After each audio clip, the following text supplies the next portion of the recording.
ಮೂಲ ಸೃಷ್ಟಿಯ ಅಂಡ ಎಷ್ಟೋ ಸಹಸ್ರ ವರ್ಷಗಳ ಕಾಲ ಈ ಅಪೇಕ್ಷೆಯನ್ನು ಹೊತ್ತು ನೀರಿನಲ್ಲಿ ಹಾಗೆಯೇ ಪವಡಿಸಿತ್ತು. ಅದೊಂದು ದಿನ ಅದಕ್ಕೆ ತಾನು ಪ್ರಕಟವಾಗಬೇಕು, ಇನ್ನು ಈ ಅಂಡದಲ್ಲಿದ್ದದ್ದು ಸಾಕು ಅನ್ನಿಸಿದಾಗ ವಿರಾಟ್ ಸ್ವರೂಪದಿಂದ ಎದ್ದಿತು. ಆಗ ಸೃಷ್ಟಿ ಅಂತ ಇದೊಂದು ವಿವರಣೆ, ಬಹಳ ಬ್ಯೂಟಿಫುಲ್ ಆದ ಒಂದು ಪೊಯೆಟ್ರಿ ಇದ್ದ ಹಾಗೆ ಇದೆ. ಆದರೆ ಅದನ್ನ ಸೈನ್ಸ್ ಅಲ್ಲಿ ನೋಡಿದ್ರೆ ತುಂಬಾ ಎಕ್ಸ್ಪ್ಲನೇಷನ್ ಕೊಡ್ಬೋದು, ಸೈಂಟಿಫಿಕ್ ಆಟಿಟ್ಯೂಡ್ ಇಂದ ನೋಡಿದ್ರೆ ಇರ್ಲಿ. ಇವ್ರು ಏನ್ ಹೇಳ್ತಾರೆ, ಈ ಮಹತ್ತತ್ವ ನಂತರದಲ್ಲಿ ಅದರ ನೆಕ್ಸ್ಟ್ ಅದರ ಎಕ್ಸ್ಪ್ಯಾನ್ಷನ್, ವಿಕಾರ ಅಂತ ಅವ್ರು ಕರೆಯೋದು. ವಿಕಾರ ಅಂದ್ರೆ ಎಕ್ಸ್ಪ್ಯಾನ್ಷನ್, ನಮ್ಮ ಅರ್ಥದ ವಿಕಾರ. ಎಕ್ಸ್ಪ್ಯಾನ್ಷನ್ ಆಫ್ ದಿ ಒರಿಜಿನಲ್ ಮಹತ್ತತ್ವ ಯಾವುದು ಅಂತ ಕೇಳಿದ್ರೆ ಅಹಂಕಾರ. ಯಾವುದು ತಾನು ಇದ್ದದ್ದು ಇನ್ನೊಂದರ ಜೊತೆಗೆ ಪರಿವರ್ತನೆ ಆಗದೆ, ಸೂಕ್ಷ್ಮವಾಗಿ ವಿಭಾಗ ಆಗದೆ ತಾನೇ ತಾನವಾಗಿ ಇರುವಂತಹ ಎನರ್ಜಿ ಇದೆಯಲ್ಲ, ಅದೊಂದು ನೋಡಿ ಭಗವಂತ ಅವನು ಅದಕ್ಕೆ ಕೊಟ್ಟ ರಿಪ್ಲೈ. ಏನ್ ನನ್ನ ಬಗ್ಗೆ ಮಾತಾಡ್ತಾ ಇದ್ದೀರಾ ನೀವು? ತಾನೇ ತಾನಾಗಿ ಇರುವ ಆ ಸುಪ್ರೀಂ ಎನರ್ಜಿಗೆ ಅದು ಇನ್ನೊಂದರ ಜೊತೆಗೆ ತಾನು ಕೂಡಿಕೊಂಡ ಹಾಗೆ ಮಾಡುವಾಗ ಕಾಲ ಕರ್ಮ ಸ್ವಭಾವಗಳಿಗೆ ತನ್ನನ್ನು ತಾನು ಅಧೀನ ಮಾಡಿಕೊಳ್ತದೆ ಅಂತ ಅದು ಒಂದು ಎಕ್ಸ್ಪ್ಲನೇಷನ್.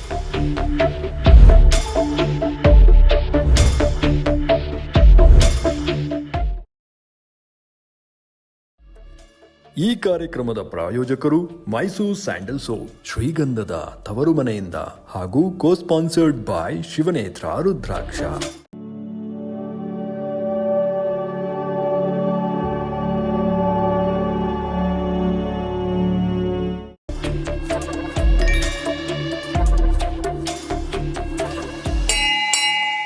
ಹಾಯ್, ಹಲೋ, ಎಲ್ರಿಗೂ ನಮಸ್ಕಾರ.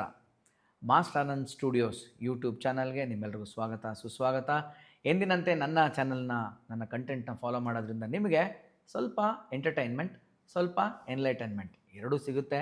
ಇದು ಸಿಗಲಿ ಅಂತಲೇ ನಾನು ಆಶಿಸ್ತೀನಿ ಅಂತ ಹೇಳ್ತಾ ಇವತ್ತಿನ ವಿಷಯಕ್ಕೆ ಮತ್ತೆ ಬಂದಿರತಕ್ಕಂಥ ಗೆಸ್ಟ್ ಕಡೆ ನಾನು ಕರ್ಕೊಂಡು ಹೋಗ್ತೀನಿ.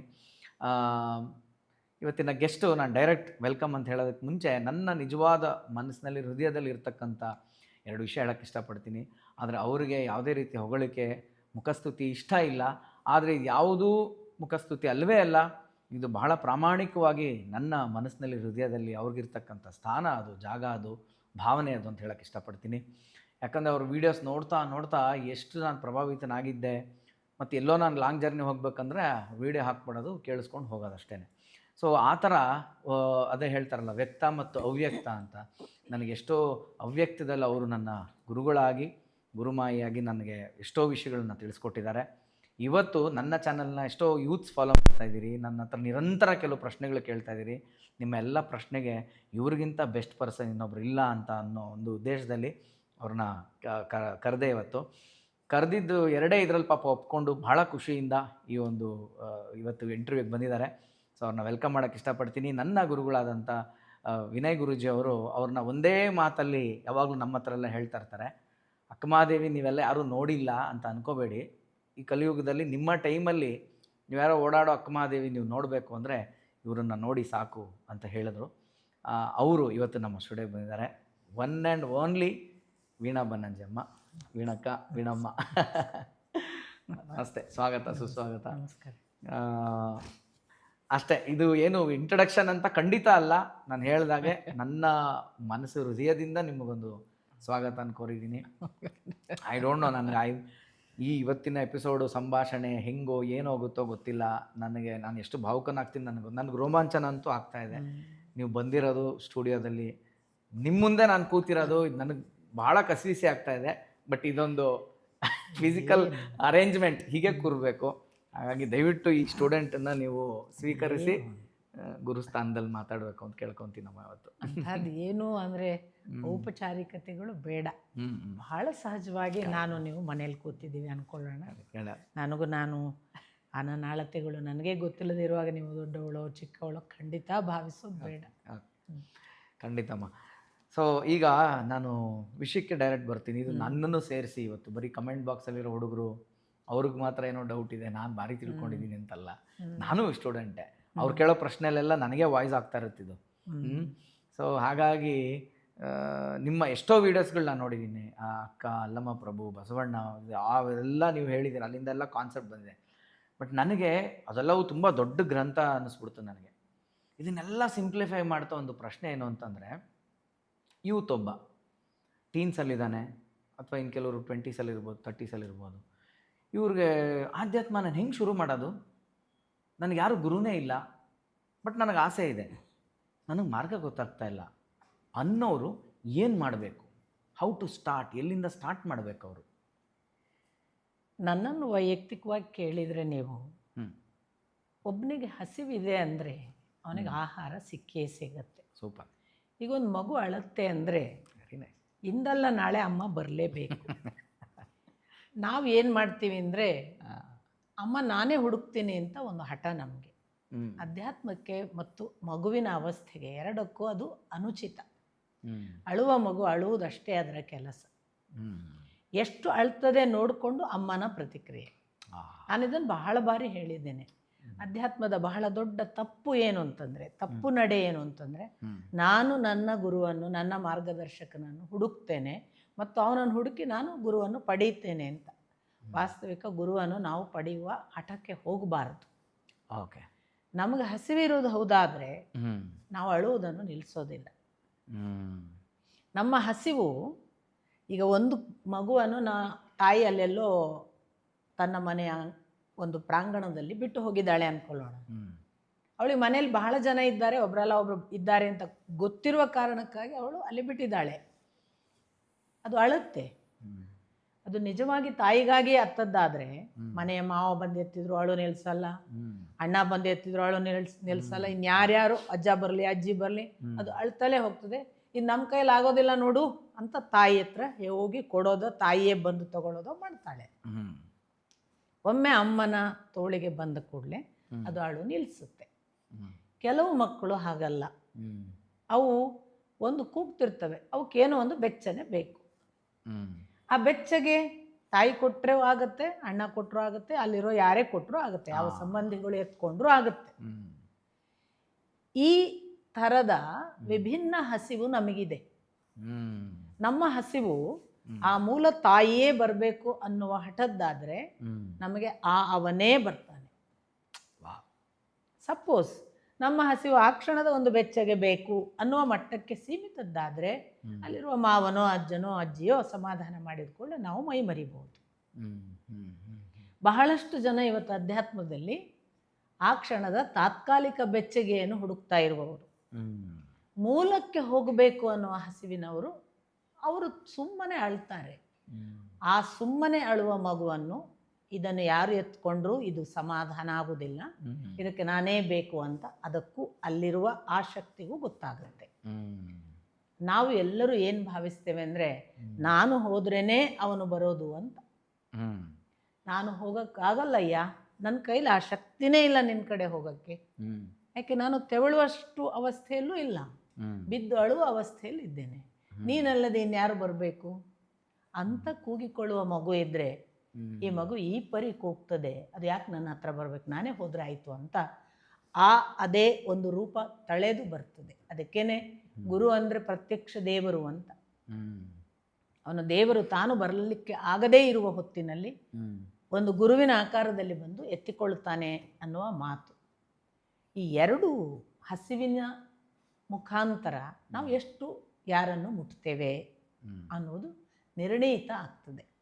ಅದರಿಂದ ನೀವು ಕೇಳಿದ್ರಿ, ಪ್ರಥಮ ಹೆಜ್ಜೆ ಏನು?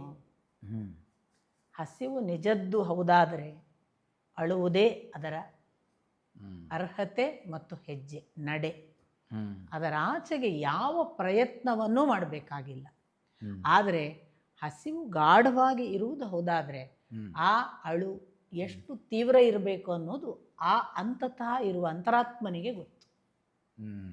ಖಂಡಿತ ಅದು ಅವನನ್ನು ಮುಟ್ಟುವವರೆಗೆ ನಿಲ್ಲೋದಿಲ್ಲ.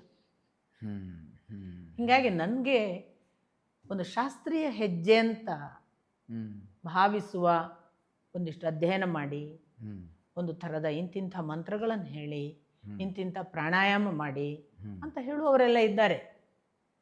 ನಾನು ಅದನ್ನು ಅಗೌರವಿಸ್ತೇನೆ ಅಂತಲ್ಲ, ಖಂಡಿತ ಅದು ಒಂದು ಮಾರ್ಗವಾಗಿ ಅವರು ಹೇಳ್ತಿದ್ರೆ ಗೌರವಪೂರ್ವಕವಾಗಿ ಒಪ್ಪಿಕೊಳ್ತೀನಿ. ಆದರೆ ಹಸಿವು ಇರುವ ಮಗುವಿನ ಅಳು ಹೀಗೇ ಇರಬೇಕು ಅಂತ ಭಗವಂತ ಖಂಡಿತ ಅಪೇಕ್ಷಿಸುವುದಿಲ್ಲ.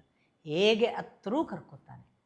ಅದು ಯಾವ ಪರಿ ಅಳಬೇಕು ಅನ್ನೋದಷ್ಟೇ ಅದರ ತೀವ್ರತೆಗೆ ಸಂಬಂಧಪಟ್ಟದ್ದು. ಹಾಗಾಗಿ ಅಳುವುದನ್ನು ನಿಲ್ಲಿಸಬಾರ್ದು ಅಂತಲೇ ನಾನು ಪ್ರತಿಯೊಬ್ಬರಿಗೂ ಹೇಳೋದು. ನಿಮ್ಗೆ ಉಂಟಲ್ಲ ಅವನು ಬರಬೇಕು ಅಂತ, ನೀವು ಇವನೇ ಅಂತ ಹಿಡ್ಕೊಂಡು ಬಿಟ್ರಾ, ಯಾರನ್ನೋ ಹಿಡ್ಕೊಂಡಿದ್ದಾನೆ ಬರಲಿ ಅಂತ ಅವನು ಬಿಡ್ತಾನೆ.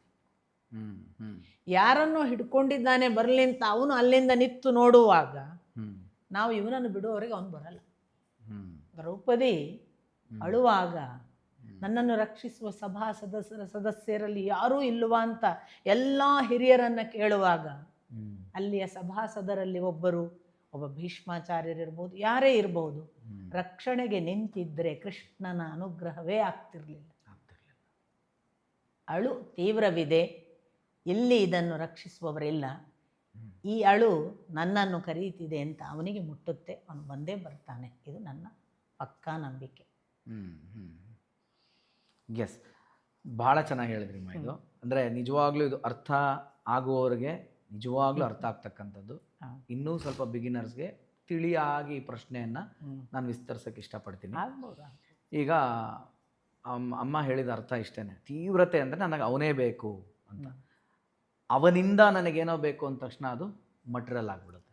ಈಗ ಓಕೆಮ್ಮ, ಈಗ ಈ ಅಳ್ತಾ ಇರೋ ಮಗುಗೆ ಅದಕ್ಕೆ ಅಳು ಬಂದು ದೇವರು ಅಂತ ಲೇಬಲ್ ಕೊಟ್ಕೊಂಡಿದೆ. ಆದರೆ ಅದಕ್ಕೆ ಬೇಕಾಗಿರೋದು ಇವಾಗ ಇದೊಂದು ಚಾಕ್ಲೇಟು, ನೀವು ಹೇಳ್ದಾಗ ಬೆಚ್ಚನೆ ಅದೇನೋ ಒಂದು ಕೋಟು, ರಗ್ಗು, ಇದು ಕೆಲವ್ರಿಗೆ ಅವ್ರಿಗೆ ಗೊತ್ತೇ ಇರಲ್ಲ ನಾವು ಇದಕ್ಕೋಸ್ಕರ ಅಳ್ತಾ ಇದ್ದೀವಿ ಅಂತ. ಅವ್ರು ಅನ್ಕೋತಾ ಇರ್ತಾರೆ ನಾನು ಇದು ಅಳ್ತಾ ಇರೋದು ದೇವ್ರಿಗೋಸ್ಕರ ಅಂತ. ಇನ್ನೂ ಅದನ್ನು ಓಪನಾಗಿ ಹೇಳ್ಬೇಕಂದ್ರೆ ನನಗೇನೋ ಒಂದು ಸಕ್ಸಸ್ ಸಿಗಬೇಕು, ದೇವರೇ ನೀನು ಯಾಕೆ ನಂಗೆ ಸಕ್ಸಸ್ ಕೊಡ್ತಿಲ್ಲ ಲೈಫಲ್ಲಿ, ನೀನು ಯಾಕೆ ನಂಗೆ ದುಡ್ಡು ಕೊಡ್ತಿಲ್ಲ. ಅವ್ರು ಅವನ್ನ ಹೊಣೆ ಮಾಡಿ ಈ ಬೆಚ್ಚಗಿರೋದನ್ನು ಕೇಳ್ತಾ ಇದ್ದಾರೆ. ತಿರ್ಗಾ ಅಲ್ಲಿ ಅವ್ನು ಕನೆಕ್ಟೆಡ್ ಇದ್ದಾರೆ, ಬಟ್ ಮಧ್ಯದಲ್ಲಿ ಇದೊಂದಿದೆ. ಇದನ್ನು ದಾಟದೆ ಅವನ್ನ ಹೋಗಿ ಸೇರೋ ಆಸೆ ಬರುತ್ತಾ, ಅಥವಾ ಇದನ್ನ ನೋಡಿ ಹೋಗ್ಬೇಕಾ, ಅದನ್ನು ಹೆಂಗದು ಇದು ಅಂತ? ದೇವರ ವಿಷಯದಲ್ಲಿ ಒಂದು ಮಾತು ಇದೆ, ಬಯಸಿ ಬೇಡಿದರೆ ಬಯಸಿದ್ದನ್ನೇ ಇವ, ಬಯಸದೇ ಬೇಡಿದರೆ ತನ್ನನ್ನೇ ಇವ. ನೀವು ಹೇಳಿದ ಹಾಗೆ ಹೀಗೂ ಒಂದು ಕ್ರಮ ಇದೆ.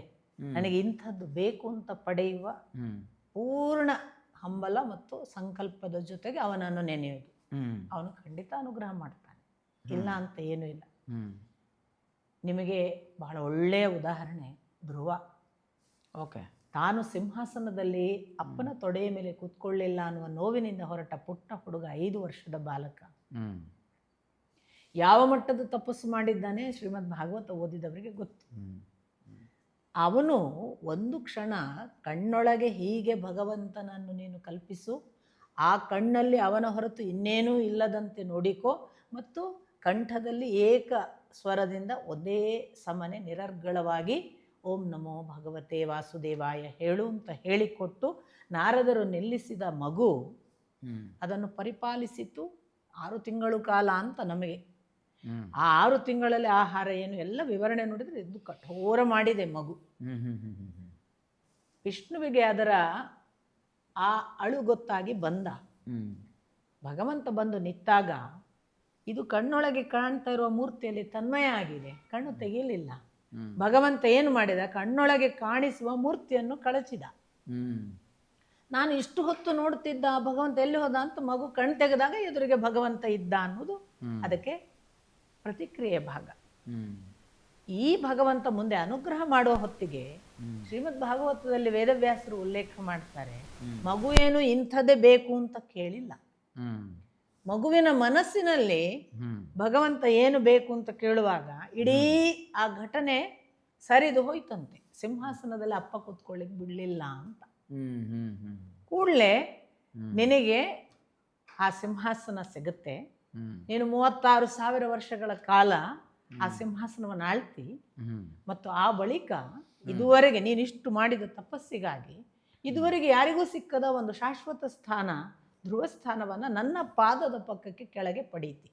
ಅದು ಸಪ್ತರ್ಷಿ ಮಂಡಲದ ಆಚೆಗೆ ಮತ್ತು ನನ್ನ ಪಾದದ ಇಮಿಡಿಯೇಟ್ ಕೆಳಗೆ. ಹಾಗಾಗಿ ನಿನ್ನ ಸ್ಥಾನದವರೆಗೆ ಇಲ್ಲಿವರೆಗೆ ಇನ್ನೂ ಯಾರೂ ಬಂದಿಲ್ಲ ಅನ್ನುವ ಸ್ಥಾನಕ್ಕೆ ನಾನು ನಿನ್ನನ್ನು ಕೂಡಿಸ್ತೇನೆ ಅಂತ ಅನುಗ್ರಹ ಮಾಡಿ ಹೋದ. ಬೆಸ್ಟ್ ಪಾರ್ಟ್ ಯಾವುದು ಅಂದರೆ, ಭಗವಂತ ಅದೃಶ್ಯನಾದಾಗ ಮಗು ಯೋಚಿಸ್ತಂತೆ, ಅಯ್ಯೋ ದೇವರೇ, ನಾನು ಭಗವಂತ ಬಂದಾಗ ನಿಜಕ್ಕೂ ಕೇಳಬೇಕಾದದ್ದನ್ನು ಕೇಳದೆ ಎಷ್ಟು ಕನಿಷ್ಠವಾದದ್ದನ್ನು ಕೇಳಿದ್ನಲ್ಲ. ಅದೇ ಕನಿಷ್ಠ ಅಂತ. ಹಾ, ಆಗ ಅಲ್ಲಿ ಕೇಳ್ತಾರೆ ಪರೀಕ್ಷಿತರು ಶುಕಮುನಿಗಳಿಗೆ, ಅಷ್ಟು ದೊಡ್ಡ ಸ್ಥಾನವನ್ನು ಕೊಟ್ಟಿದ್ದಾನಲ್ಲ ಭಗವಂತ, ಮಗುವಿಗೆ ಹಾಗೆ ಯಾಕೆ ಅನ್ನಿಸ್ತು ಅಂತ. ಕರೆಕ್ಟ್. ಅದಕ್ಕೆ ಶುಕಮುನಿಗಳು ಹೇಳ್ತಾರೆ, ನಾನೊಂದು ವೇಳೆ ಆ ಸಿಂಹಾಸನದ ಅಪೇಕ್ಷೆಯ ಭಾವವನ್ನು, ಆ ನೋವನ್ನು, ಅದರ ಎಲ್ಲ ಪಶ್ಚಾತ್ತಾಪಗಳನ್ನು ಯೋಚಿಸದೇ ಇದ್ದಿದ್ರೆ ಭಗವಂತನ ಪಾದವನ್ನೇ ಸೇರ್ತಿದ್ನಲ್ಲ. ಪಾದದ ಕೆಳಗಿನ ಜಾಗ ಸಿಕ್ಕಿತು ನೋಡಿ. ಒಂದೊಂದು ಕೂಡ ಅವನ ಹತ್ರ ಹೋಗುವುದಕ್ಕೆ ಎಷ್ಟೆಷ್ಟು ತೀವ್ರತೆ ಬೇಕು ಅನ್ನೋದಕ್ಕೆ ಇದೊಂದು ಉದಾಹರಣೆ ಸಹ. ಅಂಥ ಧ್ರುವನಿಗೇನೆ ನಾನು ಇದನ್ನು ಕೇಳಿದೆನಲ್ಲ ಅಂತ ಒಂದು ದುಃಖವಾಯಿತು. ಇದರ ಆಚೆಗಿನದ್ದು ಯಾವುದೋ ಇದೆ ಅಂತ ಅವನೂ ಭಾವಿಸಿದ. ಹಾಗೆ ಒಂದು ಸಿಕ್ಕಾಗ ಮನಸ್ಸಿನಲ್ಲಿ ಇದೇ ಬೇಕು ಅಂದರೆ ಖಂಡಿತ ಅನುಗ್ರಹಿಸ್ತಾನೆ. ಆದರೆ ಅಷ್ಟೇ ಸಾಕ, ಅದರ ಆಚೆಗೆ ಬೇಕಾ ಅನ್ನೋದಕ್ಕೆ ಧ್ರುವನೇ ಸೂಚಿಸ್ತಿದ್ದಾನೆ. ಇಲ್ಲ, ಅವನ ಮುಂದೆ ಕೇಳುವಾಗ ಅದಕ್ಕೇನೆ ಅವನ ಮುಂದೆ ಕೇಳುವಾಗ ಯಾವುದನ್ನೇ ಪಟ್ಟಿ ಮಾಡಬಾರ್ದು. ಇದಕ್ಕೂ ಬೆಸ್ಟ್ ಎಕ್ಸಾಂಪಲ್ ಹಿರಣ್ಯಕಶಿಪು ಎಲ್ಲ ಪಟ್ಟಿ ಮಾಡಿದ. ನಾನು ಹಗಲು ಸಾಯಬಾರ್ದು, ನಾನು ರಾತ್ರಿ ಸಾಯಬಾರ್ದು, ನಾನು ಒಳಗೆ ಸಾಯಬಾರ್ದು, ಹೊರಗೆ ಸಾಯಬಾರ್ದು, ಆಯುಧದಿಂದ ಸಾಯಬಾರ್ದು, ಮನುಷ್ಯನಿಂದ ಸಾಯಬಾರ್ದು, ಪ್ರಾಣಿಯಿಂದ ಸಾಯಬಾರ್ದು, ನಿನ್ನ ಸೃಷ್ಟಿಯ ದೇವತೆಗಳು ಯಕ್ಷ ಗಂಧರ್ವ ರಾಕ್ಷಸರು, ಇಷ್ಟೆಲ್ಲ ಪಟ್ಟಿ ಮಾಡಿದಾಗ ಲೂಪ್ ಹೋಲನ್ನು ಹಿಡಿದ ಭಗವಂತ. ಓಹೋ, ಹಾಗಾದರೆ ನಿನಗೆ ನೀನು ಬಿಟ್ಟ ಜಾಗದಲ್ಲಿ ನಾನು ಮರಣ ಕೊಡಬೇಕು. ಅದಕ್ಕೆ ಭಗವಂತನ ಮುಂದೆ ಏನೂ ಬೇಡಬಾರ್ದು. ಬೇಡದೇ ಇರುವ ಒಂದು ಯಾವುದು ಲೂಪ್ ಹೋಲ್ ಇದೆಯಲ್ಲ, ಅಲ್ಲಿ ನಮ್ಮನ್ನು ಅವನು ಕಡೆಗಣಿಸಿಬಿಡ್ತಾನೆ. ಆದ್ದರಿಂದ ಭಗವಂತನ ಮುಂದೆ ನನಗೆ ನನ್ನ ಅಪ್ಪ ಒಂದು ಬಹಳ ಚಿಕ್ಕವಳಿರುವಾಗ 4ನೇ ಕ್ಲಾಸ್ನಲ್ಲಿರುವಾಗ ನಾನು ದೇವರ ಮುಂದೆ ಕೂತು ಉದ್ದುದ್ದ ಪಟ್ಟಿ ಮಾಡಿ ಹೊರಗೆ ಬರುವಾಗ ಕೇಳಿದರು. ಅವ್ರಿಗೆ ಹೇಳಿದ್ದೆ, ನಾನು ಏನು ಮಾಡಿದ್ದೀನಿ ಮಗಳೇ ಅಂತ ಕೇಳಿದಾಗ ಇಷ್ಟು ಪಟ್ಟಿ ಹೇಳಿದೆ. ನಮ್ಮ ಅಪ್ಪ ಹೇಳಿದರು, ನಿನಗೇನು ಬೇಕು ಅಂತ ದೇವರಿಗೆ ಗೊತ್ತಿಲ್ವಾ? ಏನು ಬೇಡ ಅಂತ ಅವನಿಗೆ ಗೊತ್ತಿಲ್ವಾ? ಯಾಕೆ ಪಟ್ಟಿ ಮಾಡ್ತಿ? ನನಗೇನು ಬೇಕು ನಿನಗೆ ಗೊತ್ತು, ಅದನ್ನು ಅನುಗ್ರಹಿಸು. ನನಗೇನು ಬೇಡ ನಿನಗೆ ಗೊತ್ತು, ಅದನ್ನು ಕಳೆ. ಇಷ್ಟೇ ಹೇಳಲ್ವಾ? ಅವತ್ತಿಂದ ಇವತ್ತಿನವರೆಗೂ ಅದೇ ಪಿನ್ ಪಾಯಿಂಟೆಡ್ ಪ್ರಾರ್ಥನೆ. ಬಹುಶಃ ಈ ದಾರಿಗೆ ಬಂದಿದ್ದರೆ ಅದೊಂದೇ ಪ್ರಾರ್ಥನೆ ಕಾರಣವೋ ಏನೋ. ನಾನು ಎಂದೂ ಅದನ್ನು ಕಲ್ಪಿಸಿ ಹೀಗಾಗಬೇಕು ಅಂತ ಭಾವಿಸಿ ಎಲ್ಲ ಬಂದವಳೇ ಅಲ್ಲ. ಹಾಗಾಗಿ ನಾನು ಎಣಿಸೋದು, ಒಂದು ಪ್ರಾರ್ಥನೆ ನಿರರ್ಗಳವಾಗಿ ಅಂತರಾತ್ಮನಿಗೆ ಕೇಳುವಷ್ಟು ನಮ್ಮೊಳಗೆ ಯಾವತ್ತೂ ಇರಬೇಕಾದ್ದು. ನನಗೆ ಏನು ಬೇಕು ನಿನಗೆ ಗೊತ್ತು, ಅದನ್ನು ಕೊಡು. ನನಗೇನು ಬೇಡ ನಿನಗೆ ಗೊತ್ತು, ಅದನ್ನು ತೆಗೆ. ಅದು ಬಹಳ ಒಳ್ಳೆಯ ಪ್ರಾರ್ಥನೆ. ಮುಟ್ಟಿಸಬೇಕಾದಲ್ಲಿಯೇ ಮುಟ್ಟಿಸೋಕ್ಕೆ ಅವನಿಗೆ ಗೊತ್ತು ನನ್ನನ್ನು ಎಲ್ಲಿ ಮುಟ್ಟಿಸಬೇಕು ಅಂತ. ನನಗೆ ಗೊತ್ತಿಲ್ಲ. ನಿಮಗೆ ನನಗೆ ನಾವು ಏನನ್ನು ಕಲ್ಪಿಸುವ ಜಗತ್ತಿನವರು. ಅವನಿಗೆ ಡೆಸ್ಟಿನೇಷನ್ ಗೊತ್ತು, ಇದು ಇಲ್ಲಿಗೆ ಬರಬೇಕಾದದ್ದು, ಇಲ್ಲಿ ಸೇರಬೇಕಾದದ್ದು. ಸಪೋಸ್ ನಾನು ಹೀಗೊಂದು ಆಗಬೇಕು ಅಂತ ಅವನಿಗಿತ್ತು ಅಂತ ಇಟ್ಕೊಳ್ಳೋಣ. ನಾನು ನನ್ನ ಹಠಕ್ಕೆ ಬಿದ್ದು ಅದಲ್ಲದ್ದು ಯಾವುದೋ ಯೋಚಿಸ್ತಿದ್ರೆ ನನಗೆ ಮಿಸ್ಸಿಂಗ್ ಫ್ಯಾಕ್ಟರ್ ಬಹಳ ಆಯ್ತಲ್ಲ. ಅವನ ಮತ್ತು ನನ್ನನ್ನು ಅಷ್ಟರ ಮಟ್ಟಿಗೆ ಸರೆಂಡರ್ ಮಾಡದೇ ಇದ್ದರೆ ಅವನು ನಾನು ಏನಾಗಬೇಕೋ ಅದನ್ನು ಆಗದ ಹಾಗೆ ನಾನೇ ಅಡ್ಡಿ ಅಲ್ವಾ? ನಾವು ಭಗವಂತನನ್ನು ಏನು ಬೈಯೋದು? ಹಾಗಾಗಿ ನಾನು ಇಂಥದ್ದಾಗಬೇಕು ಅಂತ ಅವನಿಗೂ ಇದೆ. ಬರೀ ನಮ್ಮ ಅಪ್ಪ ನಮ್ಮನ್ನು ಹೆರುವಾಗ ನನ್ನ ಮಗ ಹೆತ್ತ, ನನ್ನ ಮಗಳನ್ನು ಹೆತ್ತೆ ಅಷ್ಟಕ್ಕೆ ಬಿಟ್ಟು ಬಿಡ್ತಾರೆ ಅಂತಿಲ್ಲ. ಅವರಿಗೊಂದು ಕಲ್ಪನೆ ಇರುತ್ತೆ, ನನ್ನ ಮಗ ಹಿಂಗಾಗಬೇಕು, ನನ್ನ ಮಗಳು ಹಿಂಗಾಗಬೇಕು. ಯಾವಾಗ ಆಗ್ತೀವಿ? ಪೂರ್ತಿ ಅಪ್ಪನಿಗೆ ಸರೆಂಡರ್ ಆದಾಗ. ಯಾವ ಅಪ್ಪ ಹಾಗೆ ಆಗ್ಲಿಕ್ಕೆ ಬಿಡ್ತಾನೆ? ಅವನಿಗೆ ಅವನದೇ ಸ್ವಾತಂತ್ರ್ಯ ಇದೆ, ಬೆಳೀಲಿ, ಅವನೇನೋ ಆಗ್ತಾನೆ ಅಂತ ಅನ್ನುವವ ಆ ಮಗ ಕೆಟ್ಟರೂ ಸುಮ್ಮನೆ ನೋಡ್ತಾನೆ, ಒಳ್ಳೆಯದಾದರೂ ಸುಮ್ಮನೆ ನೋಡ್ತಾನೆ. ಯಾವ ಅಪ್ಪನಿಗೆ ಪೂರ್ತಿ ಸರೆಂಡರ್ ಆಗಿದೆ, ಈ ಮಗು ನನ್ನನ್ನೇ ನಂಬಿದೆ, ನಾನು ಅದನ್ನು ಮುಟ್ಟಿಸಬೇಕಾದ ಹೈಟ್ ನನಗೆ ಗೊತ್ತಿದೆ ಅಂತ ಗೊತ್ತಿದೆ, ಅವ ಅದಕ್ಕೆ ಮುಟ್ಟಿಸುವಷ್ಟು ದೊಡ್ಡ ತಂದೆಯೂ ಆಗ್ತಾನೆ. ಪ್ರತಿ ಮನೆಗಳಲ್ಲಿ ಹಾಗೆ ನೋಡಿ, ಒಬ್ಬ ತಂದೆಗೆ ತನ್ನ ಮಗ ಹೀಗೆ ಆಗಬೇಕು ಅಂತ ಕಲ್ಪನೆ ಇರುತ್ತೆ. ಪೂರ್ತಿ ಸಮರ್ಪಿಸಿಕೊಂಡ ಮಗುವನ್ನು ಹಾಗೆ ಬೆಳೆಸ್ತಾನೆ ಅಪ್ಪ. ಯಾವ ಮಗು ಸಮರ್ಪಿಸ್ಕೊಳ್ಳೋದಿಲ್ಲ, ಅದರದೇ ಹಠ ಮಾಡುತ್ತೆ, ಆಯಿತು ನಿನ್ನಿಷ್ಟ ಅಂತಾನೆ. ಸೊ ನಾವು ಎರಡು ಚಾಯ್ಸನ್ನು ಇಲ್ಲಿ ಬರುವಾಗ ಭಗವಂತ ಕೊಟ್ಟಿದ್ದಾನೆ. ಬಹಳಷ್ಟು ಜನ ನಾನು ಹೀಗೆ ಆಗಬೇಕು ಅಂತ ಒಂದು ಮಾಡೆಲ್ ಇಟ್ಕೋತೀವಿ, ಒಂದು ಫ್ರೇಮ್, ಅದಕ್ಕೆ ಟ್ರೈ ಮಾಡ್ತೀವಿ. ಭಗವಂತ ಅನ್ಕೋತಾನೆ ಅದರದ್ದೇನೋ ಎಫರ್ಟ್ನಲ್ಲಿದೆ, ಇರಲಿ ಬಿಡು. ನಮ್ಮ ಎಫರ್ಟ್ ನಿಂತು ನಾವು ಎಫರ್ಟ್ ಹಾಕಲ್ಲ, ನಮಗೆ ಅವನಲ್ಲದೊಂದಿಲ್ಲ ಅನ್ನುವ ಖಾಚಿತ್ಯ ಬಂದು ನಾವು ಅವನಿಗೆ ಪೂರ್ತಿ ಸಮರ್ಪಿತರಾದರೆ ಆವತ್ತು ನಾವು ಅವನ ಕೈಯ ಶಿಶು. ಅವನ ಕೈಯ ಶಿಶುವನ್ನು ಅವನು ಹೆಂಗೆ ಬೆಳೆಸ್ಬೋದು? ಅದು ಅವನ ಅಳತೆ ಅಲ್ವ? ನಮ್ಗೆ ಎಷ್ಟು ಪಾಸಿಬಿಲಿಟಿ ಇದೆ ಅನ್ನೋದಕ್ಕೆ ಇದು. ಸೊ ತಿಳಿಯಾಗಿದೆ ವಿಷಯ, ಕರೆಕ್ಟಾಗಿ ಹೋಗ್ತಾ ಇದೆ, ಗ್ರಹಿಸ್ತಾ ಇದ್ದೀನಿ. ಆದರೂ ಈ ಕೆಲವರು ಈ ಸಫರಿಂಗ್ಸ್ ಬಗ್ಗೆ ಮಾತಾಡ್ಕೊತಾರೆ, ಹೇಳ್ಕೊತಾರೆ. ನನಗೆ ಎಲ್ಲ ಥರ ಅರ್ಪಿಸ್ಕೊಂಡಿದ್ದೀನಿ ನನ್ನನ್ನು ನಾನು, ಆದರೂ ನಾನು ಇಷ್ಟು ಪರೀಕ್ಷೆ ಮಾಡ್ತಿದ್ದಾನೆ ದೇವರು, ನಾನು ಇಷ್ಟು ಪರೀಕ್ಷೆ ಮಾಡ್ತಿದ್ದಾನೆ ದೇವರು ಅಂತ ಅವ್ರು ಹೇಳುವ ತೀವ್ರತೆಯಲ್ಲಿ ಅವ್ರು ಎಲ್ಲಿ ಎಡುತ್ತಾ ಇದ್ದಾರೆ, ಯಾಕೆ ಅದು ಹಂಗೆ ಆಗ್ತಿದೆ? ನನಗೆ ತುಂಬ ಸಿಂಪಲ್ಲಾಗಿ ಯಾವುದೋ ಒಂದು ವರ್ಡಲ್ಲಿ ಪೂರ್ವಜನ್ಮದ ಕರ್ಮ ಇವಾಗ ಮಾಡಿದ್ದೆ, ಇದಕ್ಕೆ ಅನುಭವಿಸ್ತಿದ್ಯಾ, ಅನುಭವಿಸ್ಕೊಂಡು ಹೋಗು ಅಂತ ಹೇಳೋದು ತುಂಬ ಸುಲಭ. ಆದರೆ ಅದಕ್ಕೊಂದು ಸಮಂಜಸವಾದಂಥ ಉತ್ತರ, ಯಾಕಂದರೆ ಇದು ಲಾಜಿಕ್ ಮೈಂಡ್. ಈ ಲಾಜಿಕ್ ಮೈಂಡ್ಗೆ ಇಲ್ಲಿ ಏನಾದ್ರು ಲಾಜಿಕ್ ಇದ್ರೇ ನಾವೆಲ್ಲ ಇನ್ಸ್ಟಂಟ್ ಕರ್ಮ ಅಂತೆಲ್ಲ ಈಗ ಒಂದು ಸ್ಟಾರ್ಟ್ ಆಗ್ಬಿಟ್ಟಿದ್ದಿಲ್ಲ. ಅವ್ನು ಯಾರಿಗೂ ಹಿಂಗೆ ಹೊಡೆದ್ಬಿಟ್ಟು ಹೋಗ್ತಿರ್ತಾನೆ, ಅವ್ನು ಜಾರು ಬೀಳ್ತಾನೆ. ಅವಾಗ ನೋಡಿ ಇವ್ನು ಹೊಡೆದ, ಅದಕ್ಕೆ ಅವ್ನಿಗೆ ಜಾರು ಬಿದ್ದ. ಈ ಥರದ ವೀಡಿಯೋಗಳು ನಾವು ತುಂಬ ನೋಡಿದ್ದೀವಿ. ಅದಕ್ಕೆ ಮಾತ್ರ ಜನ ಅದನ್ನು ತಗೊತಾರೆ. ಇದನ್ನು ಅಕ್ಸೆಪ್ಟ್ ಮಾಡೋ ಅಂದರೆ ಮಾಡೋದಿಲ್ಲ. ಸೊ ಆ ನೋವಿನ ತೀವ್ರತೆ ಯಾಕೆ ಅದು ಪರೀಕ್ಷೆ ಅಷ್ಟೊಂದು ಆಗುತ್ತೆ ಭಗವಂತ ಅಂದರೆ ಅವನ್ನೆಲ್ಲರನ್ನೂ ಹಿಂಗೆ ತಿದ್ದಕ್ಕೆ ಆ ನೋವು ಬರ್ತಾರದ ಅಂತ ಅದು ಲೆಕ್ಕ. ನಾನು ಯಾರನ್ನು ಉದ್ಧರಿಸಲು ಇಚ್ಛೆ ಪಡುತ್ತೇನೋ ಅವರನ್ನು ನಾನು ಸಂಪೂರ್ಣವಾಗಿ ನಾಶ ಮಾಡುತ್ತೇನೆ ಅಂತ ಒಂದು ಮಾತು ಇದೆ. ಬಲಿಚಕ್ರವರ್ತಿಯ ಮುಂದೆನೆ ತ್ರಿವಿಕ್ರಮ ಅವತಾರದ ಭಗವಂತನ ಮಾತು ಇದು. ಹೌದೌದು. ಉದ್ಧರಿಸ್ಲಿಕ್ಕಾಗೇ ನಾನು ಇಷ್ಟೆಲ್ಲ ಮಾಡೋದು ಅಂತ, ಅದು ಮೊದಲನೇದ್ದು ತಿಳುವಳಿಕೆ. ಇನ್ನು ನೀವು ಹೇಳಿದ್ರಿ ಇದು ಪ್ರಾಕೃತ ಕರ್ಮ, ಪ್ರಾರಬ್ಧ ಕರ್ಮ, ಪೂರ್ವ ಜನ್ಮದ ಕರ್ಮ, ಈ ಕ್ಷಣ ಮಾಡಿದ್ದಕ್ಕೆ ಈ ಕ್ಷಣ ಪ್ರತಿಕ್ರಿಯೆಯ ಇನ್ಸ್ಟೆಂಟ್ ಕರ್ಮ, ಎಲ್ಲವೂ ಸತ್ಯ, ಏನು ಸುಳ್ಳುಗಳಿಲ್ಲ. ಇವು ನೀವು ಬಹಳ ಯೋಚನೆ ಮಾಡಿದರೆ ನಮ್ಮ ಜೀವನದಲ್ಲಿಯೇ ನಾವೊಂದು ಬಾಲ್ಯದಲ್ಲಿ ಮಾಡಿದ ಯಾವುದೋ ಒಂದು ಅಪರಾಧ ಗೊತ್ತಿಲ್ಲದೆ ಮಾಡಿರ್ತೀವಿ. ನಮಗೆ ಒಂದು 26-30 ಆಗುವಾಗ ನಮಗೊಂದು ಘಟನೆ ಆಗುತ್ತೆ, ಅವತ್ತು ನಮ್ಗೆ ನೆನಪಾಗುತ್ತೆ. ಹೌದು, ನೆನಪಾಗುತ್ತೆ. ಓ, ನಾನು ಅವತ್ತು ಹಾಗೆ ಮಾಡಿದ್ದೆ, ಬಹುಶಃ ಅದಕ್ಕೆ ಇದಾಯಿತು ಅಂತ. ಹೌದೌದು. ಇದು ಒಂದು ಲೆಕ್ಕದಲ್ಲಿ ಪೂರ್ವಜನ್ಮಕ್ಕೆ ಈಕ್ವೇಟ್ ಆದಂತಹ ರಿಮೆಂಬರೆನ್ಸ್. ನಮಗೆ ಜೀವಕ್ಕೆ ಮೆಮರಿ ಇದೆ, ಬ್ರೈನ್ ಮೆಮರಿ ಈ ದೇಹಕ್ಕೆ ಮಾತ್ರ ಸೀಮಿತ ಆಗಿದೆ. ಈ ಜೀವದ ಮೆಮರಿಗೆ ಹೋದ ಜನ್ಮದ್ದು ಅಂತ ಗೊತ್ತಿರುತ್ತೆ. ಇದು ಹೋದ ಜೀವ, ಯಾಕೆಂದ್ರೆ ಜನ್ಮ ಅಂತಂದ್ರೆ ಮತ್ತೇನು?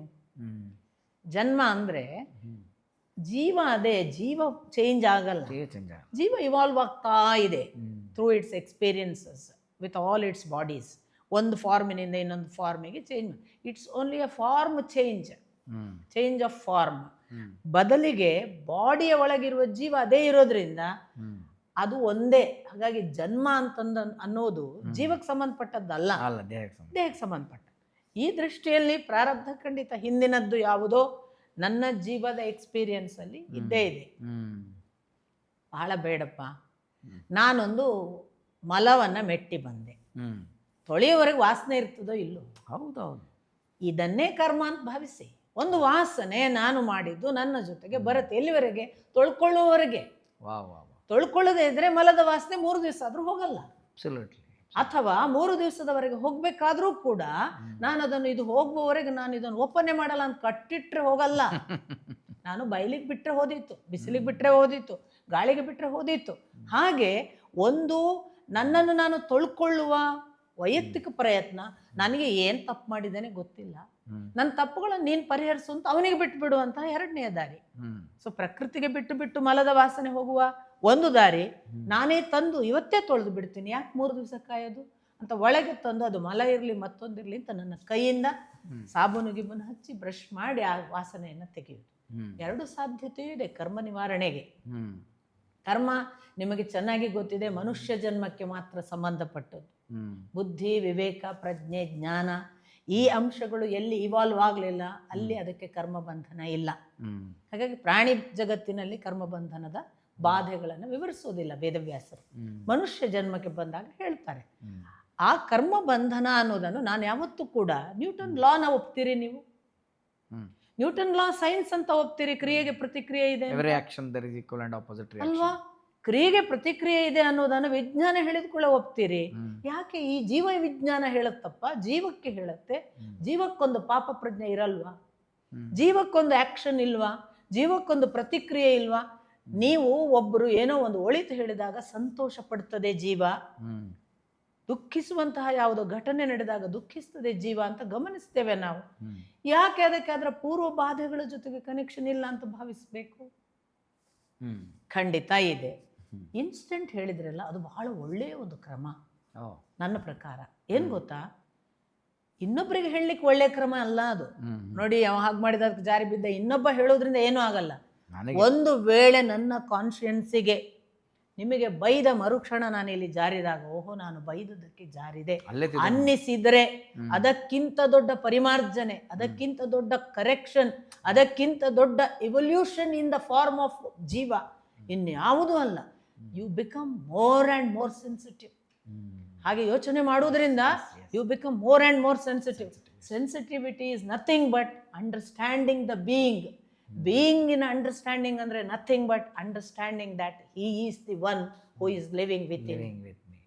ನನ್ನ ಒಳಗೆ ಇರುವ ಅವನು ನನ್ನನ್ನು ಎಷ್ಟೆಷ್ಟು ಸೂಕ್ಷ್ಮ ಮಾಡ್ತಾನೆ. ಅದಕ್ಕೆ ಅದನ್ನು ಸೂಕ್ಷ್ಮ ಆಗುವಷ್ಟು ನಾವು ಹಂಸ ಗುಣಕ್ಕೆ ಬರ್ತೇವೆ. ಹಂಸ ಅಂತಲೇ, ಹಂಸ, ಈ ನಾನೇ ಅವನು, ಅಥವಾ ನಾನು ಉಸಿರಾಡುವುದಲ್ಲ ಅವನೇ ಉಸಿರಾಡುವುದು ಅನ್ನುವ ಒಂದು ಭಾಗವಕ್ಕೆ ಬರುವುದುಂಟಲ್ಲ, ಅಲ್ಲಿಯವರೆಗೆ ನಾವು ಸೆನ್ಸಿಟಿವ್ ಆಗುವುದುಂಟಲ್ಲ, ಅದು ಕೋಮಲತ್ವ. ಜೀವಕ್ಕೆ ಕೋಮಲವಾದ ಒಂದು ಪ್ರಾಣಿ ಪಕ್ಷಿಯನ್ನೇ ಉಲ್ಲೇಖ ಮಾಡುವುದು. ಅತ್ಯಂತ ಕೋಮಲವಾದ ಹಂಸ, ಅತ್ಯಂತ ಕೋಮಲವಾದ ಗಿಣಿ, ಇವುಗಳಿಗೇನೆ ಜೀವವನ್ನು ಸಮೀಕರಿಸ್ತಾರೆ. ಯಾಕೆ? ಸೆನ್ಸಿಟಿವ್ ಆದಷ್ಟು ನಮ್ಮಲ್ಲಿ ಆ ಥರದ ಒಂದು ಸೂಕ್ಷ್ಮತ್ವ ಬರಬೇಕು ಪ್ರತಿ ನಿಮಿಷ. ಈಗ ನೋಡಿ, ಇವತ್ತು ನಾನು ದಾರಿಯಲ್ಲಿ ಬರ್ತಿದ್ದೆ, ನಿಮ್ಮ ಸಾರಥಿ ಸಂತೋಷ್ ಅವರು ಕರ್ಕೊಂಡು ಬರ್ತಿದ್ದೆ. ಸಿಕ್ಕಾಪಟ್ಟೆ ವಾಹನಗಳು, ಒಂದರ ನಡುವೆ ಇನ್ನೊಂದಕ್ಕೆ ಅವಕಾಶ ಇಲ್ಲದ ಹಾಗೆ ಹೋಗಬೇಕು ಸಾಲು ಸಾಲಾಗಿ. ಅಂಥಲ್ಲಿ ನಿಮ್ಮ ಸಾರಥಿ ಒಂದು ಕ್ಷಣ ನಿಂತು ಹಾರ್ನ್ ಹೊಡೆದು ಇಬ್ಬರು ವೃದ್ಧರನ್ನು ನೀವು ಹೋಗಿ ಅಂತ ದಾಟಿಸಿದ ಸೂಕ್ಷ್ಮತ್ವ ಇದು. ಇದು ಏನು? ಇದು ನಮ್ಮನ್ನು ಇವಾಲ್ವ್ ಮಾಡುವುದಕ್ಕೆ. ಅವರಿಗೇನಾಯಿತು ಅದರಿಂದ? ಅವ್ರಿನಷ್ಟೊತ್ತು ಕಾಯ್ತಿದ್ರು, ಎಲ್ಲ ವಾಹನ ಹೋದರೆ ಹೋಗ್ತಿದ್ರು, ಅವರಿಗೇನು ಆಗಿರ್ಲಿಕ್ಕಿಲ್ಲ. ಅಥವಾ ಅವರು ಆಗಲಿ ಈ ಹುಡುಗನಿಗೆ ಒಳ್ಳೇದಾಗಲಿ ಅಂತ ಹಾರೈಸಿದ್ರು, ಅದು ಇಲ್ಲಿಗೆ ಮುಟ್ಟುತ್ತೆ, ನಮಗೆ ಗೊತ್ತಾಗ್ಲಿಕ್ಕಿಲ್ಲ. ಜೀವಕ್ಕೆ ಕನೆಕ್ಷನ್ ಇದೆ. ಆ ಜೀವ ಒಳಿತನ್ನು ಹಾರೈಸಿದರೆ ಈ ಜೀವಕ್ಕೆ ಅದು ಖಂಡಿತ ತಂಪನ್ನು ನೀಡಲೇಬೇಕು. ಇದು ವಿಧಿ ನಿಯಮ ಮತ್ತು ಇಡೀ ವಿಶ್ವ ನಿಯಮ.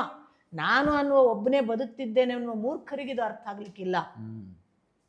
ವಿಶ್ವ ವ್ಯವಸ್ಥೆ ಒಳಗೆ ನಾನು ನೀವುಗಳೆಲ್ಲ ಬದುಕ್ತಿದ್ದೇವೆ, ಇಲ್ಲಿರುವ ಪ್ರತಿ ಒಂದು ಜೀವಿ ಕನೆಕ್ಟೆಡ್ ಅಂತ ಯಾವನಿಗೆ ಅರ್ಥ ಆಗುತ್ತೆ?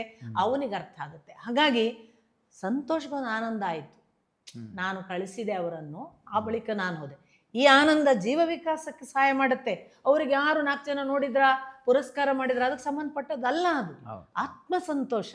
ಇಂತಹ ಸೂಕ್ಷ್ಮಜ್ಞತೆಯನ್ನೇ ಜಿಡ್ಡು ಕೃಷ್ಣಮೂರ್ತಿ ಯಾವಾಗಲೂ ಹೇಳೋದು, when you are walking on the road, don't forget that so many are going to walk on the same road. It is not only you. So if at all you see a stone, just don't ignore the stone. You might have seen it, so you have not stepped on it. You never fell. But somebody who is coming behind may not watch and may fall. So just throw it away. Be sensitive towards every being on this earth. ಇದನ್ನೇ ಕೃಷ್ಣ ಭಗವದ್ಗೀತೆಯಲ್ಲಿ ಹೇಳುವಾಗ, ಅಥವಾ ನಾವು ಮಹಾಭಾರತದಲ್ಲಿ ಬೇರೆ ಬೇರೆ ಸಂದರ್ಭಗಳಲ್ಲಿ ಕೃಷ್ಣನ ಮಾತುಗಳನ್ನು ಅನುಶಾಸನ, ಅಶ್ವಮೇಧಿಕ ಪರ್ವದಲ್ಲೆಲ್ಲ ಓದಿದರೆ ಪಕ್ಕಾ ಗೊತ್ತಾಗುತ್ತೆ. ಕೃಷ್ಣ ಹೇಳ್ತಾನೆ, ನನ್ನ ಇರುವಿಕೆಯನ್ನು ಪ್ರತಿಯೊಬ್ಬರಲ್ಲಿ ಗಮನಿಸುವವರೆಗೆ ಸೂಕ್ಷ್ಮ ಆಗಿ, ನಾನು ನಿಮ್ಮೊಳಗಿದ್ದೇನೆ ಅನ್ನುವುದು ಮೊದಲ ಅರ್ಥೈಸುವಿಕೆ. ನನ್ನ ಒಳಗಿದ್ದಾನೆ ಇವನು ಅಂತ ಅರ್ಥೈಸುವುದಕ್ಕೆ ನಿತ್ತರೆ ಅದು ಅಲ್ಲಿಗೆ ನಿಂತೀತು. ಅದರ ಆಚೆಗೆ ಅವನು ಅಲ್ಲಿದ್ದಾನೆ, ಇಲ್ಲಿದ್ದಾನೆ, ಪ್ರತಿಯೊಬ್ಬರೊಳಗಿದ್ದಾನೆ. ಆ ಒಬ್ಬನ ಒಳಗೆ ಇರುವಾಗ ಅವನು ಎಲ್ಲಿಯೂ ಭೇದ ಮಾಡಿಲ್ಲ. ಭೇದ ಗೊತ್ತಲ್ಲ, ಎಲ್ಲರಲ್ಲೂ ಅಲ್ಲ, ಅವನು ಕೂಡ ಇರುವಾಗ ಯಾರಲ್ಲೂ ಭೇದ ಮಾಡಲಿಲ್ಲ. ನಾನು ಇವ್ರ ಹತ್ರ ಇಷ್ಟು ಅಂಶ ಇರ್ತೇನೆ, ಅವನು ಯಾರಲ್ಲೂ ಭೇದ ಮಾಡಲಿಲ್ಲ. ಅವನ ಇಂಡಿಸ್ಪ್ಯಾರಿಟಿ, ಅಥವಾ ಅವನು ಎಲ್ಲಿಯೂ ಏನನ್ನೂ ಒಂದು ಯಾರಿಗೂ ಕೂಡ ವ್ಯತ್ಯಾಸ ಆಗದ ಹಾಗೆ ಇರುವ ಅವನ ಕ್ರಮ ಇದೆಯಲ್ಲ, ಆ ಥರದ ಒಂದು ಭಾವವನ್ನು ನಮ್ಮೊಳಗೆ ಬೆಳೆಸುವ ಸೂಕ್ಷ್ಮಜ್ಞತೆ ಬರಬೇಕಲ್ಲ, ಅದನ್ನು ನಾವು ಗಮನಿಸಲಿಕ್ಕಾಗಿ ಈ ಕರ್ಮ ಮೊದಲಾದ ಸಿದ್ಧಾಂತ ಇದೆಯೇ ಹೊರತು ಸುಮ್ಮನೆ. ಆಮೇಲೆ ನೀವೇ ಹೇಳಿದ್ರಿ, ಅನುಭವಿಸ್ಬೇಕು, ಕರ್ಮ ಹೋದ ಜನ್ಮದ್ದು, ಅದರಿಂದ ಅನುಭವಿಸ್ಲಿಕ್ಕಿದೆ. ಪಕ್ಕಾ ಕೃಷ್ಣನೇ ಹೇಳ್ತಾನೆ, ಯಾವನು ಇದನ್ನು ಅರ್ಥೈಸಿಕೊಂಡು ನಾನು ಅಧಪ್ಪತನದಲ್ಲಿದ್ದೇನೆ, ನಾನು ಕೆಟ್ಟ ಕೆಲಸಗಳನ್ನು ಮಾಡ್ತಿದ್ದೇನೆ, ನಾನು ಇದರ ಆಚೆಗೆ ಹೋಗಲೇಬೇಕು ಅಂತ ಅರ್ಥೈಸಿಕೊಂಡು ನಿರಂತರವಾಗಿ ನನ್ನನ್ನು ಹಂಬಲಿಸಿ ಇದನ್ನು ಪಾರು ಮಾಡುವುದರ ಕಡೆಗೆ ನಡೀತಾನೆ, ಅವನನ್ನು ನಾನು ಉದ್ಧರಿಸ್ತೇನೆ. ಅಂದರೆ ಏನು? ಕರ್ಮ ಜನ್ಮ ಫಲಗಳನ್ನೆಲ್ಲ ನಾನು ನಿವಾರಿಸುವಷ್ಟು ನಿಮಗೆ ರಿವಾರ್ಡ್ ಕೂಡ ಕೊಡ್ತೇನೆ. ಯಾವಾಗ? ನಿಮ್ಮ ಎಫರ್ಟ್ ನೋಡಿಕೊಂಡು. ಇದನ್ನೇ ರಮಣರು ಹೇಳಿದರು, ಪ್ರಾರಬ್ಧ, ಆಗಾಮಿ, ಸಂಚಯ ಎಲ್ಲ ಕರ್ಮಗಳಿವೆ. ಆದರೆ ಮನುಷ್ಯ ತಾನು ಪ್ರಯತ್ನ ಪಟ್ಟು ಹ್ಮ್ ಇದನ್ನು ನಾನು ಇಂದಿನಿಂದ ಈ ಕ್ಷಣ ಬದಲಾಯಿಸಿಕೊಳ್ಳಬೇಕು ಅಂತ ತೀರ್ಮಾನ ಮಾಡಿ ತನ್ನ ಬದುಕಿನ ಇಡೀ ಇರುವಿಕೆಯನ್ನ ಹೊಸ ದಿಕ್ಕಿಗೆ ತಿರುಗಿಸಿ ಬದುಕಲೇಬೇಕಾದ ಹೊಸ ಮಾರ್ಗವನ್ನು ಶೋಧಿಸ್ತೇನೆ ಅಂತ ಹಠ ಹಿಡಿದವನು ಅವನ ಯಾವ ಪ್ರಾರಬ್ಧ ಕರ್ಮಗಳನ್ನು ಅಳಿಸಿ ಹಾಕಬಲ್ಲ ಅಂತ ರಮಣರು ಹೇಳ್ತಾರೆ. ಇಷ್ಟು ಬಹಳ ಉದಾಹರಣೆಗಳು ಬೇಡ. ಹುಟ್ಟಿದ ಮೇಲೆ ಕರ್ಮ ಸ್ವಭಾವ ಎಲ್ಲ ಬದಲಾಗ್ಲಿಕ್ಕೆ ಬರಲ್ಲ ಅಂತ ಒಂದು ವಾದ ಇದೆ. ಅದು ಹೋಗೋದೇ ಅಲ್ಲ, ಅದು ಇರೋದೆ ಅಂತ. ನಮ್ಮಲ್ಲಿ 2 ಉದಾಹರಣೆಗಳನ್ನು ನಾನು ನಿಮಗೆ ಕೊಡ್ಲಿಕ್ಕೆ ಇಷ್ಟಪಡ್ತೇನೆ. ಒಂದು ಬೊಟ್ಯಾನಿಕಲ್ಲಿ ಗ್ರಾಫ್ಟಿಂಗ್ ಸಿಸ್ಟಮ್ ಬಂತು. ಒಂದು ಒಳ್ಳೆಯ ಬೇರಿನಿಂದ ಸಸ್ಟೈನೇಬಲ್ ಕೆಪಾಸಿಟಿ ಇರುವ ಟಫ್ ಗಿಡವನ್ನು ತಂದು ಸೂಕ್ಷ್ಮವಾದ ಗಿಡಕ್ಕೆ ಗ್ರಾಫ್ಟ್ ಮಾಡಿ ಆ ಸೂಕ್ಷ್ಮ ಗಿಡದ ಮೂಲಕ ಹಣ್ಣು ಪಡೆಯೋದು. ಈ ಸಸ್ಟೈನೇಬಿಲಿಟಿ ಈ ಗಿಡಕ್ಕಿದೆ. ಆದರೆ ಇದು ಹಣ್ಣು ಬಿಡುವ ಒಳ್ಳೆಯ ಮರ ಅಲ್ಲ. ಆದರೆ ಕಠೋರ ಧಾರ್ಷ್ಟ್ಯ ಗಟ್ಟಿತನ ಎಲ್ಲ ಇದೆ. ಇದಕ್ಕೆ ತಂದುಬಿಟ್ಟು ಚಿಕ್ಕ ಗಿಡನ ಗ್ರಾಫ್ಟ್ ಮಾಡಿದ್ದು. ಇವತ್ತಿಗೂ ನಮ್ಮ ಮನೆಯಲ್ಲಿದೆ, ನಾನು ನಿಮ್ಗೆ ಬಂದು ತೋರಿಸ್ತೀನಿ. ಮುಳ್ಳು ಕಂಟಿ ಕೆಳಗಿನದ್ದು ಬೇರು, ಮುಳ್ಳು ಕಂಟಿ ಸ್ಟ್ರಾಂಗ್ ಆಗಿ ಬೇರು ಬಿಟ್ಕೊಂಡು ಹೋಗಬಲ್ಲ ಮತ್ತು ಗುಡ್ಡಗಾಡುಗಳಲ್ಲಿ ಬೆಳೆಯಬಲ್ಲ ರೂಟ್ ಅದು. ಅದಕ್ಕೆ ತಂದು ಚಿಕ್ಕ ಗಿಡನ ಗ್ರಾಫ್ಟ್ ಮಾಡಿ ಈ ರೂಟು ಮೇಲೆ ಇರುವ ಚಿಕ್ಕ ಗಿಡವನ್ನ ಹೆಂಗೆ ಬೆಳೆಸಿ ಚಿಕ್ಕ ಹಣ್ಣು ಕೊಡುತ್ತೆ ಅಂತ ಆದ್ರೆ ನಾನು ಎಂಥ ಮನುಷ್ಯನೇ ಇದ್ರು ಹೇಗೂ ಆಗಬಹುದಲ್ವಾ? ಯಾವ ಅಪರಾಧ ಯಾವ ತಪ್ಪುಗಳನ್ನು ಕೂಡ ಚಿಕ್ಕ ಗಿಡಕ್ಕೆ ಧಾರೆ ಎರೆಯಿತು ಆ ಕಠೋರ ಗಿಡ. ನನ್ನ ದೋಷ, ನನ್ನ ಕೆಡುಕು, ನನ್ನ ಮೋಸ, ನನ್ನ ಅಪಚಾರಗಳನ್ನು ಇನ್ನು ನನ್ನನ್ನು ಪರಿವರ್ತಿಸು ಅಂತ ನಾನು ಭಗವಂತನಿಗೆ ಅರ್ಪಿಸಿದರೆ ನನ್ನೊಳಗೊಂದು ಚಿಕ್ಕ ಗಿಡ ಹುಟ್ಟುತ್ತೆ. ನಾನೆಷ್ಟೇ ಕೆಟ್ಟವನಿದ್ರು, root may be the same root. ನಾನು ಮಾಡಿದ ಪ್ರಾರಬ್ಧದ ರೂಟೇ ಇರ್ಬೋದು, but I can change my life. ಇದು ಒಂದು ಬೊಟ್ಯಾನಿಕಲ್ ಎಕ್ಸ್ಪೀರಿಯನ್ಸ್ ಅಥವಾ ಎಕ್ಸ್ಪ್ಲನೇಷನ್. ಇನ್ನೊಂದು ನೀವು ನೋಡಿದ್ದೀರಿ, ಇದು ಕೂಡ ಬೊಟ್ಯಾನಿಕಲಿ ಹೇಗೆ ಪ್ರೂವ್ ಮಾಡಿದ್ದಾರೆ ನನಗೆ ಗೊತ್ತಿಲ್ಲ. ಹುಣಸೆ ಹಣ್ಣು ಅಂದರೆ ಹುಳಿ. ಯಾವಾಗಲೂ ಎಲ್ಲರೂ ಉದಾಹರಣೆ ಕೊಡ್ತಾರೆ. ಯಾವತ್ತಾದರೂ ನಿಮಗೆ ಹಾಗಲಕಾಯಿ ಸಿಹಿ ಆಗುತ್ತಾ ಅಂತ ಉದಾಹರಣೆ ಕೊಟ್ಬಿಡ್ತಾರೆ ಈ ಕರ್ಮದ ಸಿದ್ಧಾಂತ ಹೇಳುವಾಗ. ಅದಕ್ಕೆ ನಾನು ಈ ಉದಾಹರಣೆ ಕೊಡೋದು. ಹುಣಸೆ ಹಣ್ಣು ಅಂದರೆ ಹುಳಿ. ಆದರೆ ಇವತ್ತು ನೀವು ಒಂದು ಫ್ರೂಟ್ ಮಾರ್ಕೆಟ್ಗೆ ಹೋಗಿ ಅಲ್ಲಿ ಥೈಲ್ಯಾಂಡ್ ಹುಣಸೆ ಹಣ್ಣು ಕೊಡ್ತಾರೆ. ನಿಮಗೆ ಖರ್ಜೂರ ತಿಂದಷ್ಟು ಸಿಹಿ ಇರುತ್ತೆ. ಯಾರು ಮಾಡಿದ್ರು, ಹೇಗೆ ಮಾಡಿದ್ರು, ಏನೋ ಮಾಡ್ತಿದ್ದಾರೆ. ಒಂದು ಹಣ್ಣಿನ ಗುಣವನ್ನು ಇನ್ನೊಂದು ಹಣ್ಣಿಗೆ ಸೇರಿಸಿ ಪರಿವರ್ತಿಸುವ ಕೆಲಸಗಳು ಬೇಕಾದಷ್ಟು ಆಗ್ತಿವೆ. ಇದೆಲ್ಲ ಹೊರಗಿನ ಮಾದರಿಗಳಿಂದ ನಾವು ಗಮನಿಸಬಹುದಾದ್ದು. ನಾವೊಂದು ಒಳ್ಳೆಯ ಸತ್ಸಂಗಕ್ಕೆ ಹೋದರೆ ನನ್ನ ಕೆಡುಕಿನ ಜೀವನ, ನನ್ನ ಅಪಚಾರಗಳು, ನನ್ನ ದೋಷ, ನಾನು ತಿಳಿಯದೆ ಮಾಡಿದ ಎಂತೆಂಥದೋ ಅಪರಾಧಗಳು, ನಾನು ಇನ್ನು ಮೇಲೆ ಇದನ್ನು ಮಾಡಲ್ಲ ಅನ್ನುವ ಒಂದು ಸಂಕಲ್ಪ ಮತ್ತು ಸದಾ ಇನ್ನು ಒಳಿತಿನವರ ಜೊತೆಗಿರ್ತೇನೆ ಅನ್ನುವ 2ನೆಯ ನಿರ್ಣಯ, ಇದು ನಮ್ಮನ್ನು ಬದಲಾಯಿಸಬಹುದು. ಆಗ ನಮ್ಮ ಕರ್ಮ ಫಲಗಳನ್ನು ಕೂಡ ನಾವು ಬದುಕಿರುವಾಗಲೇ ಬದಲಾಯಿಸ್ಬೋದು. ಭಗವಂತನೇ ಬದಲಾಯಿಸಬೇಕು ಈ ಜನ್ಮಕ್ಕಾಗಲ್ಲ ಅಂತ ಏನೂ ಇಲ್ಲ. ಅಷ್ಟರ ಮಟ್ಟಿಗೆ ಡೆಡಿಕೇಶನ್ ಬೇಕು, ಅಷ್ಟರ ಮಟ್ಟಿಗೆ ಸರೆಂಡರ್ ಬೇಕು. ಅವನಿಗೆ ಅರ್ಪಿಸಿಕೊಳ್ತೇನೆ, ಇಷ್ಟರವರೆಗೆ ನಡೆದದ ನೀನು ನಡೆಯಲ್ಲ ಅನ್ನುವ ಕನ್ವಿಕ್ಷನ್ ಬೇಕು. ಮತ್ತು ಅದನ್ನೇ ಮಾಡಂಗಿಲ್ಲ. ಕನ್ವಿಕ್ಷನ್ ಮಾಡಿ ಪುನಃ ಮಾಡಿ ಅವನಿಗೆ ಸರೆಂಡರ್ ಅಂದರೆ ಉಪಯೋಗ ಇಲ್ಲ. ಇವತ್ತು ಮಾಡಲ್ಲ ಅಂತ ನಾನು ನಿರ್ಣಯ ಮಾಡಿದ್ನ, ಇದರ ನೆಕ್ಸ್ಟ್ ಮಿನಿಟ್ನಿಂದ ಪ್ರಾಣ ಹೋಗೋ ಪ್ರಸಂಗ ಬಂದರೂ ಆ ಕಡೆಗೆ ಮುಖ ಮಾಡ್ತಾರೆ. ಅದು ಆ ಕನ್ವಿಕ್ಷನ್ ಬೇಕು. ಮತ್ತೆ ನಂತರದ ಪರಿಣಾಮ ಅವನೊಟ್ಟಿಗೆ ಮಾಡಿದ ಟೋಟಲ್ ಸರೆಂಡರ್ಗೆ ಅದು ಅವನಿಗೆ ಬಿಡೋದು, ಅವನು ರಿಸಲ್ಟ್ ಕೊಡ್ತಾನೆ. ನಾನು ಮಾತ್ರ ವಾಪಸ್ ತಪ್ಪು ಮಾಡಲ್ಲ. ಪಶ್ಚಾತ್ತಾಪ ಶಬ್ದಕ್ಕೆ ಇರುವ ಅರ್ಥವೇ ಇನ್ನೊಮ್ಮೆ ತಿರುಗಿ ಅದನ್ನು ಮಾಡದೇ ಇದ್ದರೆ ಅದು ಪಶ್ಚಾತ್ತಾಪ, ಇಲ್ಲದಿದ್ದರೆ ಅಲ್ಲ. ನಾನು ಒಂದು ತಪ್ಪು ಮಾಡೋದು, ಪಶ್ಚಾತ್ತಾಪ ಪಟ್ಟು ಕಾಲಿಗೆ ಬಿದ್ದು ಕ್ಷಮೆ ಕೇಳಿ ಇನ್ನೇನು ಮಾಡಲ್ಲ ಅಂತ ಅನ್ನೋದು, ನಾಳೆ ಇನ್ನೊಬ್ರ ಜೊತೆಗೆ ಅದೇ ತಪ್ಪು ಅವರನ್ನು ಕಂಡಾಗ ಮತ್ತೆ ಅದೇ ಅಪೇಕ್ಷೆ ಬಂತು, ಅವ್ರ ಹತ್ರ ಮಾಡಿದೆ ಏನು ಉಪಯೋಗ? ಪಶ್ಚಾತ್ತಾಪ ಅಂದರೆ ಇನ್ನೊಮ್ಮೆ ನಾನು ಅದನ್ನು ಮಾಡಲ್ಲ, ಆ ಥರದ ಪ್ರಾಯಶ್ಚಿತ್ತ ಆಗಬೇಕು.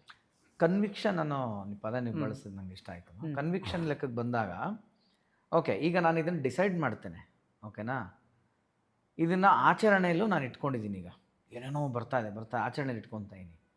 ಎಲ್ಲಿ ಮಟ್ಟಿಗೆ ಕಾಯ ವಾಚ ಮಟ್ಟಕ್ಕೆ ಇಟ್ಕೊತಾ ಇದ್ದೀನಿ, ಮನಸ ಆಗ್ತಿಲ್ಲ ಅಂತ ಅಂದ್ಕೊಳ್ಳೋಣ. ತ್ರಿಕರಣ ಶುದ್ಧಿಯಲ್ಲಿ ಹೆಂಗೆ ಇಟ್ಕೊಳಕ್ಕಾಗುತ್ತೆ? ಅದನ್ನ ಏಕಕಾಲದಲ್ಲಿ ಹೆಂಗೆ ಆ ಕನ್ವಿಕ್ಷನ್ನು ತ್ರಿಕರಣಕ್ಕೆ ಇಳಿಯೋಕ್ಕಾಗುತ್ತಾ? Just asking. ನೋಡಿ, ಬೇರೆ ಬೇರೆ ಸಂದರ್ಭಗಳಲ್ಲಿ ಈ ತ್ರಿಕರಣ ಶುದ್ಧಿ ಆಗದೆ ಕಂಪ್ಲೀಟ್ ಕೆಲಸ ಅಂತ ಇಲ್ಲವೇ ಇಲ್ಲ. ಯಾಕಂದರೆ ಅದು ಅತ್ಯಂತ ಸಟ್ಲರ್ ಫಾರ್ಮಿನಲ್ಲಿ ಬೀಯಿಂಗ್ ಇರೋದು ಮನಸ್ಸಿನ ಜೊತೆಗೇನೆ. ಮನಸ್ಸು nearest connection to take over to make it something else. ಎಲ್ಲದಕ್ಕೂ ಕೂಡ ಜೀವವನ್ನು ಡೈರೆಕ್ಟ್ ಕನೆಕ್ಟ್ ಮಾಡಿರೋದು ಮನಸ್ಸು. ಹಾಗಾಗಿ ಹೌದು, ಕಾಯ ವಾಚ ನಾನು ಮಾಡ್ತೀನಿ. ಯಾಕೆ? ಎಚ್ಚರ ಇದೆ, ನಂಗೆ ಗೊತ್ತಾಗುತ್ತೆ, ಕನ್ವಿಕ್ಷನ್ ಇದೆ. ಹೌದು, ಮತ್ತು ನನಗೆ ಗೊತ್ತಿದೆ, ನನಗೆ ಎಚ್ಚರ ಇದೆ, ಗೊತ್ತಿದೆ ನನಗೆ. ಮನಸ್ಸು ಅನ್ನೋದು ನಿದ್ರೆಯಲ್ಲೂ ಇದೆ, ಕನಸಿನಲ್ಲೂ ಇದೆ, ಈ ಎಲ್ಲ ಕಾಲದಲ್ಲೂ ಅದು ಒಂದೇ ಇರಬೇಕು. ಅದಕ್ಕೆ ಸಾಧನೆ ಅಂತಲೇ ಹೇಳೋದು. ಅದಕ್ಕೆ ಹೆಂಗೆ ಅವಾಗ ಸಾಧನೆ ಮಾಡಬೇಕು? ಅದಕ್ಕೆ ಸಾಧನೆ ಅಂತಲೇ ಹೇಳೋದು. ಈಗ ಉದಾಹರಣೆಗೆ ನಾನು ಬ್ರಹ್ಮಚರ್ಯ ಪಾಲನೆ ಮಾಡ್ತೀನಿ, ಸಂಕಲ್ಪ. ನಾನು ಇವತ್ತಿನಿಂದ ದೈಹಿಕ ಸುಖ, ದೈಹಿಕ ಆಕಾಂಕ್ಷೆ, ದೈಹಿಕ ಅಪೇಕ್ಷೆಗಳನ್ನು ಬಂದರೆ ಇಲ್ಲ ಅಂತ ನನಗೆ ನಾನು ತೀರ್ಮಾನ ಮಾಡ್ಕೊಳ್ಳೋದು. ಇಲ್ಲ ಅನ್ನೋದನ್ನು, ಹೌದು ನನಗೀಗೆ ಒಂದು ಹುಡುಗನ ನೋಡುವಾಗ ಅಪೇಕ್ಷೆ ಆಯಿತು, ತಕ್ಷಣ ನನ್ನ ಸಂಕಲ್ಪವನ್ನು ಎದುರಿಗೆ ತಂದ್ಕೊಂಡು ನನಗೆ ಡಿಲೀಟ್ ಅಂತ ಅದನ್ನು ನಾನು ಎಲ್ಲ ಅಪೇಕ್ಷೆಗಳನ್ನು ಆ ಕ್ಷಣ ಎಚ್ಚರದಿಂದ ಡಿಲೀಟ್ ಮಾಡ್ತೇನೆ. ಕಾಯ ಆಯಿತು. ವಾಚಿಕವಾಗಿ ನಾನು ಯಾರ ಜೊತೆಗೂ ಮಾತಾಡುವಾಗ ನನಗೆ ಬಂದ್ಕೊಳ್ಳೂ ನಾನು ಎಚ್ಚರಿಸಿಕೊಂಡು ಅಂಥ ಮಾತುಗಳನ್ನು ಆಡದೇ ಇರ್ಬೋದು. ನಿದ್ದೆಗೆ ಹೋದೆ ಅಥವಾ ಒಂದು ಸಣ್ಣ ಧ್ಯಾನಾವಸ್ಥೆಯ ನಿದ್ದೆಯಲ್ಲಿದ್ದೆ, ಕಲ್ಪನೆಗೆ ಹೋಗ್ತೇನೆ. ಕಲ್ಪನೆ ನನ್ನನ್ನು ತೊಗೊಂಡೋಗ್ಬಿಡುತ್ತೆ. ಆ ಹುಡುಗನ ಹತ್ರ ಅವನ ಜೊತೆಗಿದ್ದೇನೆ, ಅವನ ಜೊತೆಗೆ ಮಲಗಿದೆ ಎಲ್ಲ ಅನ್ನಿಸ್ತದೆ. ಆಗ ಮನಸ್ಸು ದಾರಿ ತಪ್ಪಿತು. ನಿದ್ದೆಯಲ್ಲಂತೂ ಇದು ಧ್ಯಾನದ ಕಲ್ಪನೆ, ಸ್ವಲ್ಪ ಆದರೂ ಎಚ್ಚರ ಇದೆ. ನಿದ್ದೆ ಅಂತೂ ಪೂರ್ತಿ ಎಚ್ಚರ ಇಲ್ಲದ ಸ್ಥಿತಿ. ಆಗ ದೈಹಿಕ ಆಕಾಂಕ್ಷೆಗಳಿಗೆ ಅನುಗುಣವಾಗಿ ಮನಸ್ಸು ಬೇಕಾದ್ದನ್ನು ಮಾಡಿ ನಿದ್ರಾವಸ್ಥೆಯಲ್ಲಿ ಎಷ್ಟೋ ಜನಕ್ಕೆ ದೈಹಿಕ ಸುಖಾದ ಅನುಭವಗಳನ್ನು ಇದೆಲ್ಲವೂ ಇದೆ. ಅದಕ್ಕೆ ಬೇಕಾಗೋದು ಒಂದೇ, ಏನೂ ಇಲ್ಲ, ಎಚ್ಚರವನ್ನು ಹೆಚ್ಚು ವಿಸ್ತರಿಸೋದು. ಈಗ ಎಚ್ಚರವನ್ನು ಕಣ್ಣು ತೆರೆದ ಅವಸ್ಥೆಯಲ್ಲಿ ಎಚ್ಚರ ನಮಗೆ ಪ್ರಾಕ್ಟೀಸ್ನಿಂದ ಇದೇ ರೂಢಿಯಲ್ಲಿ ಗೊತ್ತಾಗುತ್ತೆ, ಮಾಡ್ತೀವಿ ಅಂದ್ಕೊಳ್ಳೋಣ. ಕಲ್ಪನೆಗೆ ಕೂತದ್ದು, ಧ್ಯಾನಕ್ಕೆ ಹೋದದ್ದು ಕಲ್ಪನೆಗೆ ಹೋಯ್ತು ಮನಸ್ಸು. ಹೋದ ತಕ್ಷಣ ಗೊತ್ತಾಗುತ್ತೆ ದ ಟ್ರ್ಯಾಕ್. ನನ್ನ ಮನಸ್ಸು ದಾರಿ ತಪ್ಪಿದೆ ಅಂತ ಗೊತ್ತಾಗುವುದು ಎಷ್ಟೋ ಸಾರಿ ಏನಾಗುತ್ತೆ ಅಂದರೆ, ಅಷ್ಟೂ ಕಲ್ಪನೆಗಳನ್ನು ಮುಗಿಸಿ ಅದರ ದೈಹಿಕ ಅನುಭವಗಳನ್ನೆಲ್ಲ ಪಡೆದ ಮೇಲೆ ಅಯ್ಯೋ ದೇವರೇ ನಾನು ಟ್ರ್ಯಾಕ್ ತಪ್ಪಿದ್ದೇನೆ ಗೊತ್ತಾಗುತ್ತೆ ಫಸ್ಟಿಗೆ. ಓಹೋ, ಇದು ನನಗೆ ಎಲ್ಲ ಕಲ್ಪನೆ ಮುಗಿದ ಮೇಲೆ ಎಚ್ಚರ ಬಂತು. ನಾಳೆ ಇದು ಹೊರಡುವಾಗಲೇ ಎಚ್ಚರ ಇರಬೇಕು, ನನಗೆ ಮನಸ್ಸು ಬೇರೆ ಕಡೆ ಹೋಗ್ತಿದೆ ಅಂತ ನನಗೆ ಗೊತ್ತಿರಬೇಕು ಅಂತ ನಾನು ಎಚ್ಚರ ಮಾಡ್ಕೊಂಡು ಅವತ್ತು ಹೇಳಿ, ಸೆಕೆಂಡ್ ಡೇ ನಾನು ಕೂತಾಗ ಪುನಃ ಹೋಯ್ತು, ಏನೇನೋ ಮಾಡ್ತು. ಅಟ್ಲೀಸ್ಟ್ ಮುಗಿಸಿ ಬರುವುದ್ರೊಳಗೆ, ಆ ಅನುಭವನ ಮುಗಿಸಿ ಬರುವುದ್ರೊಳಗೆ ಎಲ್ಲೋ 3/4 ಹೋಗೋ ಎಚ್ಚರ ಆಯಿತು ಅಂತ ಇಟ್ಕೊಳ್ಳಿ. ಇವತ್ತು 1/4 ಕಮ್ಮಿ ಹೋಗಿದ್ದೇನೆ, ನಾಳೆ ಇನ್ನಷ್ಟು ಬೇಗ ವಾಪಸ್ ಬರಬೇಕು, ಇನ್ನಷ್ಟು ಬೇಕು. ಇದು ನಮ್ಮ ಲೈಫ್ ಟೈಮ್ನಲ್ಲಿ ನಾವು ಎಷ್ಟೆಷ್ಟು ಪ್ರಾಕ್ಟೀಸ್, ಸತತಾಭ್ಯಾಸಂ ಕೌಂತೇಯ ಅಭ್ಯಾಸೇನತು ಕೌಂತೇಯ, ಇದು ಕೃಷ್ಣ ಕೊಡೋ ಕಮಾಂಡ್. ಇದು ಕೃಷ್ಣನಿಗೆ ಏನು ಮನಸ್ಸನ್ನು ಹಿಡಿದಿಡಬೇಕು ಅಂತಿ, ಅದು ಕೂಡ ಗಾಳಿ ಇಲ್ಲದ ಕೋಣೆಯಲ್ಲಿ ದೀಪ ಹೇಗೆ ಅಲುಗುವುದಿಲ್ಲವೋ ಹಾಗೆ ಹಿಡಿದಿಡಬೇಕು ಅಂದ ಕೃಷ್ಣ. ಇವನು ಅದೇ ಅಂದ, ಅದು ಗಾಳಿಯನ್ನು ಹಿಡಿದಷ್ಟು ಕಷ್ಟಪ್ಪ, ನೀನು ಹೇಳ್ತೀವಿ ವಾಯು ಇಲ್ಲದ ದೀಪದಂತೆ ಅಂತ, ನಾನು ಹೇಳ್ತೇನೆ ಗಾಳಿಯನ್ನು ಹಿಡಿದಷ್ಟು ಕಷ್ಟ, ಅಷ್ಟು ಸ್ಪೀಡ್ ಇದೆ, ನೀನೇನಪ್ಪ ಹೇಳ್ತೀಯ ಮನೋವೇಗ. ಆಗ ನೀನು ಹೇಳುದಲ್ಲ ಅಂತ ಕೃಷ್ಣ ಹೇಳುವುದಿಲ್ಲ. ಸರಿಯಾಗಿ ಹೇಳಿದ್ದಿ ಅರ್ಜುನ, ತುಂಬ ಕಷ್ಟ, ನಾನು ಒಪ್ತೀನಿ. ಆದರೆ ಸತತ ಅಭ್ಯಾಸಂ ಕೌಂತೇಯ ಅಭ್ಯಾಸೇನತು ಕೌಂತೇಯ ಅಂತಲೇ ಅವನು ಕೊಡುವ ಬೀಜ ಸೂತ್ರ. ಏನು ಬೀಜ ಮಂತ್ರ, ಯಾಕೆ ಅದು ಬೀಜ ಮಂತ್ರವಾಗಿ ಹೌದು ಅಂತಂದರೆ, ನಿಮಗೆ ಡೇ ಬೈ ಡೇ ಪ್ರಾಕ್ಟೀಸ್ ಮಾಡ್ತಾ ಹೋದರೆ ನಿಮಗೇ ಗೊತ್ತಾಗುತ್ತೆ, yes I can come out of it ಅಂತ. ಹೌದು, ನಿಮಗೆ ಗೊತ್ತಾಗೋ ನನ್ನ ಕಲ್ಪನೆ. ನಿನ್ನೆ ನಾನು ಕೂತು ನಾನು ಇಷ್ಟಪಡುವ ಹುಡುಗನ ಹತ್ರ ಹೋಗಿ ಎಲ್ಲ ಖುಷಿಪಟ್ಟು ಬರುವವರೆಗೆ ನನಗೆ ಎಚ್ಚರವೇ ಇಲ್ಲ. 10 ದಿವಸದ ಮೇಲೆ ನನಗೆ ಗೊತ್ತಾಗುತ್ತೆ ಅದು ಈಗ ಹುಡುಗನ ಹತ್ರ ಹೊರಟಿದೆ ಅನ್ನುವಾಗಲೇ ನನಗೆ ಎಚ್ಚರ ಆಗ್ತಿದೆ. ಅಷ್ಟರ ಮಟ್ಟಿಗೆ ನಾನು ಅದನ್ನು ಎಳೆದು ತರ್ತಿದ್ದೇನೆ. ಒಬ್ಬ ಈ ಸಾಧನಾ ಪಥದಲ್ಲಿರುವ 26ರ ಹುಡುಗನನ್ನು, ಅವನು ತನ್ನ 8ನೇ ತರಗತಿಯಿಂದ ಅವನು ಒಳಗೆ ಕೂತ್ಕೊಂಡು ಧ್ಯಾನ ಲೋಕದವ. ಅವನು ಒಂದು ದಿವಸ ಹೀಗೆ ಮುಖಾಮುಖಿ ಆದಾಗ ನಾನು ಅವನಿಗೆ ಕೇಳಿದೆ, ತುಂಬ ಪ್ರಶ್ನೆಗಳಿವೆಪ್ಪ, ಅದೆಲ್ಲ ಕೇಳ್ತೀನಿ ಅಂಥೇಳಿ ಎಲ್ಲ ಕೇಳಿ, ಒಂದು ಪ್ರಶ್ನೆ ಬಹಳ ಮುಖ್ಯವಾದ ಕೇಳ್ತೀನಿ, ನಿನಗಿನ್ನು 24, ನಾನು ಕೂಡ ಈ ಪಥಕ್ಕೆ ಸುಮಾರು ನಿನ್ನ ವಯಸ್ಸಿಗೆ ಬಂದೆ. ಅಧ್ಯಾತ್ಮ ಪಥ ಎಷ್ಟು ಆಕರ್ಷಕವೋ ಅಷ್ಟೇ ಪರೀಕ್ಷಾತ್ಮಕ. ಹೌದು. ನಮಗೆ ಮಾನಸಿಕವಾಗಿ ಒಂದು ಯೋಚನೆ ಇದ್ರೂ ದೈಹಿಕವಾದ ಕೆಲವು ಆಕಾಂಕ್ಷೆಗಳಿರ್ತವೆ. ನಿನಗೂ ಕೂಡ ಆ ವಯಸ್ಸಿಗೆ ದೈಹಿಕ ಆಕಾಂಕ್ಷೆ, ಕಾಮ ಮತ್ತೊಂದು ಇರಲಬಹುದು, ಇಲ್ಲದೇ ಇರ್ಲಿಕ್ಕೆ ಸಾಧ್ಯ ಇಲ್ಲ ಬೈ ಬರ್ತ್. ನಿನಗೆ ಅದು ಇತ್ತ, ಅದು ನಿನ್ನನ್ನೇನಾದರೂ ಸೆಳೆಯಿತಾ, ಅದು ನಿನ್ನನ್ನು ಅಲುಗಿಸಿಲ್ವಾ ಅಂತ ಕೇಳಿದೆ ನಾನು ಆ ಹುಡುಗಂಗೆ. ಅವನು ಬಹಳ ಚಂದ, ಇದು ಸತತಾಭ್ಯಾಸವನ್ನು ಅವನು ಎಕ್ಸ್ಪ್ರೆಷನ್ ಕೊಟ್ಟು ಹೇಳಿದ ರೀತಿ. ಅವನು ಹೇಗೆ ಹೇಳಿದ ಅಂದರೆ, ಅದು ಮೊದಲಿಗೆ ಇಲ್ಲಿರ್ತದ್ದು ಅಲ್ಲಿಗೆ ಹೋಗ್ತಿತ್ತು. ಅವನು ಕೈ ಮಾಡಿದ್ದು ನೀವು ಗಮನಿಸಿ, ಅದು ನನ್ನನ್ನು ಅಲ್ಲಿಗೆ ಎಳೆದುಕೊಂಡು ಹೋಗ್ತಿತ್ತು. ನಾನು ಅದನ್ನು ವಾಪಸ್ ತರ್ತಿದ್ದೆ, ಮತ್ತೆ ಹೋಗ್ತಿತ್ತು, ಮತ್ತೆ ತರ್ತಿದ್ದೆ, ಮತ್ತೆ ಹೋಗ್ತಿತ್ತು, ಮತ್ತೆ ತರ್ತಿದ್ದೆ. ಅವನ ಕೈ ಹತ್ರ ಆಗ್ಲಿಕ್ಕೆ ಶುರುವಾಯಿತು, ಹೋಗ್ತಿತ್ತು, ಇಂಟೆನ್ಸಿಟಿ ಕಮ್ಮಿ ಆಗ. ಅಂದ್ರೆ ದೂರ ಅದು ಫಸ್ಟ್ ಎಷ್ಟೋ ಹೋದ್ಮೇಲೆ ಗೊತ್ತಾಗ್ತಿತ್ತು, ಬರ್ತಾ ನಂಗೆ ಅದು ಇಲ್ಲಿ ಹೋಗೋಗ್ಲೇ ಗೊತ್ತಾಯ್ತು, ಇಲ್ಲಿ ಹೋಗೋಗ್ಲಿ. ಅವನು ಕೊನೆಯದು ಏನು ಹೇಳಿದಂದ್ರೆ, ಅದು ಈಗ ಇಲ್ಲಿ ಬಂದು ನಿಂತಿದೆ, ಈಗ ಅದು ಹೋಗೋದಿಲ್ಲ. ಹೀಗೆ ಒಂದು ಎಳ್ಕೊಂಡು ಬರುವ ಸಾಧನೆ ಬೇಕು, ಎಲ್ಲೆಲ್ಲೋ ಹೋಗದ ಹಾಗೆ. ಇದು ಸಾಧನೆ ಅನ್ನೋದೇ ಸತತ ಅಭ್ಯಾಸ. ಒಳ್ಳೆಯ ಒಬ್ಬ ರಾಮನ ಪಾತ್ರ ಮಾಡಬೇಕಾದ್ರೆ ತಾಲೀಮು ಬೇಕೇ ಬೇಕು. ನೀವು ಹೋಗಿ ಸ್ಕ್ರಿಪ್ಟ್ ಕೊಟ್ಕೊಂಡು ಹೋಗೋ ರಾಮ ಮಾಡೋ ಅನ್ಕೊಳ್ಳೆ, ರಾಮ ಮಾಡ್ತಾರಲ್ಲ ಇವತ್ತು, ಅದಲ್ಲ. ಸತತಾಭ್ಯಾಸ, ತಾಲೀಮು ಅಂತ ಅದಕ್ಕೆ. ಎಷ್ಟು 40 ದಿವಸ ನಾವು ರಾತ್ರಿ ಹಗಲು ನಾಟಕ ಮಾಡ್ತಿದ್ರೆ, ರಾತ್ರಿ ಹಗಲು ಆ ತಾಲೀಮಿನಲ್ಲಿ ರಾಮ, ಮನೆಯಲ್ಲಿ ರಾಮ ಭಾವದಲ್ಲಿ ಇದ್ದು ಅವತ್ತು ನಾವು ಪ್ರದರ್ಶನ. ಅದು ಸತತಾಭ್ಯಾಸದಿಂದ ಬರುವಂಥದ್ದು. ಸೊ ನಾವು ಅದೇ ಆಗಬೇಕಾದ್ರೆ ಅಂಥದ್ದೊಂದು ಅಭ್ಯಾಸ ಬೇಕು. ಖಂಡಿತವಾಗಿಯೂ ನಿಮಗೆ ಹೇಳಿದಂತಹ ಒಂದು, ನಾನೇ ಉದಾಹರಣೆ ಕೊಟ್ಟ ಬ್ರಹ್ಮಚರ್ಯ, ಅದು ಕಲ್ಪನೆಯಲ್ಲಿ, ಕನಸಿನಲ್ಲಿ ನಮ್ಮನ್ನು ಧೃತಿಗೆಡಿಸ್ತದೆ. ಆದರೆ ನಿದ್ರೆಯಲ್ಲಿ ಆಗುವಂಥದ್ದಿದೆಯಲ್ಲ, ಅಲ್ಲಿಯವರೆಗೆ ಅಂದರೆ ನಾವು ಸಬ್ಕಾನ್ಷಿಯಸ್ ಲೆವೆಲ್ಲವರೆಗೆ ನಮ್ಮ ಅವೇರ್ನೆಸ್ ಶಿಫ್ಟ್ ಆಗಬೇಕು. ಎಷ್ಟು ಅಂದರೆ ನೋಡಿ, ಈಗ ನಾನು ಕಲ್ಪನೆ ಎದ್ದು ಹೇಳಿದೆ, ಇದು ಹೋಗುವಾಗಲೇ ಗೊತ್ತಾಗಿ ಬರುವ ಹಾಗೆ ಒಂದು ಎಚ್ಚರ. ಕನಸಿನಲ್ಲಿ ಆಯಿತು ಅಂತ ಇಟ್ಕೊಳ್ಳಿ, ಕನಸು ಮುಗಿದ ಮೇಲೆ ಎಚ್ಚರ ಆಗುವುದುಂಟಲ್ಲ, ಓ ನಾನು ಇದನ್ನು ಅನುಭವಿಸಿದೆ, ಇದು ಪ್ರಥಮ ಸ್ಥಿತಿ. ಬರ್ತಾ ನಾನು ಹೋಗಿ ಆ ಹುಡುಗನ ಮುಂದೆ ನಿಂತಾಗ ಎಚ್ಚರ ಆಗಿಬಿಡ್ಬೇಕು. ಇನ್ನೂ ಮುಂದಿನ ಹಂತಕ್ಕೆ ನಾನು ಹೊರಟೆ ಅನ್ನುವಾಗ ಎಚ್ಚರ ಗೊತ್ತಾಗ್ಬಿಡುತ್ತೆ.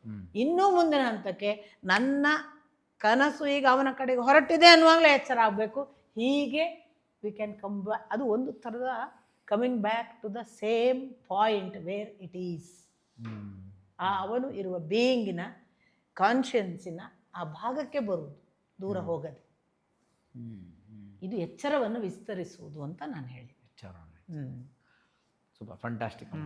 ಇದಕ್ಕೆ ನಿಜವಾಗ್ಲೂ ಆ್ಯಕ್ಚುಲಿ ಅರ್ಥ ಮಾಡ್ಕೊಳ್ಳೇಬೇಕು ಇದನ್ನ.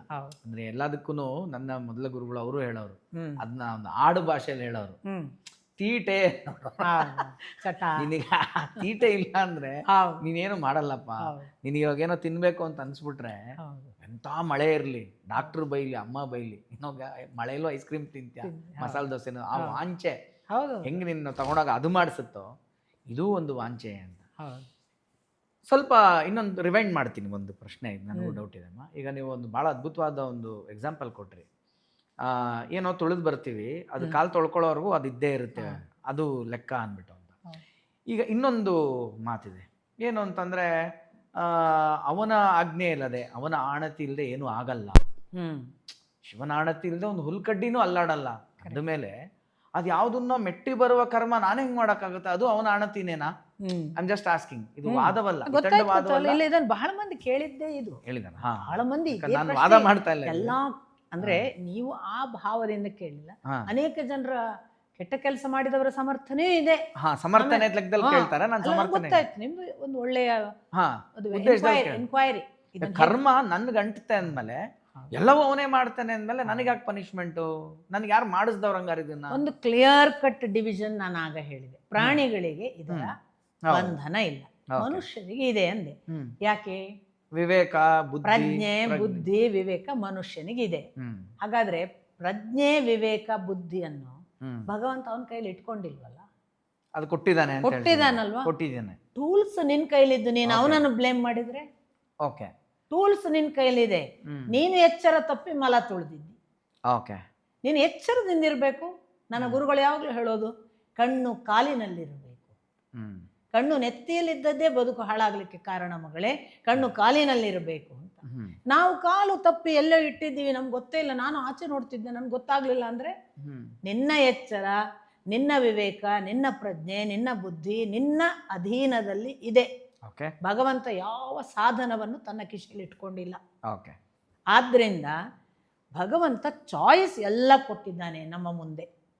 ನೀನು ಒಂದು ಹುಡುಗಿಯ ಹಿಂದೆ ಹೋಗಿ ಬದುಕನ್ನ, ಅವಳ ಜೀವನವನ್ನು ಹಾಳು ಮಾಡುವುದಕ್ಕೆ ನಿನ್ನ ದೈಹಿಕ ಸಾಮರ್ಥ್ಯ ಬಳಸ್ತೀಯ, ನಿನಗೆ ಸೆಕ್ಷುವಲ್ ಎನರ್ಜಿಯು ಕೊಟ್ಟಿದ್ದಾನೆ. ಸೆಕ್ಷುವಲ್ ಎನರ್ಜಿಯನ್ನು ಒಂದು ಒಳ್ಳೆಯ ಬದುಕನ್ನು ಬದುಕಿ ಒಬ್ಬ ಒಳ್ಳೆಯ ಸಂಗಾತಿಯ ಜೊತೆಗಿದ್ದುಕೊಂಡು ಸುಸಂಸ್ಕೃತವಾದ ಒಂದು ಸಮಾಜ ನಿರ್ಮಾಣಕ್ಕೆ ನಾನು ನನ್ನ ಸಂತಾನವನ್ನು ಕೊಡುಗೆ ಕೊಡ್ತೀನಿ ಅಂತ ಇದೆಯಾ? ಅದಕ್ಕೂ ವ್ಯವಸ್ಥೆ ಇಟ್ಟಿದ್ದಾನೆ. ಇದು ಬೇಡ, ಈ ಸಂಸ್ಕೃತಿ ಈ ಸಂಸ್ಕಾರವನ್ನು ನಾನು ವೈಯಕ್ತಿಕವಾಗಿ ಪಡೆದು ನನ್ನ ಕುಟುಂಬವನ್ನು ಬೆಳೆಸ್ತೀನಿ, ನಾನು ಅಂತರಂಗದ ಒಂದು ಅಧ್ಯಾತ್ಮದ ನಡೆಯನ್ನು ನಡೀತಾ ಜೀವ ವಿಕಾಸಕ್ಕೂ ಕೂಡ ಹೊರಡ್ತೇನೆ, ಆ ಸಾಧ್ಯತೆಯೂ ಇದೆ. ನಾನು ಗೂಂಡಾಗ್ಲಿಕ್ಕೆ ಚಾನ್ಸ್ ಇದೆ, ನಾನು ಪ್ರತಿಭಾನ್ವಿತ ಅಂತ ತೋರಿಸಿ ಸಾರ್ವಜನಿಕವಾಗಿ ವ್ಯಕ್ತಿತ್ವವನ್ನು ಪ್ರದರ್ಶನಕ್ಕಿಟ್ಟು ಪುರಸ್ಕಾರ ಪಡಿಬೋದು. ಬೇಕಾದಷ್ಟು ಚಾಯ್ಸ್ ಭಗವಂತ ಎಲ್ಲರಿಗೂ ಕೊಟ್ಟಿದ್ದಾನೆ, irrespective of any individual, any cost, any gender. ಅಲ್ಲಿ ಯಾವ ಡಿಸ್ಪ್ಯಾರಿಟಿನೂ ಮಾಡಲಿಲ್ಲ, ಅವನು ಎಲ್ಲರಿಗೂ ಕೊಟ್ಟಿದ್ದಾನೆ. ನನ್ನ ಸಾಮರ್ಥ್ಯಕ್ಕೆ ಅನುಗುಣವಾಗಿ ನಾನು ಇದನ್ನು ಮಾಡ್ತೇನೆ ಹೊರಡ್ತೇವೆ. ನಾನು ಹೊರಡುವಾಗ ಡಿಸಿಷನ್ ಮೇಕರ್ ನಾನೇ. ನಾನು ಹೀಗೆ ಹೊರಡಬೇಕು, ನನಗೆ ಇಂಥದ್ದೇ ಆಗಬೇಕು ಅಂತಲೇ ತಾನೇ ನಾವು ಹೊರಡೋದು. ಅವಾಗ ನನ್ನ ಡಿಸಿಷನ್ ನಾನು ಮಾಡಿದ್ದೀನಿ, ನನ್ನ ಟೂಲ್ಸನ್ನು ಅದಕ್ಕೆ ಬಳಸಿದ್ದೀನಿ. ಈ ಟೂಲ್ಸನ್ನು ಬಳಸುವಾಗ ನಾನು ವಿವೇಕ ಪ್ರಜ್ಞೆ ಎಲ್ಲ ನನ್ನದೇ, ಆದರೆ ನಾನು ಭಗವಂತನ ನಂಬಿದ್ದೀನಪ್ಪ. ನಾನು ಭಗವಂತನ ನಂಬದೇನು ಮಾಡಿಲ್ಲ. ಅವ್ನು ನೀನು ಏನು ಮಾಡ್ತೀಯ ಅದಕ್ಕೆ ಅವ ಅನುಗ್ರಹ ಮಾಡ್ತಾನೆ. ಅವನದೇನು ಕೆಲಸ? ನಿನ್ನನ್ನು ಪರೀಕ್ಷಿಸುವುದು ಮೇಲೆ ನಿಂತು. ನೀನು, ನಾನು ಆಗಲೇ ಹೇಳಿದೆ, ನಾನು ಅನ್ನುವ ನನ್ನ ಅಸ್ತಿತ್ವದ ಇರುವಿಕೆಯನ್ನು ಮರೆತು ನಾನು ಟೋಟಲ್ ಇಲ್ಲ ಆಗದೆ ಅವನ ಡಿಸಿಷನನ್ನು ನಮ್ಮ ಮೇಲೆ ಇಂಪ್ಲಿಮೆಂಟ್ ಮಾಡಲ್ಲ. Unless and until we go with empty handed. ನಮಗೆ ಇನ್ನು ಏನು ಮಾಡಲಿಕ್ಕಿಲ್ಲಪ್ಪ, ನನ್ನ ಕೈಲಿ ಆಗಲ್ಲ, ನಾನು ಬಿದ್ದಿದ್ದೀನಿ, ನನಗೆ ಆಗಲ್ಲ ಅಂತ ಕೈ ಎತ್ತಿದ್ಲು ನೋಡಿ ದ್ರೌಪದಿ. ಹಾಗೆ ನಾವು ಮಾಡಿಲ್ಲ. ಹಾಗೆ ಇರುವಾಗ ಅವನನ್ನು ಹೇಗೆ ಬ್ಲೇಮ್ ಮಾಡೋದು? ಸಾರಿಮಾ, ಇದು ಆಧ್ಯಾತ್ಮದ ಮಾರ್ಗದಲ್ಲಿ ಭಕ್ತಿಯಲ್ಲಿ ಭಗವಂತನ ಪಡೀಲಿಕ್ಕೆ ಈ ಹೆಲ್ಪ್ಲೆಸ್ನೆಸ್ ಓಕೆ. ಆದರೆ ನಾನು ಈ ಭೌತಿಕ ಪ್ರಪಂಚದಲ್ಲಿ ಲೌಕಿಕವಾಗಿ ಏನೋ ನಾನು ಸಾಧನೆ ಮಾಡಬೇಕು, ಬೆಳಿಬೇಕು ಅಂದಾಗ, ಈಗ ನೀವು ಪ್ರಜ್ಞೆ ಇದೆ, ವಿವೇಕ ಇದೆ, ಜ್ಞಾನ ಇದೆ, ಸಾಮರ್ಥ್ಯ ಇದೆ, ಇದು ನಿಂಗೆ ಕೊಟ್ಟಿದ್ದಾನಲ್ಲ ದೇವರು, ಮತ್ತೆ ನೀನು ಮಾಡು ಅಂತ ನೀವು ಹೇಳುವಂಥ ವಿಚಾರಕ್ಕೆ ಬಂದಾಗ ಎಲ್ಲೆಲ್ಲಿ, ಯಾಕೆ ನಾನು ಈ ಫೀಲ್ಡ್ ಡೌನ್ ಆಗಿರೋದ್ರಿಂದ ಸ್ವಲ್ಪ ನಾನು ಇಲ್ಲಿ ಅದೃಷ್ಟ ಅನ್ನೋ ಒಂದು ಎಲಿಮೆಂಟ್ನ ತರ್ತೀನಿ ಇಲ್ಲಿ ಮಧ್ಯದಲ್ಲಿ. ಈಗ ನನ್ನ ಉದ್ದೇಶವೂ ಸರಿ ಇದೆ, ನನ್ನ ಉದ್ದೇಶವೂ ತಪ್ಪಿಲ್ಲ, ಯಾರಿಗೂ ಮೋಸ ಮಾಡ್ಬೇಕಂತಿಲ್ಲ, ನನ್ನ ಎಫರ್ಟ್ ಇದೆ, ಎಲ್ಲ ಮಾಡ್ತೀನಿ. ಆದ್ರೂ ಅದು ಭೌಸಲ್ಲ, ಅದು ಗಟ್ಸಲ್ಲ. ಅದಕ್ಕೆ ಹೆಂಗೆ ಮತ್ತೆ ಅದು ಹಣೆ ಬರ ಅಂತ ಅನ್ಬೇಕಾ? ಮತ್ತು ಹಣೆ ಬರಹ ಅಂತ ಆಲ್ರೆಡಿ ಬರೆದು ಕೆಲವ್ರು ಏನು ಮಾಡ್ತಾರೆ, ಹಣೆ ಬರ ಇಷ್ಟೇಪ್ಪ ಅಂತ ಎಫರ್ಟ್ ಕೂತ್ಕೊಂತಾರೆ. ನಾನು ಆ ಥರನೂ ಹೇಳೋಕ್ಕೆ ಇಷ್ಟಪಡಲ್ಲ. ಹಣೆ ಬರ ಅಂದ್ರೇನು ಆ ಥರ ಅಲ್ಲ. ನಾನು ಹೇಳ್ತಾ ಇರೋದೇನು ಅಂದರೆ, ಈಗ ಯಾವುದೋ ಒಂದು ಸಿನಿಮಾ ಮಾಡ್ತಾರೆ, ಯಾರು ಫ್ಲಾಪ್ ಆಗಲಿ ಅಂತ ಮಾಡಲ್ಲ, ಎಲ್ಲರೂ ಹಿಟ್ಟಾಗಬೇಕು ಅಂತಲೇ ಮಾಡ್ತಾರೆ. ಓಕೆ, ಈಗ ಆ ಥರ ಶ್ರದ್ಧೆಯಿಂದ ಒಬ್ಬ ಮಾಡೋ ಒಂದೇನೋ ಸ್ಟಾರ್ಟ್ ಮಾಡಬೇಕು ಅಂತ ಹೊರಟಾಗ ಯಾರೋ ಮೇಯ್ನ್ ಆರ್ಟಿಸ್ಟ್ ಅಂದ್ಕೊಂಡಿರ್ತೀವಿ, ಆ ಪುಣ್ಯಾತ್ಮನೇ ಡೇಟ್ ಕೊಡಲ್ಲ. ಯಾರೋ ಮೇಯ್ನ್ ಇದಕ್ಕೊಬ್ಬ ಒಳ್ಳೆ ಪ್ರೊಡ್ಯೂಸರ್ ಅಂದ್ಕೊಂಡಿರ್ತೀವಿ, ಅವನೇ ದುಡ್ಡು ಹಾಕಲ್ಲ. ಮತ್ತು ಇದನ್ನು ತಡೀತಾ ಇರೋದು ಯಾರು? ಇವಾಗ ನನ್ನ ಎಫರ್ಟ್ ಇದೆ, ನನ್ನ ಶ್ರದ್ಧೆ ಇದೆ. ಇದು ನಾನು ನನ್ನ ಫೀಲ್ಡ್ ಅಂತ ಹೇಳ್ತಾ ಇದ್ದೀನಿ. ಪಾಪ ಸ್ಪೋರ್ಟ್ಸ್ ಫೀಲ್ಡಲ್ಲಿ ತೊಗೊಂಡ್ರೆ ಹಾಗೆ ಇರುತ್ತೆ. ಬೆಳಗ್ಗೆ 3 ಗಂಟೆಗೆ ತಾಲೀಮೆಲ್ಲ ಮಾಡಿದವನಿಗೆ ಯಾರೋ ಕಿರಿಕ್ ಕೋಚ್ ಒಬ್ಬ ಸಿಕ್ಕಿರ್ತಾನೆ, ಅವನು ಈಗೋ ಇನ್ನೆಲ್ಲ ಒಂದು ಪಾಲಿಟಿಕ್ಸ್ ಆಗುತ್ತೆ. ಈಗ ಅದು ಅವನ ಹಣೆ ಬರವು, ಅವನ ಫ್ಲಾಪ್ ಆಗಬೇಕು ಅನ್ನೋದು ಅವನ ಹಣೆ ಬರಾನೇ ಹಂಗಿತ್ತಾ, ಅಥವಾ ಅವನಲ್ಲಿ ಏನು ಮಿಸ್ಸಿಂಗ್ ಎಲಿಮೆಂಟು, ಅಥವಾ ನೀನು ಇದಕ್ಕಲ್ಲಪ್ಪ, ನೀನು ತುಂಬ ಒಳ್ಳೆಯವನು, ನನ್ನ ಹತ್ರ ಬಂದ್ಬಿಡು ಅಂತ ಭಗವಂತ, ಇಸ್ ಇಟ್ ಎ ಸ್ಪಿರಿಚುವಲ್ ಕಾಲ್? ಏನದು ನನಗೆ ಅರ್ಥ. ಪಂಚಾನಿ ಏತಾನಿ ಕಾರಣಾನಿ ಅಂತಲೇ ಕೃಷ್ಣ ಕರ್ಮ ಸಿದ್ಧಾಂತದ ಬೇರೆ ಬೇರೆ ವಿವರಣೆಗಳನ್ನು ಮಾಡುವಾಗ ಕರ್ಮಕ್ಕೆ 5 ಕಾರಣಗಳು ಅಂತ ಒಂದು ಡಿಕ್ಲರೇಷನ್ ಮಾಡ್ತಾನೆ. ಓಕೆ, 5th ಬಿಟ್ರೆ 6th ಇಲ್ಲ ಅಂತ. ಓಕೆ, 5 ಕಾರಣಗಳು. ಏನು? 1ನೇದು ಮಾಡುವ ಕರ್ತೃ, 2ನೇದು ಮಾಡುವ ಕರ್ಮ, 3ನೇದು ಮಾಡುವ ಸ್ಥಳ, ಅಧಿಷ್ಠಾನ, ಎಲ್ಲಿ ಮಾಡ್ತೀನಿ ಆ ಸ್ಥಳ, 4ನೇದು ಸಾಧನ, 5ನೇದು ಅದೃಷ್ಟ ಅಂತಾನೆ ಕೃಷ್ಣ. ಅದೃಷ್ಟ ನಾನು ಅಂತಾನೆ. ಇಲ್ಲಿ ಸಿಗಾಕೊಂಡೆ. ಅವ ಹೇಳ್ತಾನೆ ಕೃಷ್ಣ, ನೀನು 4 ಪರ್ಫೆಕ್ಟ್ ಮಾಡಿರ್ಬೋದು, ನಾನು 5ನೇವ ಇಲ್ಲದೆ ನೀನೇನು ಮಾಡೋಕ್ಕಾಗಲ್ಲ. ಸೂಪರ್, ಇದು ಬೇಕಿತ್ತು ನನಗೆ ಆನ್ಸರ್ ಆ್ಯಕ್ಚುಲಿ. ಇದನ್ನು ನೀವು ಎಲ್ಲಿ ಬೇಕಾದರೂ ಗಮನಿಸಿ. ನಾನು ಉದಾಹರಣೆ ಕೊಡೋದುಂಟು. ಹೌದು, ಒಬ್ಬ ರಸ್ತೆ ಮಾಡೋದು ಅಂತ ಒಬ್ಬ MLA ಡಿಸೈಡ್ ಮಾಡ್ತಾನೆ. ಎಲ್ಲ ಆರ್ಡರ್ ತೊಗೊಂಡ್ಬರ್ತಾನೆ, ಸ್ಯಾಂಕ್ಷನ್ ತಗೋತಾನೆ, ಫಂಡ್ ಬರುತ್ತೆ, ಆಯಿತು, ಫ್ಯಾಂಟಾಸ್ಟಿಕ್. ಅವನು ರೋಡಿಗೆ ಬೇಕಾದಂತಹ ಟಾರ್ ತರಿಸಿಡ್ತಾನೆ, ಜೆಲ್ಲಿ ತರಿಸ್ತಾನೆ, ರಿಬ್ಬನ್ ರೆಡಿ ಮಾಡ್ತಾನೆ. ಇವತ್ತು ರಸ್ತೆ ಮಾಡುವ ಕೆಲಸ ಉದ್ಘಾಟನೆ, ಅವನ ಕೈಯಲ್ಲಿ ಮಾಡುವ ಸ್ಥಳ ಇದೆ, ರಸ್ತೆ ಯಾವುದು ನಿಗದಿಯಾಗಿದೆ, ಮಾಡುವ ಕರ್ಮ ಯಾವುದು ಅಂತ ನಿಗದಿಯಾಗಿದೆ, ಅದಕ್ಕೆ ಬೇಕಾದ ಉಪಕರಣಗಳಿವೆ. 4ನೇದು ಕರ್ತೃ ಇದ್ದಾನೆ, ಅವನೇ ಇದ್ದಾನೆ. ಈಗ ಅವನು ರಿಬ್ಬನ್ ಕಟ್ ಮಾಡಿದ, ಟಾರ್ ಹಾಕಬೇಕು, ಮಳೆ ಸುರಿಯಿತು, ಯಾರು ಮಾಡುವುದು? ಇದಕ್ಕೆ ಆನ್ಸರ್ ಬೇಕು ನನ್ನಂತ ಕೇಳ್ತಾರ ಈಗ. ಈಗ ಅದೃಷ್ಟ ಏನದು? ಈಗ ನೆಕ್ಸ್ಟ್ ಕ್ವಶನ್ ನಿಮ್ಮದು. ಯಾಕೆ ನಿಲ್ಲುತ್ತೆ? ಎಲ್ಲೋ ಅವನು ಪಾಪ ಪಕ್ಕಾ ಮಾಡಿದ್ದಾನೆ. ಹೌದು, ಅವನು ಹೋಗಿ ಎಷ್ಟು ಒದ್ದಾಡಿ ಆರ್ಡರ್ ತಂದಿದ್ದಾನೆ, ಎಷ್ಟು ಒದ್ದಾಡಿ ಫಂಡ್ ತಂದಿದ್ದಾನೆ, ಆ ಡೇಟ್ ಫಿಕ್ಸ್ ಮಾಡೋ ಮೊದಲು ಎಷ್ಟು ಪೂಜೆ ಮಾಡ್ಕೊಂಬಂದ, ಎಲ್ಲ ಯಾಕೆ ನಿಂತಿತ್ತು? ಯಾಕೆ ನಿಂತಿತ್ತು ಅನ್ನೋಲ್ಲಿ ಭಗವಂತನ ರೋಲ್ ನೋಡಿ. ಒಬ್ಬ ಮನುಷ್ಯ ನಿಜಕ್ಕೂ ಭಾರೀ ಭಕ್ತನಾದರೆ ಇದು ಮಾಡುವುದರಿಂದ ಇವನಿಗೆ ಒಳಿತಾಗುವುದಿಲ್ಲ ಅಂತ ಭಗವಂತ ಗೊತ್ತಾಗಿ ಬಿಟ್ಟವನಿದ್ದಾನೆ. ಅವನು ಡಿಸೈಡ್ ಮಾಡ್ತಾನೆ ಇದಾಗಬಾರ್ದು. ಆಗ who are you to say ಅಲ್ವಾ? ಯಾವಾಗ ನಾನು ಮಾಡೋನೆ, ಅವನು ಯಾವನವ, ಅವನು ಯಾವ ನನ್ನ ನಿಲ್ಲಿಸೋನು ಅಂತ ಏನಾದರೂ ಇದ್ದವನಿದ್ದಾನಲ್ಲ, ಅವನನ್ನು ತಾಮಸ ಅಂತಲೇ ಕರೀತಾನೆ ಕೃಷ್ಣ. ತಾಮಸಿ, ಅವನಿಗೆ ನನ್ನ ಮೇಲೆ ನಂಬಿಕೆ ಇಲ್ಲ, ಅವನು ತಾನು ಮಾಡುವುದೇ ಸರಿ, ನನ್ನ ದಾರಿ ನಾನು ನಡೆಯುವವ, ಅವನೆಲ್ಲಿದ್ದಾನೆ? ಭಗವಂತ ಅನ್ನೋದೊಂದು ಬುಲ್ಶಿಟ್ ಕಲ್ಪನೆಯೂ ಅಲ್ಲ, ಅವನ ಅಸ್ತಿತ್ವದೇ ಇಲ್ಲ. ನಾನು ಅನ್ನುವ ನನ್ನ ಇರುವಿಕೆಯೇ ಮುಖ್ಯ ಅಂತೆಲ್ಲ ಭಾವಿಸಿ ಮಾಡುವವನಿದ್ರೆ ಅವನು ಮಾಡುವ ಕೆಲಸಕ್ಕೆ ನಾನು ಸಪೋರ್ಟ್ ಮಾಡ್ತೇನೆ ಅಂತಾನೆ ಭಗವಂತ.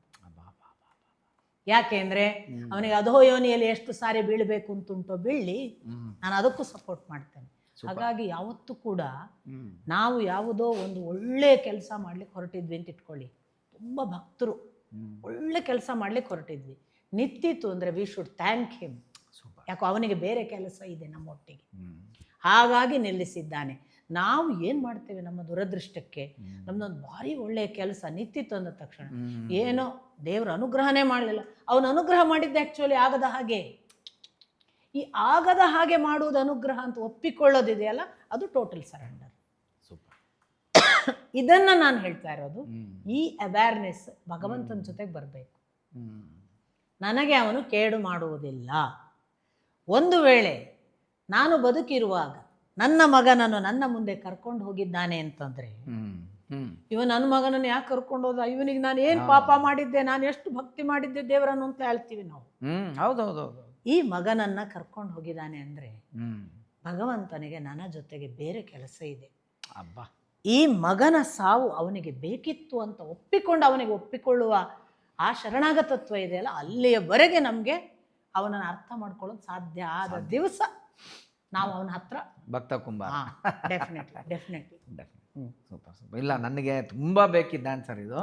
ಯಾಕಂದರೆ ಆ ಅದೃಷ್ಟಕ್ಕೆ ಏನು ಹೆಸರು ಅನ್ನೋದು ಒಂದು ಗೊತ್ತಿರಲಿಲ್ಲ. ಈಗ ಅದನ್ನೇ ನೀವು ಕೃಷ್ಣ ಅಂದಾಗ ಅದಕ್ಕೆ ನನಗೆ ಅದು ಬ್ರೇಕ್ ಡೌನ್ ಆದೆ. ಓಕೆ, ಏನು ನೆಕ್ಸ್ಟು ಪ್ರಶ್ನೆ ಕೇಳಿದೆ, ನನಗೆ ಬ್ಲ್ಯಾಂಕ್ ಆಗ್ಬಿಟ್ಟೆ ಒಂದು ಸೆಕೆಂಡ್. ನಾನು ಅದು ಕೇಳ್ತಾ okay, one second will take a break please. ಈ ಕಾರ್ಯಕ್ರಮದ ಪ್ರಾಯೋಜಕರು ಮೈಸೂರು ಸ್ಯಾಂಡಲ್ ಸೋಪ್, ಶ್ರೀಗಂಧದ ತವರು ಮನೆಯಿಂದ. ತುಂಬ ಥ್ಯಾಂಕ್ಸ್. ನನಗೆ ತುಂಬ ವೆರಿ ಮಚ್ ನೀಡೆಡ್ ಉತ್ತರ ಅದು. ಯಾಕಂದರೆ ಸುಮ್ಮನೆ ಎಲ್ಲ ಕಂಪ್ಯಾರಿಸನ್ಸು ಎಲ್ಲರೂ ಅಡ್ವೈಸ್ ಕೊಡೋರೇ ಆಗ್ಬಿಡ್ತಾರೆ. ಹೌದೌದು. ಮನುಷ್ಯ ಗೆದ್ದಾಗ ಏನಾಗುತ್ತೆ, ಅವ್ನು ಮಾಡಿದ್ದೆಲ್ಲವೂ ಸರಿಯಾಗ ಎಕ್ಸಾಕ್ಟ್ಲಿ ಲೋ ಕೂತ್ಕೊಂಡು ಏನು ಹಿಂಗೆ ಮಾಡಿಬಿಟ್ಟೆ, ಅದೇನಾದ್ರು ವರ್ಕ್ ಆಗಲಿಲ್ಲ ಅಂದರೆ ಅದೆಲ್ಲವೂ ತಪ್ಪಾಗ್ತಾ ಬರುತ್ತೆ. ನಾನು ಇದನ್ನು ಸುಮಾರು ಜನಕ್ಕೆ ಎಕ್ಸ್ಪ್ಲೈನ್ ಮಾಡ್ತಾ ಇರ್ತೀನಿ. ಯಾಕೆ ಮುಂಗಾರು ಮಳೆ ಒಂದು ಹಿಟ್ ಸಿನಿಮಾ, ಓಕೆನಾ, ಎಲ್ಲರನ್ನೂ ಅಚ್ಚರಿ ಮಾಡಿದಂಥ ಸಿನಿಮಾ, ಎಲ್ಲರೂ ನ್ಯೂ ಕಮರ್ಸ್ ಲೆಕ್ಕಾಚಾರದಲ್ಲಿ ಅದರಲ್ಲಿ ಹಿಟ್ಟಾಯಿತು. ಏನೇನು ಹೇಳಿದ್ರು ಅದಕ್ಕೆ, ಎಂಥ ಹಾಡು, ಜೋಗ್ ಫಾಲ್ಸ್ ನೋಡು ಎಲ್ಲಿಂದ ತೋರಿಸಿದ್ರು, ಡೈಲಾಗ್ ಎಷ್ಟು ಚೆನ್ನಾಗಿತ್ತು ನಮ್ಮ ಭಟ್ರದು, ಎಲ್ಲ ಹಿಟ್ಟಾದರೆ ಇದೇ ಚೆನ್ನಾಗಿದೆ ಇದ್ರೆ ಬ್ರೋ, ಅಲ್ಲಿ ಅಲ್ಲಿ ಹೋಗಿ ವಾಟರ್ ಫಾಲ್ಸಿಂದ ಅಲ್ಲಿ ಬಗ್ಗೆ ಕ್ಯಾಮ್ರಾ ಯಾಕೆ ಬೇಕಾಗಿತ್ತು ಗುರು ಅಷ್ಟು ರಿಸ್ಕೋ, ಇದೇನೋ ಹಾಡು ನೋಡುವರು ಹೆಂಗೆ ಬರೆದಿದ್ದಾರೆ, ಇದೇನೋ ಬನ್ನಿ ಹೋಗಿ ಅಂದ್ಕೊಂಡು ಹೀರೋಯಿನ್ನ ಮಾತಾಡ್ಸೋ ಶೈಲಿ. ಸೊ ಪ್ರಪಂಚ ನಿಮ್ಮನ್ನು ಜಡ್ಜ್ ಮಾಡುತ್ತೆ. ನಿಮ್ಮ ಎಫರ್ಟ್ ನೋಡ್ತಾರ ಅವ್ನು ಯಾರಂಗಾರೆ, ಅವನಿಗೆ ಗೊತ್ತಷ್ಟೇ ನಮಗೆ ಎಷ್ಟು ಎಫರ್ಟ್ ಆಗ್ತಾ ಇದ್ದೀವಿ ಏನು ಅಂದ್ಬಿಟ್ಟು. ಸೊ ಆ ನಿಟ್ಟಿನಲ್ಲಿ ಇದು ಬಹಳ ಬೇಕಾಗಿದ್ದಂಥ ಪ್ರಶ್ನೆ. ಅಂದರೆ ಆ ಒಂದು ಸೋಲೆ ಅವನಿಚ್ಛೆ ಅದು ಅನ್ನೋದಿದೆಯಲ್ಲ, ಕರೆಕ್ಟ್. ಅದು ಫಂಟಾಸ್ಟಿಕ್ ಅಮ್ಮ. ಸೊ ಈಗ ಕಮಿಂಗ್ ಬ್ಯಾಕ್ ಟು ದಿಸ್ ಅಂತ ಬಂದರೆ, ಅದೇ ಎಲ್ಲ ಈ ಹುಡುಗರಿಗೆ ಈ ಕರ್ಮ ಮಾರ್ಗ, ಭಕ್ತಿ ಮಾರ್ಗ, ನನಗೆ ಇದರಲ್ಲೆಲ್ಲ ಅದ್ಭುತವಾಗಿ ಕಾಣ್ತಾ ಇರೋದೇ ಭಕ್ತಿ ತುಂಬ ದೊಡ್ಡದಾಗಿ ಕಾಣ್ತಾ ಇದೆ. 3 ಮಾರ್ಗ ಅಂತ ನಾವೇನು ಕರಿತೀವಿ, ನಾನು ಯೂಶಲಿ ಹೇಳ್ತಾ ಇರ್ತೀನಿ, 3 ಇರಬೇಕು ಜೊತೆಲಿ, 3 ಒಂದೊಂದನ್ನೇ ಹಿಡ್ಕೊಂಡು ಹೋಗ್ತೀನಿ ಅಂದ್ರೆ ಆಗಲ್ಲ ಅಂತ. ಸೊ ಅದರ ಬೈಫರ್ಕೇಶನ್ನು ಹೇಗೆ ಹೇಳಕ್ಕೆ ಇಷ್ಟಪಡ್ತೀರ ನೀವು? ಪ್ರಾಕ್ಟೀಸ್ ಮಾಡೋವನಿಗೆ ಎಷ್ಟು ಮಟ್ಟಿಗೆ ಕರ್ಮದ ಕಡೆ ನೋಡಬೇಕು, ಅವನು ಭಕ್ತಿ ಎಷ್ಟು ನೋಡಬೇಕು, ಜ್ಞಾನವೆಷ್ಟು?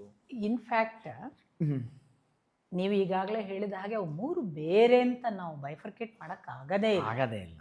ಶ್ರೀಕೃಷ್ಣನ ಸಿದ್ಧಾಂತವನ್ನು, ಭಗವದ್ಗೀತೆಯಲ್ಲಿ ಅವನು ಎಕ್ಸ್ಪ್ಲೇನ್ ಮಾಡುವ ರೀತಿಯನ್ನು ಎಲ್ಲ ಗಮನಿಸಿದರೆ, ಒಬ್ಬ ಭಕ್ತಿ ಮಾಡುವವನಿಗೆ ತಾನೊಂದು ಇಂಥ ಭಗವಂತನನ್ನು ಭಕ್ತಿ ಮಾಡ್ತೇನೆ ಅನ್ನೋ ಜ್ಞಾನವೂ ಬೇಕಲ್ಲ. ಅದು ಎಂಥದೇ ಒಂದು, ನನ್ನ ಕೃಷ್ಣ ಹೀಗಿದ್ದಾನೆ, ನನ್ನ ಕೃಷ್ಣನನ್ನು ನಾನು ಪ್ರೀತಿಸ್ತೇನೆ, ನನ್ನ ತಾಯಿ ಪಾರ್ವತಿ ಹೀಗಿದ್ದಾಳೆ, ನಾನು ಅವಳನ್ನು ಹೀಗೆ, ಏನೋ ಒಂದು ಬೇಕಲ್ಲ, ಒಂದು ಆಕಾರದ ಕುರಿತ ಜ್ಞಾನವ, ಅವಳು ತಾಯಿ ಅನ್ನುವ ಒಂದು ಭಾವದ ಜ್ಞಾನವ. ಒಂದು ಜ್ಞಾನ ಇಲ್ಲದೆ ಭಕ್ತಿ ಹೇಗೆ? ಹಾಗಾಗಿ ಜ್ಞಾನ ಭಕ್ತಿ ಉಂಟು ಅಂತಾಯಿತು. ಆ ಜ್ಞಾನಕ್ಕೆ ಸಂಬಂಧಪಟ್ಟ ಪೂರಕವಾದ ಕೆಲವು ಕರ್ಮಗಳಾದರೂ ಬೇಕಲ್ಲ ಭಕ್ತಿ ಸಾಧಿತವಾಗಬೇಕಾದ್ರೆ. ಈಗ ಭಕ್ತಿ ಮಾಡಬೇಕಾದ್ರೆ ಮೌನ ಧ್ಯಾನದಿಂದ ಭಕ್ತಿ ಮಾಡೋದು ಅಂತ ಇಟ್ಕೊಳ್ಳೋಣ.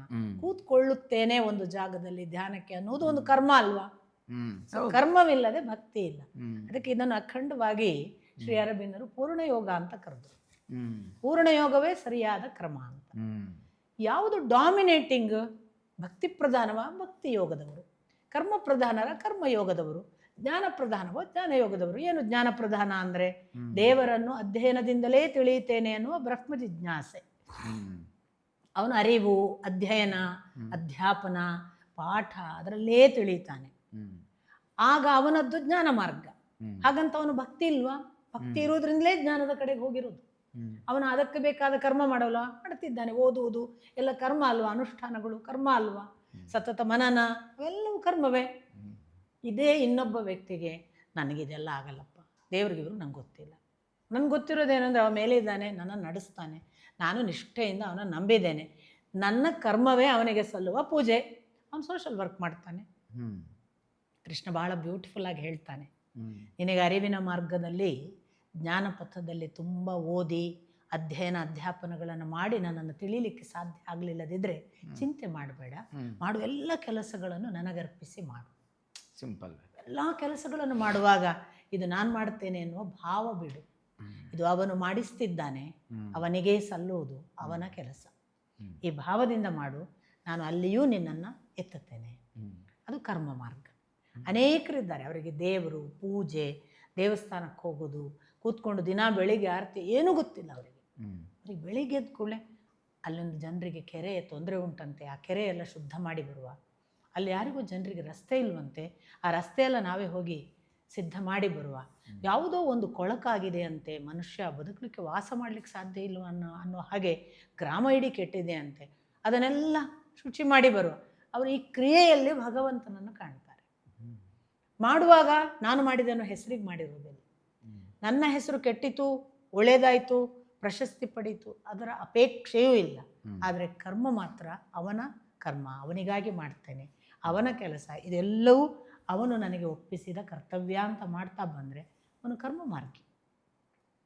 ಆ ಕರ್ಮ ಮಾರ್ಗಿಗೆ ಜ್ಞಾನ ಇದೆ, ಕೆಲಸದ ಕುರಿತು ಜ್ಞಾನ ಇದೆ, ಮಾಡುವ ಕರ್ಮ ಇದೆ, ಅವನು ಮಾಡಿಸ್ತಾನೆ ಅನ್ನೋ ಭಕ್ತಿ ಇದೆ.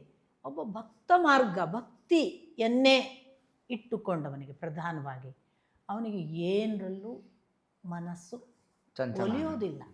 ಉಳಿದದ್ರಲ್ಲಿ ಬಾರೋ ಅಲ್ಲಿ ಹೋಗಿ ಒಂದು ಡಾನ್ಸ್ ಮಾಡಿ ಬರೋಣ ಅಂದರೆ ಅವನು ಕುಣಿಯೋದು ಕೃಷ್ಣನ ಜೊತೆಗೇನೆ, ಅವನು ಕುಣಿಯೋದು ತಾಯಿ ಪಾರ್ವತಿ ಜೊತೆಗೇನೆ, ಅವನು ಕುಣಿಯೋದು ಗಣಪನ ನೆನದೆ. ಆಗ ಅಷ್ಟರ ಮಟ್ಟಿಗೆ ಅವನ ಪ್ರತಿಕ್ರಿಯೆಯೂ ಭಕ್ತಿಯೇ ಆಗ್ತದೆ. ಕರ್ಮಗಳೆಲ್ಲವೂ ಭಕ್ತಿಯೇ ಆಗಿ ಜ್ಞಾನದ ಮಾರ್ಗದ ಯಾವ ಓದನ್ನೂ ಮಾಡಿಲ್ಲ, ಅವನು ಮಾಡಿಲ್ಲ. ಆದರೆ ಯಾರು ಏನು ಹೇಳಿದ್ರು ಅವನಿಗೆ ದೇವರ ಮಾತು ಕೇಳಿದಾಗ ಆಗುತ್ತೆ. ದೇವರ ಕುರಿತು ಮಾತಾಡ್ತೇವೆ, ಒಬ್ಬ ನಿನ್ನನ್ನು ಹೊಗಳ್ತಿದ್ದಾನೆ ಅಂತ ಅವ ಹೊಗಳ್ತಾನೆ, ಅವನಿಗೆ ಭಗವಂತನನ್ನು ಹೊಗಳಿದ ಹಾಗೆ ಕೇಳುತ್ತೆ. ಅವನು ಭಕ್ತ, ಅವನು ಭಕ್ತಿ ಮಾರ್ಗದವ. ಈ ಭಕ್ತಿ ಮತ್ತು ಜ್ಞಾನ ಕರ್ಮ ಒಂದನ್ನೊಂದು ಬಿಟ್ಟಿಲ್ಲ ಅನ್ನುವಷ್ಟು ಅವಿನಾಭಾವ.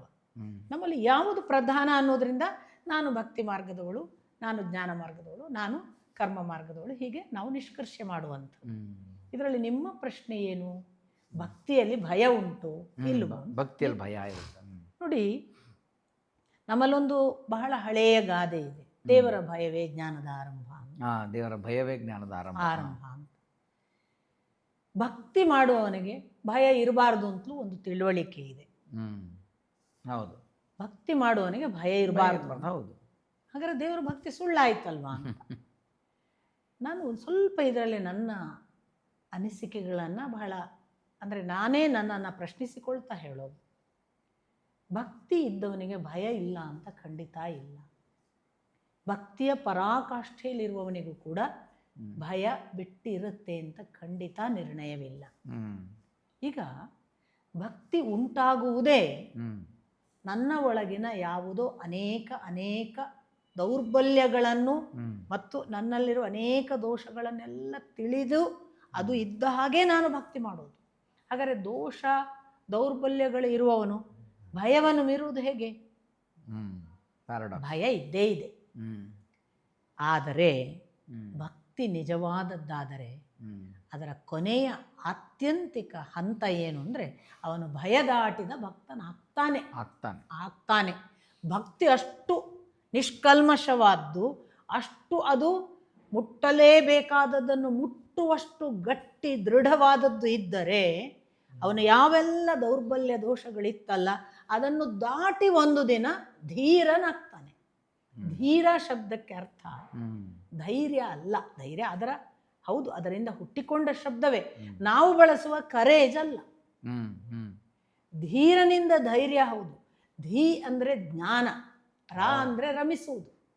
ಜ್ಞಾನದಲ್ಲಿ ರಮಿಸುವುದು ಅಂದರೆ ಇನ್ನೂ ಅವನಿಗೆ ಅಜ್ಞಾನ ಭಾಗ ಉಳಿಲಿಲ್ಲ, ಅಂಥವನು ಧೀರ. ಭಕ್ತನೊಬ್ಬ ಆರಂಭದಲ್ಲಿ ಧೀರನಲ್ಲ, ಅವನು ಭೀತನೇ. ಅವನು ಬರೇ ದೇವರ ಭೀತಿ ಅಲ್ಲ, ಅವನಿಗೆ ಅವನ ಕುರಿತು ನಾನು ಅನ್ನುವ ಇರುವಿಕೆಯ ಭೀತಿಗಳಲ್ಲಿ ಎಷ್ಟೊಂದು ಕಾರಣಗಳಿವೆ. ಅದರಲ್ಲಿ ಬಹಳ ಮುಖ್ಯವಾದ ಒಂದು ಕಾರಣ ನಾನು ಅನ್ನೋದು ಇಲ್ಲವಾಗುವ ಸಾವಿನ ಭಯ. ಯಾವುದನ್ನು ತೆಗೆರೋದನ್ನು ತೆಗಿಯಕ್ಕಾಗಲ್ಲ. ನಾನು ಎದುರಿಗಿರುವ ಹುಲಿಯನ್ನು ಎದುರಿಸ್ತೇನೆ ಅನ್ನೋದನ್ನು ಟ್ರೈನಿಂಗ್ ಮಾಡಿ ತಕ್ಕೋಬಹುದು, ಹಾವನ್ನ ನಾನು ಕೈವಶ ಮಾಡಿ ಗೆಲ್ಲಬಹುದು, ಎಲ್ಲ ಹೊರಗಿನ ಕಳ್ಳನ ಭಯವನ್ನು ಗೆದಿಬಹುದು, ಎಲ್ಲ ಮಾಡಬಹುದು. ನಾನು ಇಲ್ಲವಾಗುವ ಸಾವಿನ ಭೀತಿಯನ್ನು ಗೆಲ್ಲೋದಿದೆಯಲ್ಲ, ಅದಕ್ಕೆ ನಿಷ್ಕಾರಣ ಭಯ ಅಂತಲೇ ಹೆಸರು. There are so many fears. Out of them, the only reason, without reason ಒಂದು fear ಇದೆ, that is fear of death ಅಂತ ಜಿಡ್ಡು Krishnamurthy. Fear of death, that is causeless fear ಅಂತ. ಎಲ್ಲ ಉಳಿದದ್ದು ಕಾಸ್ ಇರುವ ಫಿಯರ್.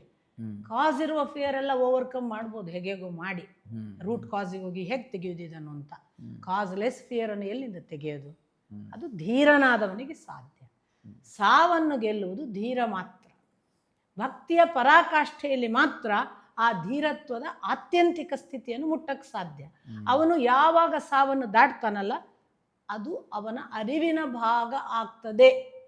ಭಕ್ತ ಕೂತ್ಕೊಳ್ಳುವಾಗ ordinary human being, ordinary human body, ordinary human mind, ಎಲ್ಲ ವೀಕ್ನೆಸ್ಗಳು ಇವೆ.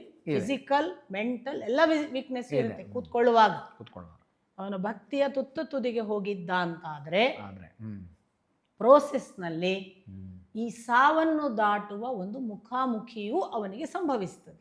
ಅದನ್ನೇ ಕುಂಡಲಿನಿ ಅಂತ ಕರೆಯಿರಿ, ಆ ದಾರಿಯಲ್ಲಿ ಅವನಿಗಾಗುವಂತಹ ಟ್ರಾನ್ಸ್ಫಾರ್ಮೇಷನ್ ಅಂತ ಕರೆಯಿರಿ. What he was, what he is ಅನ್ನೋದು ಟೋಟಲ್ ಎರಡು ಮುಖ ಆಗ್ತದೆ. ಆ ಪರಿವರ್ತನೆ ಇದೆಯಲ್ಲ, ಆ ಪರಿವರ್ತನೆ ಆದವನು ಮತ್ತೆ ಭೀತನಾದರೆ ಭಕ್ತಿ ಇನ್ನೂ ಕಂಪ್ಲೀಟ್ ಆಗಲಿಲ್ಲ ಅಂತ ಅರ್ಥ ಅಷ್ಟೆ. ಭಯ ಭಕ್ತಿಯ ಆರಂಭದ ತಳಹದಿಯಲ್ಲಿ ಇದ್ದೇ ಇದೆ. ಭಕ್ತಿಯ ತುದಿಗೆ ಮುಟ್ಟಿದ ದಿನ ಭಯ ನಿರ್ನಾಮ ಆಗಲೇಬೇಕು. ಇದು ಸೂತ್ರ, ಸಿದ್ಧ ಸೂತ್ರ.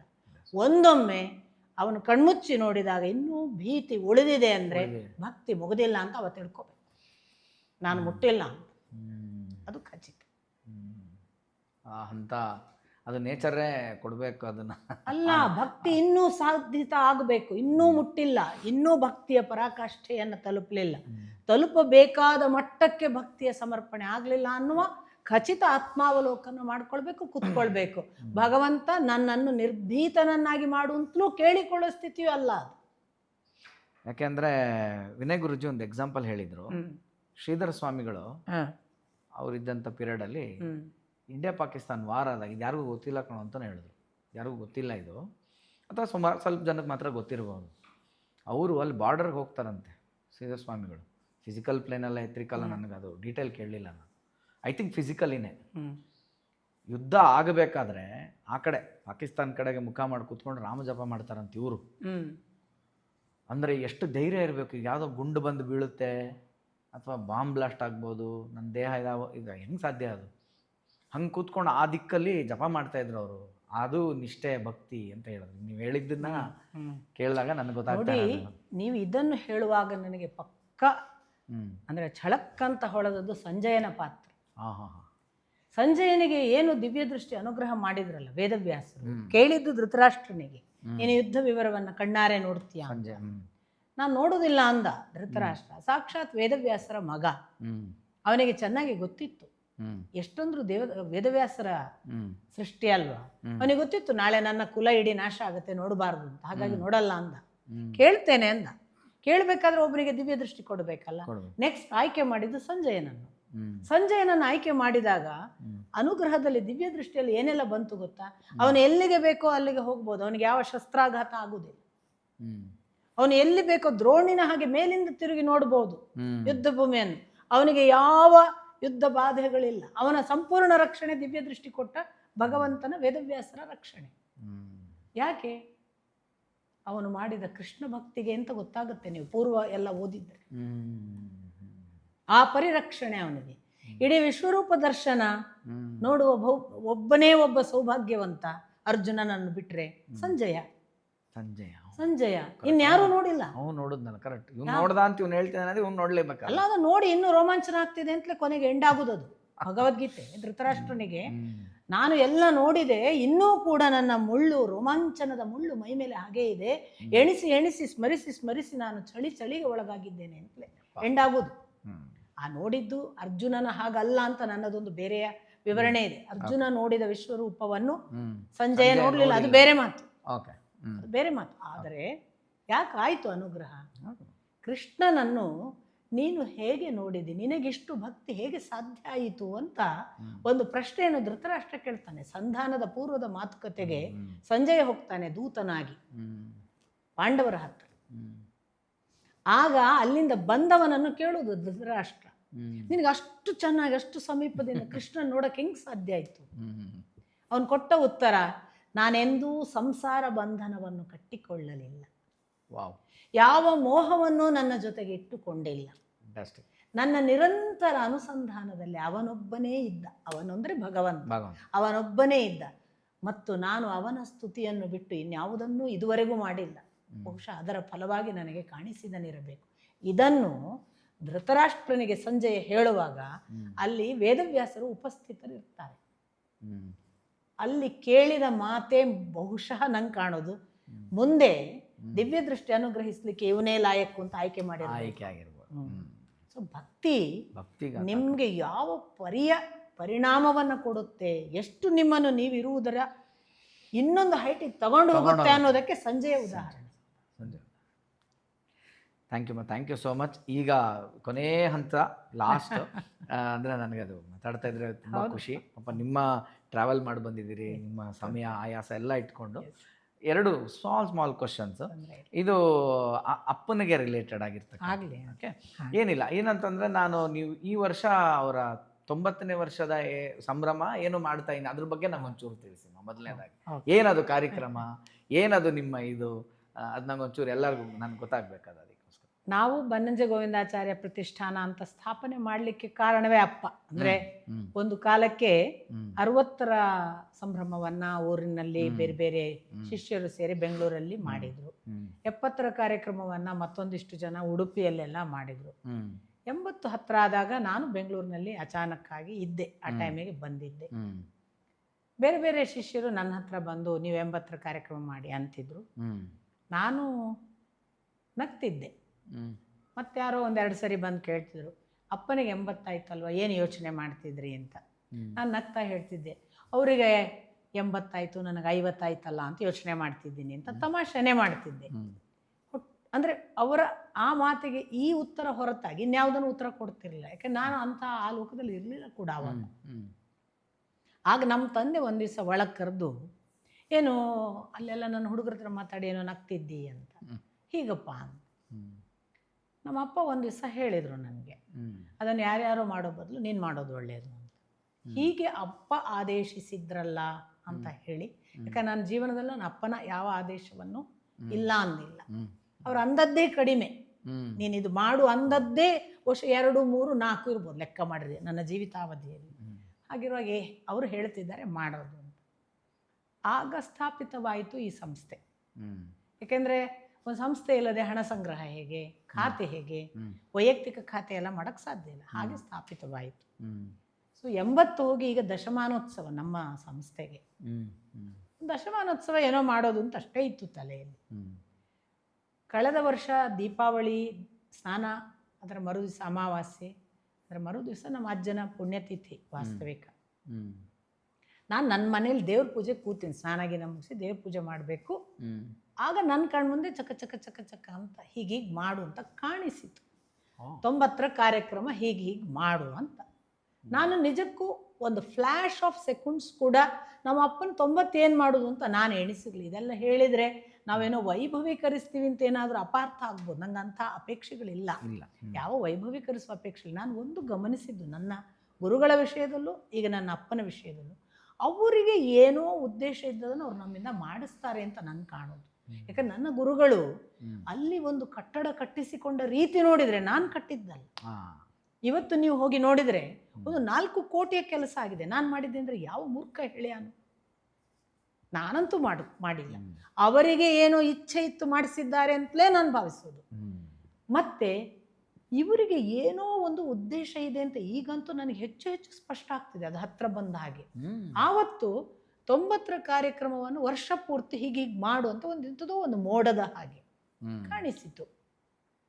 ಕಾಣಿಸಿದ ತಕ್ಷಣ ಒಂದು ಮೆಸೇಜನ್ನು ನಾನು ಮಲ್ಲೇಪುರಂ ಅವರಿಗೆ ಮಾಡಿದೆ. ನಮ್ಮ ಅಧ್ಯಕ್ಷರು ಅವರು, ನಮ್ಮ ಕಮಿಟಿ, ವರ್ಕಿಂಗ್ ಕಮಿಟಿ ಅಂತ ನಾವೇ ಮಾಡಿಕೊಂಡು ಅದಕ್ಕೆ ಅಧ್ಯಕ್ಷರು. ಅಲ್ಲದಿದ್ದರೆ ಅವರು ಒನ್ ಆಫ್ ದಿ ಟ್ರಸ್ಟೀಸ್. ಅಪ್ಪ ಇರುವಾಗಲೇ ಹೇಳಿದರು ಅವರ ಮಾರ್ಗದರ್ಶನದಲ್ಲಿ ನಡಿ ಅಂತ. ಸೊ ನಾನು ಅವ್ರಿಗೊಂದು ಮೆಸೇಜ್ ಮಾಡಿದೆ. ಅವರೊಂಥರ ಬಹಳ ಬಹಳ ವಿಶೇಷವಾದ ಒಂದು ನ್ಯೂಟ್ರಲ್ ಆಗಿ ಚಿಕ್ಕವರನ್ನು ಬಹಳ ಸಂಭ್ರಮದಿಂದ ಪ್ರೋತ್ಸಾಹಿಸುವ ವ್ಯಕ್ತಿ. ತಕ್ಷಣ ಬರೆದ್ರು ಅವರು, ವೀಣಾ, ನೀವು ಏನು ಮಾಡಿದ್ರು ತಂದೆಗೆ ಉಚಿತವಾದದ್ದನ್ನೇ ಮಾಡುತ್ತೀರಿ. ನೀವು ಮಾಡುವ ಎಲ್ಲ ಕೆಲಸಗಳಲ್ಲಿ ನಾನಿದ್ದೇನೆ, ನೀವು ಮುಂದುವರಿಯಿರಿ. ನಮ್ಮ ಹತ್ರ ಫಂಡ್ ಇಲ್ಲ, ಹಣ ಇದೆ ಅಂತ ಮಾಡೋದಲ್ಲ, ಬಟ್ ಹೊರಟ್ವಿ. ಆಗ ನಾನು ಮಾಡಿದ ಒಂದು ಮೆಸೇಜ್ ನನ್ನಲ್ಲಿರುವ ಅಷ್ಟು ಜನರಿಗೆ, ನನ್ನ ಹತ್ರ ಇರುವ ಗ್ರೂಪ್ಗಳಿಗೆ, ಏನು ನಾವು ಹೀಗೊಂದು ಮಾಡಬೇಕು ಅಂತ ಹೊರಟಿದ್ದೀವಿ. ನೀವು ನಮ್ಮ ಯೋಚನೆ ಏನು, ಆಗ ಬಂದ ಸ್ಪಷ್ಟತೆ. ಅಪ್ಪ ಎಲ್ಲೆಲ್ಲಿ ಭಾಷಣ ಮಾಡಿದ್ದಾರೆ, ಎಲ್ಲೆಲ್ಲಿ ಯಾವ್ಯಾವ ಊರುಗಳಲ್ಲಿ ನಿರಂತರ ಉಪನ್ಯಾಸ ಮಾಡಿದ್ದಾರೆ, ಅಲ್ಲಿ ಸ್ಥಳೀಯ ಆಯೋಜಕರನ್ನು ಸೇರಿಕೊಂಡು ಮಾಡುವುದು. ನೀವೇ ಮುಂದೆ ಬರಬೇಕು, ನಾವು ಬರಲ್ಲ. ಸ್ಥಳೀಯ ಆಯೋಜಕರು ನಾವು ಮಾಡ್ತೀವಿ ಅಂತ ಬಂದರೆ ನಾವು ನಿಮ್ಮ ಜೊತೆ ಕೈ ಜೋಡಿಸಿ ಸಹಯೋಗದಲ್ಲಿ ಕಾರ್ಯಕ್ರಮ ಮಾಡೋಣ, ವರ್ಷ ಪೂರ್ತಿ ಕಾರ್ಯಕ್ರಮ ಅಂತ ಒಂದು ಮೆಸೇಜ್ ಮಾಡಿದೆ. ಸ್ಥಳೀಯ ಆಯೋಜಕರು ನನಗೆ ಇನ್ನೂ ಏನೇ ಉತ್ತರ ಬಂತು ಅಂತ ನೋಡೋದ್ರೊಳಗೆ ಒಂದು 20 ಜನ ನಾವು ಮಾಡ್ತೀವಿ, ನಮ್ಮೂರಲ್ಲಿ ನಾವು ಮಾಡ್ತೀವಿ, ನಮ್ಮೂರಲ್ಲಿ ನಾವು ಮಾಡ್ತೀವಿ, ಹೀಗೆ 20 ಕಾರ್ಯಕ್ರಮಗಳು ಸಿದ್ಧ ಆದವು. ಇದರಲ್ಲಿ ಒಂದು ಕಾರ್ಯಕ್ರಮವನ್ನು ಬನ್ನಂಜೆ ಗೋವಿಂದಾಚಾರ್ಯ ಪ್ರತಿಷ್ಠಾನ ತಾನೇ ಮಾಡೋದು ಸ್ವತಂತ್ರವಾಗಿ. ಅದು ನನ್ನ ತಂದೆ 1 ತಿಂಗಳ ಕಾಲ ಋಷಿಕೇಶದ ಒಂದು ಆಶ್ರಮದಲ್ಲಿ ನನ್ನ ಜೊತೆಗಿದ್ದು. ಅದು ನನ್ನ ಗುರುಗಳಿದ್ದ ಆಶ್ರಮ. ಅವ್ರಿಗೆ ತುಂಬ ಇಷ್ಟವಾದ ಜಾಗ ಆಗಿತ್ತು. ಅವ್ರು ಹೇಳಿದರು, ನಾನು ಶಿಬಿರಗಳನ್ನೆಲ್ಲ ನನ್ನ ವಿದ್ಯಾರ್ಥಿಗಳ ಜೊತೆಗೆ ಇಲ್ಲಿ ಮಾಡಬೇಕು ಅಂತ. ಆ ನಂತರ ಕೊರೋನಾ ಬಂತು ಅಥವಾ ಬೇರೆ ಬೇರೆ ಕಾರಣಗಳಿಗೆ ಅವರಿಗೆ ಅಲ್ಲಿ ಆಗಲಿಲ್ಲ. ಆ ಒಂದು ಜಾಗದಲ್ಲಿ ಮಾತ್ರ ನಾವು 7 ದಿನ ಶ್ರೀಮದ್ ಭಾಗವತವನ್ನು ಗಂಗಾ ತಟದ ಆ ಆಶ್ರಮದಲ್ಲಿ ಬಲಿಮಾರು ಶ್ರೀಗಳು, ನನ್ನ ಅಪ್ಪನ ಗುರುಪೀಠ, ಅವರಿಂದ ಹೇಳಿಸ್ತೀವಿ. ಕರ್ಜಗಿ ಇರ್ತಾರೆ, ವಿಜಯಸಿಂಹ ಮತ್ತು ಕೃಷ್ಣರಾಜ್ ಅನ್ನುವಂಥ ಅಪ್ಪನ ಆಪ್ತ ಶಿಷ್ಯರಿರ್ತಾರೆ, ವಿದ್ಯಾಭೂಷಣರಿದ್ದಾರೆ. ಕರ್ಜಗಿಯವರು ವಿಜಯಸಿಂಹ ಕೃಷ್ಣರಾಜೆಲ್ಲ ಅಪ್ಪನ ಕುರಿತು ಬೆಳಗಿನ ಅವಧಿಯಲ್ಲಿ 1 ಗಂಟೆ ಮಾತಾಡ್ತಾರೆ. ಅವರು ಕರ್ಜಗಿಯವರು ಟೆಕ್ಸ್ಟಲ್ಲಿ ಒಂದೊಂದು ದಿನ ಒಂದೊಂದು ಟೆಕ್ಸ್ಟ್. ವಿಜಯಸಿಂಹ ಕೃಷ್ಣರಾಜ, ವಿಜಯಸಿಂಹ ಅವರು ಅಪ್ಪನ ಸರ್ವಮೂಲ ಗ್ರಂಥದ ಎಡಿಟಿಂಗ್ ಕುರಿತೇ ಮಾತಾಡಿ ಅಂತ ನಾನು ಕೇಳಿದ್ದೀನಿ, ಅದನ್ನು ಮಾತಾಡ್ತಾರೆ. ಕೃಷ್ಣರಾಜ ಕುತ್ಪಾಡಿಯವರು ಮಹಾಭಾರತ ತಾತ್ಪರ್ಯ ನಿರ್ಣಯ, ಮಧ್ವಾಚಾರ್ಯರ ವ್ಯಾಖ್ಯಾನ, ಅಪ್ಪ ಅದನ್ನು ಹೇಳುವ ಕ್ರಮ, ಇವುಗಳನ್ನು ಮಾತಾಡುವ ಹಾಗೆ 7 ದಿನ ಬೆಳಗ್ಗಿನ ಸೆಷನ್. ಸಂಜೆ ಎಲ್ಲ 2 ಗಂಟೆ ಭಾಗವತವನ್ನು ಬಲಿಮಾರು ಶ್ರೀಗಳು ಉಳಿದ ಹೊತ್ತಿನಲ್ಲಿ ಅಪ್ಪನಿಗೆ ಇಷ್ಟವಾದ ಮಂತ್ರ ಪಠಣಗಳೆಲ್ಲ ನಾವು ಸೇರಿ ಮಾಡೋದು. ಇದನ್ನು ನಾವೇ ಆಯೋಜಿಸಿದ್ದು. ಇದು 7 ದಿನ 120 ಜನ ಈಗ ನಮ್ಮ ಜೊತೆಗೆ ರಿಜಿಸ್ಟರ್ ಆದ ಜನ ಇದ್ದಾರೆ. ಅವ್ರನ್ನೆಲ್ಲ ಕರ್ಕೊಂಡೋಗಿ ಅಲ್ಲೇ ನಮ್ಮ ಅಡುಗೆ ಭಟ್ರ ಜೊತೆಗೆ ವ್ಯವಸ್ಥೆ ಎಲ್ಲ ನಾವು ಮಾಡೋದು. ಇದು ಬಿಟ್ಟರೆ ಉಳಿದದೆಲ್ಲ ಸ್ಥಳೀಯ ಆಯೋಜಕರು. ನಮ್ಮದು ಸಹಯೋಗ, ನಮ್ಮದು ಸ್ವಲ್ಪ ಕಾಂಟ್ರಿಬ್ಯೂಷನ್, ಎಲ್ಲ ಖರ್ಚು ವೆಚ್ಚ ಅವರದ್ದು. ಹೀಗೆ ಒಂದು ವಿನಂತಿ ಕೊಟ್ಟರೆ ಆ ಪರಿ ರೆಸ್ಪಾಂಡ್ ಮಾಡ್ತಾರೆ ಅಂದರೆ ನನಗೆ ಈಗ ಅನ್ನಿಸ್ತಿರೋದು, ಅಪ್ಪ ಹೋಗಿ 5 ವರ್ಷ ಆಗ್ತಾ ಬಂತು. ಎಷ್ಟು ಜನರ ಜೊತೆಗೆ ಅಪ್ಪ ಇನ್ನು ಬದುಕ್ತಿದ್ದಾರೆ. ಮತ್ತು ಅವರು ಯಾರಿಗೆ ಸಲ್ಲುವವರು? ನಾವು ಮಾಧ್ವರಿಗೆ ಸಂಬಂಧಪಟ್ಟವರು, ಬ್ರಾಹ್ಮಣರಿಗೆ ಸಂಬಂಧಪಟ್ಟವರು ಈ ಥರ ಕಟ್ಟು ಹಾಕಿದರೆ ಅದು ಎಷ್ಟು ದೊಡ್ಡ ಮೋಸ ಮತ್ತು ಎಷ್ಟು ದೊಡ್ಡ ನರಕ, ನಾವು ಅಪ್ಪನಿಗೆ ಒದಗಿಸುವ ನರಕ. ಅಪ್ಪ ಅಲ್ಲಿ ಎಲ್ಲರಲ್ಲೂ ಇದ್ದಾರೆ ಅಂತ. ಈಗ ಉಡುಪಿಯ ಕಾರ್ಯಕ್ರಮ ನೋಡಿದರೆ ಮಾಡಿದ ಹುಡುಗರು, ಅವರ ಉತ್ಸಾಹ, ಅವರು ಕಟ್ಟಿದ ಆ ದಿನದ ಆ ಕಾರ್ಯಕ್ರಮ, ಅವರು ನಡೆದಾಡಿದ ರೀತಿ, ಅಲ್ಲಿ ಬಂದಂತಹ ಜನ ಎಲ್ಲ ನೋಡಿದರೆ ಬಹಳ ವಿಶೇಷ ವಲಯಕ್ಕೆ ಅಪ್ಪ ಇದ್ದಾರೆ ಅನ್ನುವ ಪರಿಚಯ ಆಗ್ತಿದೆ. ಅದನ್ನು ನಾವು ಮಾಡ್ತಿದ್ದೇವೆ. ಅದು ಎಲ್ಲಿವರೆಗೆ ವಿಸ್ತಾರ ಆಯಿತು ಕಡೆಗೆ ಅಂದರೆ, ಅಮೇರಿಕಾದ ಶಿಷ್ಯರು ಹೇಳಿದರು ನಾವು 3 ದಿನ ಇಲ್ಲಿ ಮಾಡ್ತೇವೆ, ನೀವು ಬನ್ನಿ ಅಂತ. ಸೊ ಈಗ ಅಮೇರಿಕಾದ ಶಿಷ್ಯರು ತುಂಬ ಜನ ಇದ್ದಾರೆ ಅಪ್ಪನಿಗೆ. ಅಪ್ಪ 6 ತಿಂಗಳು ಇರ್ತಿದ್ರಲ್ಲ ವರ್ಷದಲ್ಲಿ, ಕೊನೆಯ ಒಂದು 4 ವರ್ಷ. ಸೊ ಅಲ್ಲೂ ಮಾಡ್ತೀವಿ. ಕಟ್ಟ ಕಡೆಯದ್ದು ಮುಂದಿನ ವರ್ಷ, ಈಗ August 3 ಉಡುಪಿ ಹುಟ್ಟೂರಲ್ಲಿ ಆರಂಭ ಮಾಡಿದ್ವಿ. ಅಪ್ಪನ ಕೊನೆಯ ಸಾರ್ವಜನಿಕ ಭಾಷಣ ಬನ್ನಂಜೆ ಗೋವಿಂದಾಚಾರ್ಯ ಪ್ರತಿಷ್ಠಾನದ್ದೇ. ಆನಂತರ ಮಾಡಲಿಲ್ಲ ಅವರು. 2020 ಫೆಬ್ರವರಿ 26, 20 ಡಿಸೆಂಬರ್ಗೆ ತೀರ್ಕೊಂಡ್ರು ಅವರು. ಮಾರ್ಚಿಂದ ಕೊರೋನಾದ ಲಾಕ್ಡೌನು, ಹಾಗಾಗಿ ಅವ್ರು ಹೊರಗೆ ಬರಲೇ ಇಲ್ಲ. ಅವರಿಗೆ ಕಾಯಿಲೆ ಇರಲಿದ್ರು ಹೊರಗೆ ಬರಲಿಲ್ಲ. So 20 December ತೀರ್ಕೊಂಡಿದ್ದು. ಫೆಬ್ರವರಿ 26 ಅವರ ಸಾರ್ವಜನಿಕ ಕೊನೆಯ ಭಾಷಣ. ಹಾಗಾಗಿ ನಮ್ಮ ಸಮಾರೋಪ ಕಾರ್ಯಕ್ರಮ ಬನ್ನಂಜೆ 90ರ ನಮನ ಅಂತ ಈ ಕಾರ್ಯಕ್ರಮಕ್ಕೆ ಹೆಸರು. ನಾವು 80ರ ಸಂಭ್ರಮ ಅಂತ 5 ದಿನ ಮಾಡಿದ್ವಿ ಬೆಂಗಳೂರಲ್ಲಿ.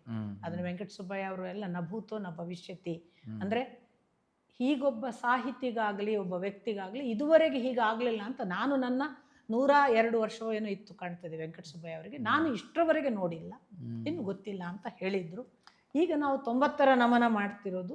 80ರ ಸಂಭ್ರಮ ಅವರಿದ್ದದ್ರಿಂದ, ಅವರಿಲ್ಲದ್ರಿಂದ ನಮನ ಅಂತ ಇಟ್ಕೊಂಡ್ವಿ. ಸೊ 90ರ ನಮನ, ಅದರ ಸಮಾರೋಪ ಮುಂದಿನ ವರ್ಷ August 1, 2, 3 ಬೆಂಗಳೂರಲ್ಲಿ ಮಾಡ್ತೀವಿ.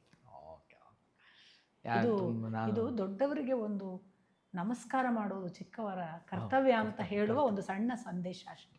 ನಾನು ಈ ಪ್ರಶ್ನೆ ಕೇಳಿದ್ದೆ ಅದಕ್ಕೆ, ಯಾಕಂದ್ರೆ ನನ್ನ ಈ ಪಾಡ್ಕಾಸ್ಟ್ಗೆ ಬನ್ನಿ ಅಂತ ನಿಮ್ಗೆ ಕೇಳಿದಾಗ ಪಾಪ ನೀವು ಈ ಇದರಲ್ಲಿ ಬಿಸಿ ಇದ್ದೀನಿ, ವರ್ಷ ಪೂರ್ತಿ ಬಿಸಿ ಇದೀನಪ್ಪ ಅಂದ್ರಲ್ಲ, ನನಗೆ ಅದು ಕೇಳ್ಕೊಳ್ಳೋ ಒಂದು ಕುತೂಹಲ ಆಯ್ತು, ಅದಕ್ಕೆ ಕೇಳ್ಕೊಂಡೆ. ಇದು ಈಗ ಹೇಗೆ ಅಂದ್ರೆ, ಉಡುಪಿ ಮುಗಿಯಿತು August 1 ಕಾರ್ಯಕ್ರಮ. ಇನ್ನು ಮುಂದಿನ ತಿಂಗಳು ಮೂಡುಬಿದ್ರೆ ಮಂಗಳೂರು, ಅದರ ಮುಂದಿನ ತಿಂಗಳು ನವೆಂಬರ್ ಹೃಷಿಕೇಶ್, ಅದರ ಮುಂದಿನ ತಿಂಗಳು ಪುತ್ತೂರು ಸುಬ್ರಹ್ಮಣ್ಯ, ಅದರ ಮುಂದಿನ ತಿಂಗಳು ಶಿವಮೊಗ್ಗ ಸಾಗರ, ಅದರ ಮುಂದಿನ ಹೀಗೆ ಹುಬ್ಬಳ್ಳಿ, ಧಾರವಾಡ, ರಾಯಚೂರು, ಗುಲ್ಬರ್ಗ, ಜಮಖಂಡಿ, ಬಾಗಲಕೋಟೆ, ಅಮೇರಿಕ, ಮತ್ತೆ ಬೆಂಗಳೂರು, ಹೀಗೆ 2 ಮೈಸೂರು, ಚಿಕ್ಕಮಗಳೂರು, ಎಲ್ಲ ಕಡೆ ಆಗಲಿಕ್ಕೆ ತಿಂಗಳಿಗೆ 2 ಕಾರ್ಯಕ್ರಮ. ಆಯೋಜನೆಯ ಜವಾಬ್ದಾರಿಗಳು. ನಾ ಹೇಳ್ದಂಗೆ ಕಡೆಯ ಪ್ರಶ್ನೆ, ಯಾಕಂದರೆ ಇದೂ ಸುಮಾರು ಜನ ಮೆಸೇಜಲ್ಲಿ ಕೇಳ್ತಿರ್ತಾರೆ. ಮತ್ತು ನಿಮ್ಮ ಒಂದು ವಿಡಿಯೋದಲ್ಲಿ ನಾನು ನೋಡಿದಂಥ ಅದೇ ಅಪ್ಪನ ಬಗ್ಗೆನೇ ಒಂದು, ಅವರು ಕೊನೆಯ ದೇಹ ಬಿಡುವ ದಿನವೋ ಅಥವಾ ಈ ಹಿಂದಿನ ದಿನ ನಡೆದಿದ್ದೋ ಈ ಘಟನೆ ನಂಗೆ ಗೊತ್ತಿಲ್ಲ. ಅವರು ಹೀಗೆ ಕಣ್ಮುಚ್ಚಿರ್ತಾರೆ, ಆಮೇಲೆ ನೀವು ಮಾತಾಡಿಸ್ತೀರಾ, ಆಮೇಲೆ ಅವ್ರಿಗೆ ಮತ್ತೆ ಜ್ಞಾನ ಬರುತ್ತೆ, ಕಾನ್ಷಿಯಸ್ ಬರ್ತಾರೆ. ನೀವು ಕೇಳಿದಾಗ ನಾನು ಮನೆ ಹುಡುಕ್ತಾ ಇದ್ದೆ ನಾನು ಅಂತಾರೆ. Correct, if I am not wrong. ನಾನು ಮನೆ ಹುಡುಕ್ತಾ ಇದ್ದೀನಿ, ಮನೆಗೆ ಹೋಗಬೇಕು ಅಂತ. ಮತ್ತೆ ಇದು ಈ ಮನೆ ಹುಡುಕ್ತಾ ಇದ್ದೀನಿ, ಈ ಕ್ರಮ ನನಗೇನು ಅಂತಂದರೆ, ನಮಗೆ ಕಾಮನ್ ಮ್ಯಾನ್ ಆಗಿ ಥಿಂಕ್ ಮಾಡೋದು, ಈ ಸ್ವರ್ಗ ನರಕವು ಇದೊಂದು ಫಿಸಿಕಲ್ ಪ್ಲೇನ್ ಥರನೇ ಅಲ್ಲಿರುತ್ತಾ, ಈ ಮನೆ ಅಂದರೆ ಏನು, ಅಲ್ಲೇನು ಮನೆ ಐತೇನು ಅಪ್ಪನಿಗೆ ಯಾವ ಥರ ಒಂದು. ಈಗ ನೀವು ಧ್ರುವಂದು ಹೇಳೋವಾಗಲೂ ಅದು ಬಂತು, ಭಗವಂತನ ಪಕ್ಕದಲ್ಲಿ, ಪಾದದ ಪಕ್ಕದಲ್ಲಿ ಅವ್ನಿಗೊಂದು ಪ್ಲೇಸ್ಮೆಂಟ್ ಆಯಿತು ಅಂತ. ಸೊ ಇದು ಸೈಂಟಿಫಿಕಲಿ ಕೂಡ ಬರೋ ಡೌಟ್ ಏನು ಅಂತಂದರೆ, ಭಗವಂತನ ಡೆಫಿನೇಷನ್ ಅಂತ ನಾವು ತಿಳ್ಕೊಂಡಿರೋದು ಸರ್ವಶಕ್ತ, ಸರ್ವಜ್ಞ, ಸರ್ವಾಂತರ್ಯಾಮಿ, ಅವನು ಎಲ್ಲ ಕಡೆನೂ ಇದ್ದಾನೆ. ಆವಾಗ ಬಂದಾಗ ಅವನೇ ಸ್ಪೇಸ್ ಅಂತಲೂ ಬರುತ್ತೆ. ಈಗ ಅವನು ಒಂದು ಕಡೆ ಇದ್ದಾನೆ ಅಂದರೆ ಅವ್ನಿಗಿರೋಕ್ಕೊಂದು ಜಾಗ ಸಿಕ್ಕಿದೆ ಅಲ್ವಾ, ಮತ್ತು ಅವನಿಗಿನ್ನ ಸ್ಪೇಸೇ ದೊಡ್ಡದಾಯಿತು ಅಂತ. ಸೊ ತಿರ್ಗಾ ಆ ಸ್ಪೇಸ್ ಎಲ್ಲಿದೆ, ಅದು ಎಲ್ಲಿವರೆಗೆ ಎಕ್ಸ್ಟೆಂಡ್ ಆಗಿದೆ, ಇನ್ಫಿನಿಟಿ.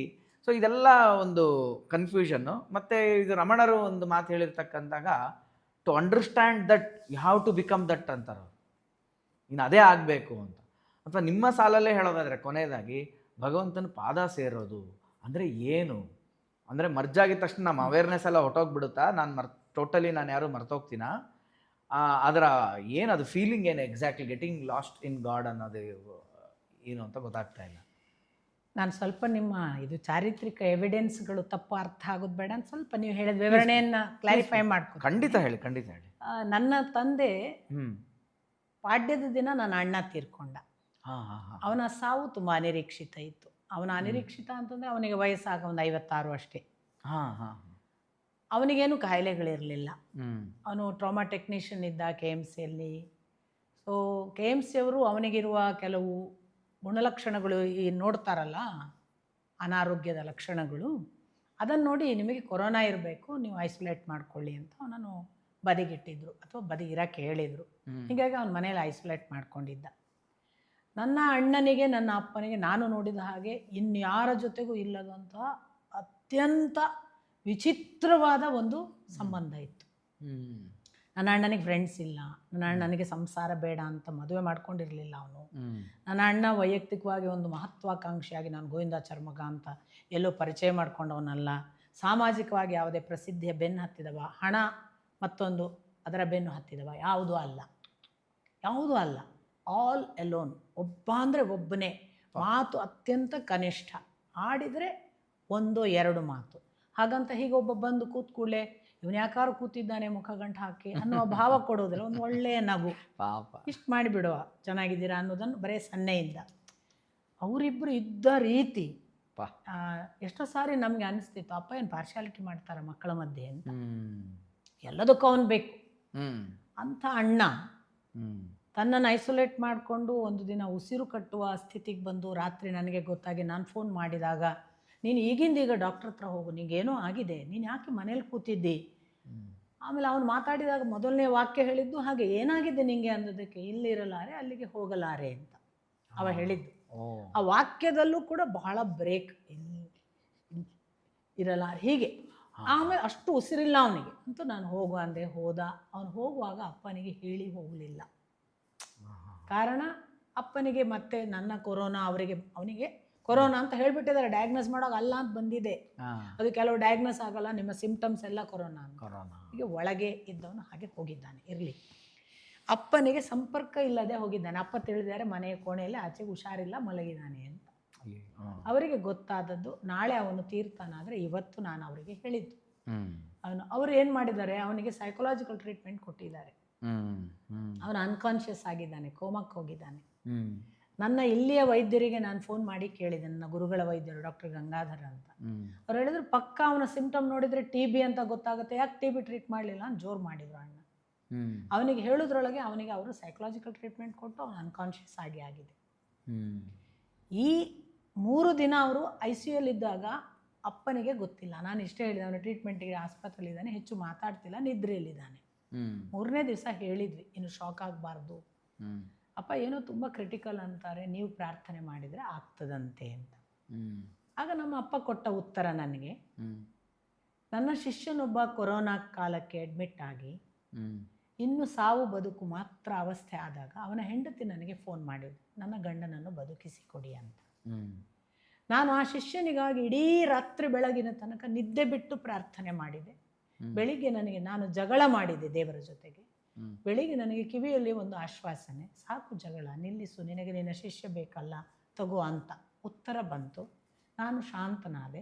ಬೆಳಿಗ್ಗೆ ನನಗೆ ಆ ಶಿಷ್ಯನ ಹೆಂಡತಿ ಫೋನ್ ಮಾಡಿದ್ಲು, ಅವರು ICUಯಿಂದ ಡಿಸ್ಚಾರ್ಜ್ ಆಗಿದ್ದಾರೆ, ಗುಣ ಆಗಿದ್ದಾರೆ.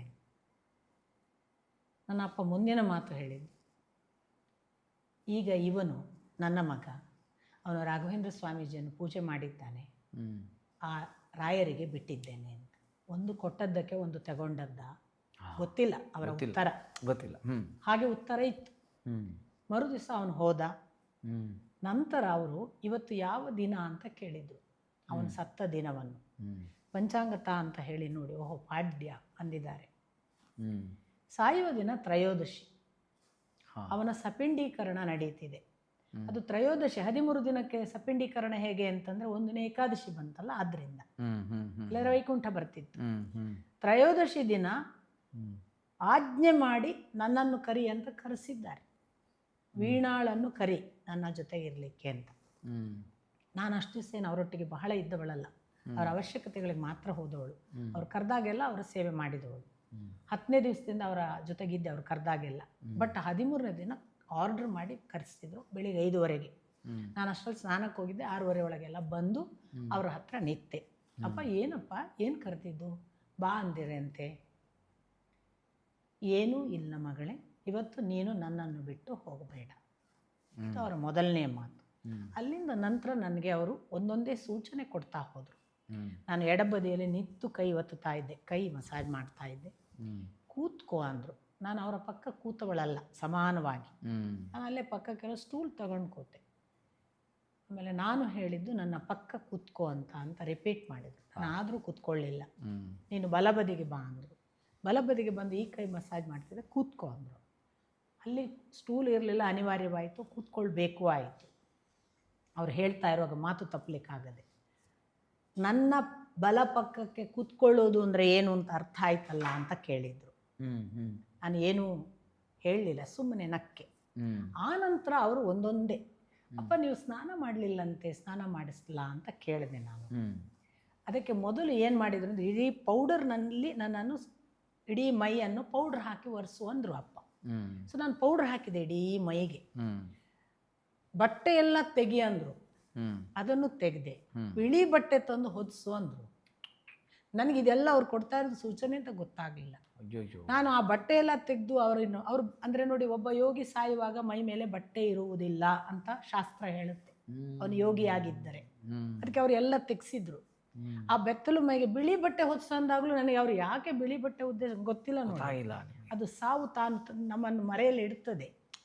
ಸೊ ಅದನ್ನು ಹಾಕಿದಾಗ ನನ್ನ ಮನೆಯಲ್ಲಿ ಒಬ್ಬರು ಹೋಗಿ ಅಪ್ಪ ಬಟ್ಟೆ ಕೇಳ್ತಿದ್ದಾರೆ ಅಂದರೆ ಒಂದು ಹೊಸ ದೋತ್ರವೇ ಕೊಟ್ಟರು ನೋಡಿ. ಅದು ಕೂಡ ಗೊತ್ತಿಲ್ಲದೆ ಆ ದೋತ್ರನ ಹೊದಿಸಿದೆ. ಹೊದಿಸಿದ್ಮೇಲೆ ನಮ್ಮ ಅಪ್ಪ ಹೀಗೆ ಆ ದೋತ್ರ ಹೊದಿಸಿಕೊಂಡ ತಕ್ಷಣ ಈಗ ಸರಿ ಆಯ್ತಲ್ಲ ಮಗಳೇ ಅಂತ ಅಂದರು. ಆಗ ನಾನು ಕೇಳಿದ್ದು, ಅಪ್ಪ ಸ್ನಾನ ಮಾಡಲಿಲ್ವಂತೆ, ಮಾಡಿಸ್ಲಾ ಅಂತ. ಈಗ ನಿನ್ನ ಕೈಯಲ್ಲಿ ಅಮೃತ ಸ್ನಾನ ಆಯ್ತಲ್ಲ ಮಗಳೇ, ಇನ್ನು ಆ ಸ್ನಾನ ಇದ್ದೇ ಇದೆ ನೋಡಿ. ಮೃತ ಸ್ನಾನ ಇದ್ದೇ ಇದೆ ಅಂತ. ಯಾಕೆ ಆವಾಗ ನಾವು ಮತ್ತೆ ಸ್ನಾನ ಮಾಡಿಸ್ಲಿಕ್ಕೆ ಉಂಟು ಮಕ್ಕಳು. ಸೊ ಮೃತ ಸ್ನಾನ ಇದ್ದೇ ಇದೆ ಅನ್ನೋದನ್ನು ಉಲ್ಲೇಖಿಸಲಿಕ್ಕೆ ಈಗ ನಿನ್ನ ಕೈಯಲ್ಲಿ ಅಮೃತ ಸ್ನಾನ ಆಯ್ತಲ್ಲ ಮಗಳೇ, ಇನ್ನು ಆ ಸ್ನಾನ ಇದ್ದೇ ಇದೆ ಅಂತ. ಆಗಲೂ ಗೊತ್ತಾಗಲಿಲ್ಲ. ಇದಾದ ಮೇಲೆ ನಾನು ಅವರ ಪಕ್ಕ ಕೂತವ್ರಿಗೆ ಮಸಾಜ್ ಮಾಡ್ತಿರುವಾಗ ಅವರು ಒಂದೊಳ್ಳೆ ಹೀಗೆ ಹೊರಗಿದಲ್ಲಿ ನಿದ್ದೆ ಮಾಡಿದ್ದು ಗೊತ್ತಾಯ್ತು ನನಗೆ. ಒಳ್ಳೆ ಗಾಢ ನಿದ್ದೆಗೆ ಹೋದ್ರು ಅವರು. ಅಂದರೆ ಅಂತ ನನಗೆ ಗೊರಕೆ ಕೂಡ ಕೇಳ್ತು. ನಾನು ನಿಧಾನಕ್ಕೆ ಕೈಯೆಲ್ಲ ಬಿಟ್ಟು ಹಾಗೆ ಸೈಲೆಂಟಾಗಿ ಕೂತಿದ್ದೀನಿ. ಅವರು ಇದ್ದಕ್ಕಿದ್ದ ಹಾಗೆ ಟಕ್ಕಂತ ಎಚ್ಚರ ಆಗಿ ನನ್ನ ಕಡೆ ನೋಡಿ, ಮಗಳೇ ಮನೆ ನಂಬರ್ ಸಿಕ್ತಿಲ್ಲ ಅಂತ ಅಂದರು. ನನಗೆ ಅದು ತೀರಾ ಅನಿರೀಕ್ಷಿತ. ನಿದ್ದೆಯಲ್ಲಿದ್ದವರು ಮಾತಾಡುವುದೇ ಅನಿರೀಕ್ಷಿತ, ಸಡನ್. ಎರಡನೇದ್ದು ಅದು ಏನು ಅಂತ ಅರ್ಥ ಆಗದ ವಿಷಯ. ಮನೆ ನಂಬರ್ ಸಿಕ್ತಿಲ್ಲ ಏನು ಹೇಳೋಣ ಅಂತ ನಾನು ಬೆರಗಾಗಿ ಒಂದು ಅಷ್ಟೇ ನನ್ನ ಎಕ್ಸ್ಪ್ರೆಷನ್. ಈ ಮನೆ ಅಲ್ಲ ಮಗಳೇ, ಆ ಮನೆಯ ನಂಬರ್ ಸಿಕ್ತಿಲ್ಲ. ಇಷ್ಟು ಹೇಳಿ ಮತ್ತೆ ಕಣ್ಮುಚ್ಚಿದ್ರು. ನಿದ್ದೆಗೆ ಹೋದರು. ಮತ್ತೆ ಗಾಢ ನಿದ್ದೆ, ಗೊರಕೆ, ಸಪಿಂಡೀಕರಣ ಆಯಿತು. ನಮ್ಮನ್ನು ಮಂತ್ರಾಕ್ಷತೆಗೆ ಬಾ ಅಂತ ಅಲ್ಲಿ ಕರೆದ್ರು. ನಾನು ಸಪಿಂಡೀಕರಣದ ಮಂತ್ರಾಕ್ಷತೆ ತೆಗೆದುಕೊಂಡೋಗಿ ಅಪ್ಪನಿಗೆ ಶಬ್ದ ಆಗದ ಹಾಗೆ ಸಪಿಂಡೀಕರಣ ಮಂತ್ರಾಕ್ಷತೆ ಹಾಕಿ ಎಲ್ಲರಲ್ಲಿ ಪುರೋಹಿತರೆಲ್ಲ ಹೇಳಿದ್ರು, ಅಪ್ಪನನ್ನು ಕರೀರಿ ಅಂತ. ಇನ್ನು ಬಾಗಿಲು ತೆಗೆದು ಬರುವಾಗ ಅಪ್ಪ ಹೀಗೆ ಹೋಗಿದ್ದಾರೆ. ಆ ಕ್ಷಣ ಅವ್ರು ನನ್ನನ್ನು ಬಿಟ್ಟು ಹೋಗಬೇಡ ಅನ್ನೋದು ಮರ್ತೋಯ್ತು ನೋಡಿ ನನಗೆ. ಮರಿಬಾರ್ದು. ಪ್ರತಿ ಸಾವಿನ ಸಂದರ್ಭವೂ ಹೊಸ ಪಾಠ.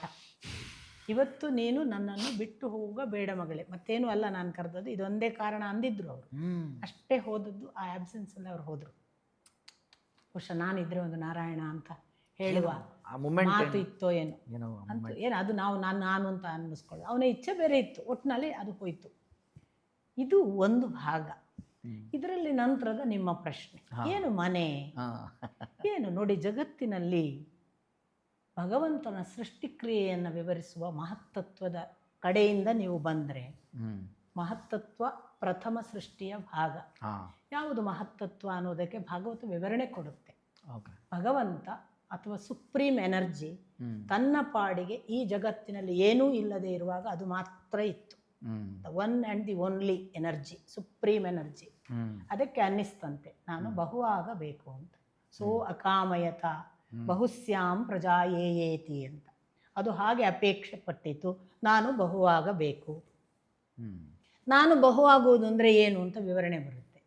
ಈ ಪರಮಾಣು ಅಂತ ಅದಕ್ಕೆ ಹೆಸರು, ಮೂಲ ಶಕ್ತಿಗೆ. ಅದು ಬಹುವಾಗುವುದು ಅಂದರೆ ಏನು? ಯಾವುದು ಪರಮಾಣು? ಯಾವುದನ್ನು ವಿಭಾಗಿಸಲಿಕ್ಕೆ ಸಾಧ್ಯವಿಲ್ಲವೋ ಅದು, ಯಾವುದನ್ನು ಪರಿವರ್ತಿಸಲಿಕ್ಕೆ ಸಾಧ್ಯವಿಲ್ಲವೋ ಅದು, ಯಾವುದು ಇನ್ನೊಂದರ ಜೊತೆಗೆ ಸಂಯೋಗ ಹೊಂದುವುದಿಲ್ಲವೋ ಅದು. ಇಂಥದ್ದೆಲ್ಲ ವಿವರಣೆ ಕೊಟ್ಟು ಅಂಥ ಅತ್ಯಂತ ಸೂಕ್ಷ್ಮವಾದ ಪರಮಾಣುವಿಗೆ ನಾನು ಬಹುವಾಗಬೇಕು ಅನ್ನಿಸಿದಾಗ ಅದು ಒಂದು ಕ್ಷಣ ಇನ್ನೊಂದರ ಜೊತೆಗೆ ಬೆರೆತಂತೆ ನಾಟಕ ಮಾಡಿತು ಅಂತ ಹೇಳ್ತಾರೆ. ಆಗ ಒಂದು ಆಕಾರ ಸೃಷ್ಟಿಯಾದ ಕಲ್ಪನೆ ಕಾಣಿಸಿತು, ಅದು ಮಹತ್ತತ್ವ ಅಂತ. ಸೊ ಆ ಪರಮಾಣುಗಳು ಹಲವು ಬಂದು ಒಂದು ಕಡೆ ಸೇರಿದ ಹಾಗಾಗಿ ಒಂದು ಆಕಾರ ನಿರ್ಮಾಣವಾದಾಗ ಉಂಟಾದ ಮಹತ್ತತ್ವವೇ ದೊಡ್ಡ ಅಂಡ. ಮೂಲ ಸೃಷ್ಟಿಯ ಅಂಡ ಎಷ್ಟೋ ಸಹಸ್ರ ವರ್ಷಗಳ ಕಾಲ ಈ ಅಪೇಕ್ಷೆಯನ್ನು ಹೊತ್ತು ನೀರಿನಲ್ಲಿ ಹಾಗೇ ಪವಡಿಸಿತ್ತು. ಅದೊಂದು ದಿನ ಅದಕ್ಕೆ ತಾನು ಪ್ರಕಟವಾಗಬೇಕು, ಇನ್ನು ಈ ಅಂಡದಲ್ಲಿದ್ದದ್ದು ಸಾಕು ಅನ್ನಿಸಿದಾಗ ವಿರಾಟ್ ಸ್ವರೂಪದಿಂದ ಎದ್ದಿತು, ಆಗ ಸೃಷ್ಟಿ ಅಂತ. ಇದೊಂದು ವಿವರಣೆ, ಬಹಳ ಬ್ಯೂಟಿಫುಲ್ ಆದ ಒಂದು ಪೊಯೆಟ್ರಿ ಇದ್ದ ಹಾಗೆ ಇದೆ. ಆದರೆ ಅದನ್ನು ಸೈನ್ಸ್ ಅಲ್ಲಿ ನೋಡಿದ್ರು ತುಂಬಾ ಎಕ್ಸ್ಪ್ಲನೇಷನ್ ಕೊಡ್ಬೋದು, ಸ್ವಲ್ಪ ಸೈಂಟಿಫಿಕ್ ಆಟಿಟ್ಯೂಡ್ ಇಂದ ನೋಡಿದ್ರೆ. ಇರ್ಲಿ, ಇವ್ರು ಏನ್ ಹೇಳ್ತಾರೆ, ಈ ಮಹತ್ತತ್ವ ನಂತರದಲ್ಲಿ ಅದರ ನೆಕ್ಸ್ಟ್ ಅದರ ಎಕ್ಸ್ಪ್ಯಾನ್ಷನ್, ವಿಕಾರ ಅಂತ ಅವ್ರು ಕರೆಯೋದು. ವಿಕಾರ ಅಂದ್ರೆ ಎಕ್ಸ್ಪ್ಯಾನ್ಷನ್, ನಮ್ಮ ಅರ್ಥದ ವಿಕಾರ. ಎಕ್ಸ್ಪ್ಯಾನ್ಷನ್ ಆಫ್ ದಿ ಒರಿಜಿನಲ್ ಮಹತ್ತತ್ವ ಯಾವುದು ಅಂತ ಕೇಳಿದ್ರೆ ಅಹಂಕಾರ ಅಂತ. ಯಾವುದು ತಾನು ಇದ್ದದ್ದು ಇನ್ನೊಂದರ ಜೊತೆಗೆ ಪರಿವರ್ತನೆ ಆಗದೆ, ಸೂಕ್ಷ್ಮವಾಗಿ ವಿಭಾಗ ಆಗದೆ ತಾನೇ ತಾನವಾಗಿ ಇರುವಂತಹ ಎನರ್ಜಿ ಇದೆಯಲ್ಲ, ಯಾಕಪ್ಪ ಅದೊಂದು ನೋಡಿ, ಅದನ್ನ ಎಕ್ಸ್ಪ್ಲೇನ್ ಮಾಡಬೇಕಾದ್ರೆ ಭಗವಂತ ಅವನು ಅದಕ್ಕೆ ಕೊಟ್ಟ ರಿಪ್ಲೈ. ಏನ್ ನನ್ನ ಬಗ್ಗೆ ಮಾತಾಡ್ತಾ ಇದ್ದೀರಾ ನೀವು? ತಾನೇ ತಾನಾಗಿ ಇರುವ ಆ ಸುಪ್ರೀಂ ಎನರ್ಜಿಗೆ ಅದು ಇನ್ನೊಂದರ ಜೊತೆಗೆ ತಾನು ಕೂಡಿಕೊಂಡ ಹಾಗೆ ಮಾಡುವಾಗ ಕಾಲ ಕರ್ಮ ಸ್ವಭಾವಗಳಿಗೆ ತನ್ನನ್ನು ತಾನು ಅಧೀನ ಮಾಡಿಕೊಳ್ತದೆ ಅಂತ. ಅದು ಒಂದು ಎಕ್ಸ್ಪ್ಲನೇಷನ್. ಇಲ್ಲದಿದ್ರೆ ಅದು ಕಾಲಾತೀತ, ಇಲ್ಲದಿದ್ರೆ ಅದು ಕರ್ಮಾತೀತ, ಇಲ್ಲದಿದ್ರೆ ಅದು ತ್ರಿಗುಣಗಳ ಸ್ವಭಾವಕ್ಕೆ ಅತೀತ. ಈ ಮೂರನ್ನು ಆವಾಹಿಸಿಕೊಳ್ತದಂತೆ ಅದು. ಟು ಕ್ರಿಯೇಟ್, ತನ್ನನ್ನು ಮತ್ತೊಂದು ಮಾಡುವಾಗ ಅದು ಕಾಲವನ್ನು, ಕರ್ಮವನ್ನು, ಗುಣವನ್ನು ತಾನು ಆವಾಹಿಸಿಕೊಂಡು ಪ್ರಕಟವಾಗುತ್ತೆ ಅಂತ. ಇದು ಒಂದು ಭಾಗ. ಯಾವಾಗ ಮಹತ್ತತ್ವ ಉಂಟಾಯಿತು ನೋಡಿ, ಒಂದು ಉಂಟಾದ ತಕ್ಷಣ ಬರುವ ಸೆಕೆಂಡ್ ಸ್ಟೆಪ್ ಅಹಂಕಾರಯತಿ, ನಾನು ಮಾಡ್ತಿದ್ದೇನೆ, ಅದು ಅಹಂಕಾರ ತತ್ವ. ಹೌದು, ಸೆಕೆಂಡ್. ಈ ಅಹಂಕಾರ ತತ್ವದಿಂದ ತ್ರಿಗುಣಗಳು, ಅದನ್ನು ವೈಕಾರಿಕ ಸ್ವರೂಪಗಳು ಅಂತ ಹೇಳುವಾಗ ವೈಕಾರಿಕ, ತೈಜಸ್ವಿ ಮತ್ತು ಮೂರನೇದು ತಾಮಸ ಅಂತ ವಿವರಣೆ. ಅದರಲ್ಲಿ ಮತ್ತೆ ಬೇರೆ ಬೇರೆ ಎಲ್ಲ ವಿವರಿಸ್ತಾರೆ. ನಾನು ಯಾಕೆ ಇದನ್ನು ಹೇಳಿದೆ ಅಂದರೆ, ಅವರ ಪ್ರಕಾರ ಹೀಗೆ ಬೀಯಿಂಗ್ ಕೂಡ ಒಂದು ಮಹತ್ತತ್ವವಾಗಿ ಮೊದಲು ಅಂಡ, ಅಲ್ಲಿಂದ ಅದು ನಾನು ಮಾಡಿದೆ ಅನ್ನುವ ಒಂದು ಕ್ರಿಯೆಯ ಭಾಗವಾಗಿ ಅಹಂಕಾರ, ಬೆಳೆಯುವುದಕ್ಕೆ ವಿಕಾರವಾಗಿ ಮೂರು ಗುಣಗಳು, ತ್ರಿಗುಣ ಬಂದ ತಕ್ಷಣ ಇದರ ಒಳಗಿನ ಅಸ್ತಿತ್ವದ ಅರಿವು ಬಂದ ಕೂಡಲೇ ನಾನು ಪಂಚಭೂತ, ನಾನು ಪಂಚೇಂದ್ರಿಯ, ನಾನು ಪಂಚಕರ್ಮೇಂದ್ರಿಯ, ನಾನು ಪಂಚ ತನ್ಮಾತ್ರೆ ಅನ್ನುವ 20, ಅದರ ಜೊತೆಗೆ ಮನಸ್ಸು, ಬುದ್ಧಿ, ಚಿತ್ತ, ಅಹಂಕಾರ ಅನ್ನುವ 4 ಅಂತಃಕರಣ ಚತುಷ್ಟಯ, ನಾನು 24 ತತ್ವ. ಈ 24 ತತ್ವವೇ ನಾನು ಅಂತ ತಿಳಿದ್ರೆ ಅದು 24 ಪ್ರಕೃತಿ ತತ್ವ. ಡಿಸಾಲ್ವ್ ಆಗುವಂಥದ್ದು, ಕಾಯಂ ಇರುವಂಥದ್ದಲ್ಲ. ಕಾಯಂ ಇರುವಂಥದ್ದು 25ನೇದು ಜೀವ. ನಾನು 25ನೇ ಜೀವವೇ ಅಲ್ಟಿಮೇಟ್ ಅಲ್ಲ, ಅವನ ಜೊತೆಗೊಬ್ಬ ಇದ್ದಾನೆ, ನಾನು ಜೀವಾತ್ಮ, ಅವನು ಪರಮಾತ್ಮ, 26ನೇಯವನಿದ್ದಾನೆ. ಸೊ ನಾನು ಎಲ್ಲವಾಗುವಾಗ ಯಾವ ಮನೆಗೆ ಹೋಗುದು ನಿಮ್ಮ ಪ್ರಶ್ನೆ. ಈಗ ಜೀವಾತ್ಮನಿದ್ದಾನೆ, ಜೀವಾತ್ಮನಿಗೆ ಅರಿವಿನ ಭಾಗವೇ ಇಲ್ಲ. ನಾನು ಜೀವಾತ್ಮ, ನನ್ನಲ್ಲಿ ಪ್ರಕೃತಿ ತತ್ವಗಳಾದ ಪಂಚಭೂತಗಳಿವೆ, ಪಂಚೇಂದ್ರಿಯವೆ, ಪಂಚಕರ್ಮೇಂದ್ರಿಯವೆ, ಪಂಚತನ್ಮಾತ್ರ, ಯಾವುದೂ ಗೊತ್ತಿಲ್ಲ. ಮೂಲ ಎಲ್ಲಿಂದ ಬಂತು, ಹೇಗೆ ಬಂತು, ಏನೂ ಗೊತ್ತಿಲ್ಲ. ಅವನು ಹುಟ್ಟುತ್ತಾನೆ, ಸಾಯ್ತಾನೆ, ಹುಟ್ಟುತ್ತಾನೆ, ಸಾಯ್ತಾನೆ, ಅವನು ಮತ್ತೆ ಬರ್ತಾನೆ. ಅವನು ಮತ್ತೆ ಬರಲೇಬೇಕು. ಎಲ್ಲಿಯವರೆಗೆ ಅರಿವು ಬಂದು ನನ್ನ ದೇಹದಲ್ಲಿರುವ ಪಂಚಭೂತಗಳು ಪಂಚತತ್ವವನ್ನು ಸೇರ್ಲಿಕ್ಕಿವೆ ಅಂತ, ಪಂಚಭೂತಗಳನ್ನು ಸೇರ್ತವೆ, ಇದು ನನ್ನ ಪ್ರಕೃತಿಯ ಭಾಗ ಅಂತ ನನ್ನ ದೇಹದ ಬಗ್ಗೆ ಗೊತ್ತಿರಬೇಕು. ನನ್ನ ದೇಹದಲ್ಲಿರುವ ಇನ್ನಿತರ ಅವಯವಗಳು, ಪಂಚೇಂದ್ರಿಯ, ಪಂಚಕರ್ಮೇಂದ್ರಿಯ, ಇದೆಲ್ಲ ಬಂದದ್ದು ತಾಮಸದ ವಿಕಾರಗಳು ಅಂತ ಅಲ್ಲಿ ಬರುತ್ತೆ ಸೃಷ್ಟಿಕ್ರಿಯೆಯಲ್ಲಿ. ಅದರಲ್ಲಿ ಪಂಚಭೂತಕ್ಕೆ ಅನುಗುಣವಾಗಿ ಪಂಚ ತನ್ಮಾತ್ರೆಗಳು ಬರೋದು, ಶಬ್ದ, ಸ್ಪರ್ಶ, ರಸ, ಇವೆಲ್ಲ ನಮ್ಮ 5 ಗುಣಗಳು. ಇದೆಲ್ಲವೂ ಡಿಸಾಲ್ವ್ ಆಗಿ ಅದನ್ನೇ ಸೇರ್ತದೆ ಅಂತ ಯಾವನಿಗೆ ಅರಿವಾಗುತ್ತಲ್ಲ ಅವನು ಅದನ್ನು ಅದಕ್ಕೆ ಸೇರಿಸುವ ಒಂದು ಕ್ರಮ. ಸೊ ಪ್ರಕೃತಿ ತತ್ವದ ಭಾಗದ 24 ಪ್ರಕೃತಿ ತತ್ವವನ್ನು ಸೇರುವುದು ಒಂದು ಪಾರ್ಟ್. ಜೀವ ಎಲ್ಲಿ ಸೇರಬೇಕು? Second part. ಜೀವವನ್ನು ಅವೇರ್ನೆಸ್ಗೆ ಬಂದು ನಾನು ಜೀವ ಮಾತ್ರನಲ್ಲ, ನನ್ನ ಜೊತೆಗೊಬ್ಬ ಪರಮಾತ್ಮನಿದ್ದಾನೆ. ಬ್ಯೂಟಿಫುಲ್ ಅಂತಂದ್ರೆ ಅವನು ಅಂತರಾತ್ಮನು, ಅವನು ಪರಮಾತ್ಮನು. ಈ ಜೀವ ಅನ್ನೋದೇ ಆತ್ಮ, ಅವನೇ ಪರಮಾತ್ಮ ಅಂತ ಒಂದು ಆರ್ಗ್ಯುಮೆಂಟ್ ಇಲ್ಲ. ಜೀವ ಅನ್ನೋದು ಒಂದು ಸಪರೇಟ್ ಬೇಯಿಂಗ್. ಯಾಕೆ? ಅವನು ಕ್ರಿಯೇಟ್ ಮಾಡಿದ್ದು ನಾನು ಬಹುವಾಗಬೇಕು ಅಂತ. ಅವನ ಜೊತೆಗೆ ತಾನು ಪ್ರೊಟೆಕ್ಷನ್ಗೆ ಇಲ್ಲೇ ಇದ್ದಾನೆ ಅಂತ, ಹೃದಯ ಕುಹರ ಮಧ್ಯೆ. ಹಾಗಾಗಿ ಜೀವ ಇರುವಲ್ಲೇ ಬೆನ್ನಿಗೆ ಅವನಿದ್ದು ಆತ್ಮನ, ಅದನ್ನು ಮುಂಡಕೋಪನಿಷತ್ತು ಹೇಳಿತು, 2 ಹಕ್ಕಿಗಳು ಒಂದೇ ಮರದಲ್ಲಿ ಇವೆ ಅಂತ. 2 ಹಕ್ಕಿಗಳು ಒಂದೇ ಮರದಲ್ಲಿರೋ 2 ಹಕ್ಕಿಗಳು ಅಂದ್ರೆ ಈ ಜೀವ ಮತ್ತು ಆತ್ಮ, ಪರಮಾತ್ಮ. ಈ ಜೀವನಿಗೆ ಬಿಸಿ ಯಾವುದ್ರಲ್ಲಿ? ನಾನು ಅದಾಗಬೇಕು, ನಾನು ಇದಾಗಬೇಕು, ನಾನು ಹಾಗೆ ಮಾಡಬೇಕು. ಅವನು ಬಿಸಿ ಇನ್ವಾಲ್ವ್ಡ್ ಇನ್ ಈಟಿಂಗ್ ಅಥವಾ ಬಿಕಮಿಂಗ್. ತಿಂತಾ ಇರುವ ಹಕ್ಕಿಯನ್ನು ಈ ಆತ್ಮನಿದ್ದಾನಲ್ಲ ನೋಡ್ತಾ ಇದ್ದಾನಂತೆ. ಯಾಕೆ? ಅವನಿಗೇನು ಆಗ್ಲಿಕ್ಕಿಲ್ಲ, ಇದರ ರಕ್ಷಣೆ ಮಾತ್ರ ಅವನ ಹೊಣೆ. ಅವನು ನೋಡ್ತಾ ಇದ್ದಾನೆ. ಎಷ್ಟು ನೋಡ್ತಾನೆ ಅಂದರೆ ಒಂದಲ್ಲ ಒಂದು ದಿವಸ ಇದು ನನ್ನನ್ನು ನೋಡೀತು ಅಂತ ನೋಡ್ತಾನಂತೆ, ಕಾರುಣ್ಯದಿಂದ. ಅವನ ಕರುಣೆ ಎಷ್ಟು? ನಾವು ಅವ್ಯವಹಾರ ಅತ್ಯಾಚಾರ ಮಾಡುವಾಗಲೂ ನೋಡ್ತಿದ್ದಾನೆ ಪ್ರೀತಿಯಿಂದ, ಏನು ಬಾಧೆ ಇಲ್ಲದೆ, ತ್ರಿಗುಣ ಬಾಧೆ ಇಲ್ಲ ಅವನಿಗೆ. ಅವನು ನೋಡ್ತಾನೆ. ಒಂದು ದಿವಸ ತಿರುಗೀತು ಅಂತ ಮುಂಡಕ ಉಪನಿಷತ್ತು ಹೇಳುತ್ತೆ, ಒಂದು ದಿನ ತಿನ್ನುವ ಹಕ್ಕಿ. ನೋಡಿ, ನಿಮಗೆ ಒಂದು ಸಾಮಾನ್ಯ ಜನರಲ್ ಎಕ್ಸಾಂಪಲ್ ಕೊಡ್ತೇನೆ. ನಮ್ಮನ್ನು ಯಾರು ಕಂಟಿನ್ಯೂಸ್ ನೋಡ್ತಿದ್ರೆ ನಮ್ಗೆ ಗೊತ್ತಾಗುತ್ತೆ, ನಾವ್ರಪ್ಪ ಆ ಕಡೆ ನೋಡ್ತೀವಿ. ಹೌದೌದು. ಆತ್ಮ ಪರಮಾತ್ಮನ, ಜೀವಾತ್ಮ ಆತ್ಮನ ವಿಷಯದಲ್ಲಿ ಮುಂಡಕ ಉಪನಿಷತ್ತು ಹಾಗೆ ಹೇಳುತ್ತೆ, ಒಂದು ದಿನ ತಿನ್ನುವ ಹಕ್ಕಿಗೆ ಅನ್ಸುತ್ತಂತೆ ಯಾರೋ ನೋಡ್ತಿದ್ದಾರೆ ಅಂತ. ಅದೇನಾದ್ರೂ ಹೀಗೆ ನೋಡಿತು ಅಂತ ಆದರೆ ಅದು ಮೀಟಿಂಗ್ ಪಾಯಿಂಟ್. ಅದು ನೋಡಿದಾಗ ಇದು ನೋಡಿತು ಅಂತ ಆದರೆ ಮತ್ತೆ ಇದು ಅತ್ತ ತಿರುಗಿ ನೋಡೋದಿಲ್ಲ. ಹೀಗೊಂದು ಅವೇರ್ನೆಸ್ ಪರಮಾತ್ಮನ ಅಂಶದಲ್ಲಿ ಯಾವತ್ತು ಒಳಗೆ ಜಾಗೃತವಾಯಿತಲ್ಲ, ಅದಕ್ಕೆ ಗೊತ್ತಾಗುತ್ತೆ ಇವನು ಒಳಗೆ ಮಾತ್ರ ಇಲ್ಲ. ತದಂತರಸ್ಯ ಸರ್ವಸ್ಯ ತದು ಸರ್ವಸ್ಯಾಸ್ಯ ಬಾಹ್ಯತಃ. ಇದು ಉಪನಿಷತ್ತು ಭಗವಂತನ ಬಗ್ಗೆ ಕೊಡುವ ವಿವರಣೆ. ಅವನು ಎಲ್ಲದರ ಒಳಗಿದ್ದಾನೆ. ಓಹೋ, ಎಲ್ಲ ಒಳಗಿದ್ದಾನೆ ಅಂತ ಕೂತ್ಕೊಂಡ್ಯಾ? ಎಲ್ಲದರ ಹೊರಗಿದ್ದಾನೆ. Search him outside. ಅವನಿಗೆ ಗೊತ್ತಾಗುತ್ತೆ, ಈ ಜೀವಾತ್ಮನಿಗೆ ನನ್ನ ಒಳಗೆ ಮಾತ್ರ ಅಲ್ಲ, ಇವ ಹೊರಗೂ ಇದ್ದಾನೆ. ಹೊರಗೆ ಎಲ್ಲಿದ್ದಾನೆ ಅಂತ ಹುಡುಕುವುದು. ಎಷ್ಟು ಇದ್ದಾನೆ, ಅವನ ವಿಸ್ತಾರ ಎಲ್ಲಿ, ಹುಡುಕ್ತಾ ಹೋಗುವುದು. ಆ ಸರ್ಚಿಗೆ ಹೊರಟಾಗಲೇ ಮನೆ. ಆ ಸರ್ಚ್ ಹೊರಟವರಿಗೆ ಮಾತ್ರ ನನ್ನ ಮನೆ ಯಾವುದು ಅಂತ ಗೊತ್ತು. ಅದಕ್ಕೆ ಉಪನಿಷತ್ತಿನಲ್ಲಿ ಕಠದಲ್ಲಿ ಸದ್ಮ ಅಂತಲೇ ಅದಕ್ಕೆ ಹೆಸರು. ಸದ್ಮ ಅಂದರೆ ಮನೆ. ಸದ್ಮ ಆಲೋಕ, ಅದಕ್ಕೆ ಅಪ್ಪ ಬಳಸಿದ ಶಬ್ದ ಕೂಡ ಸದ್ಮವೇ ನೋಡಿ, ಮನೆ.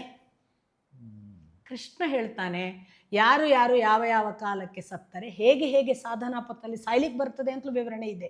ಭಗವದ್ಗೀತೆ ಕಂಪ್ಲೀಟ್ ವಿವರಣೆ ಕೊಡುತ್ತೆ, ಭಾಗವತವೂ ಕೊಡುತ್ತೆ.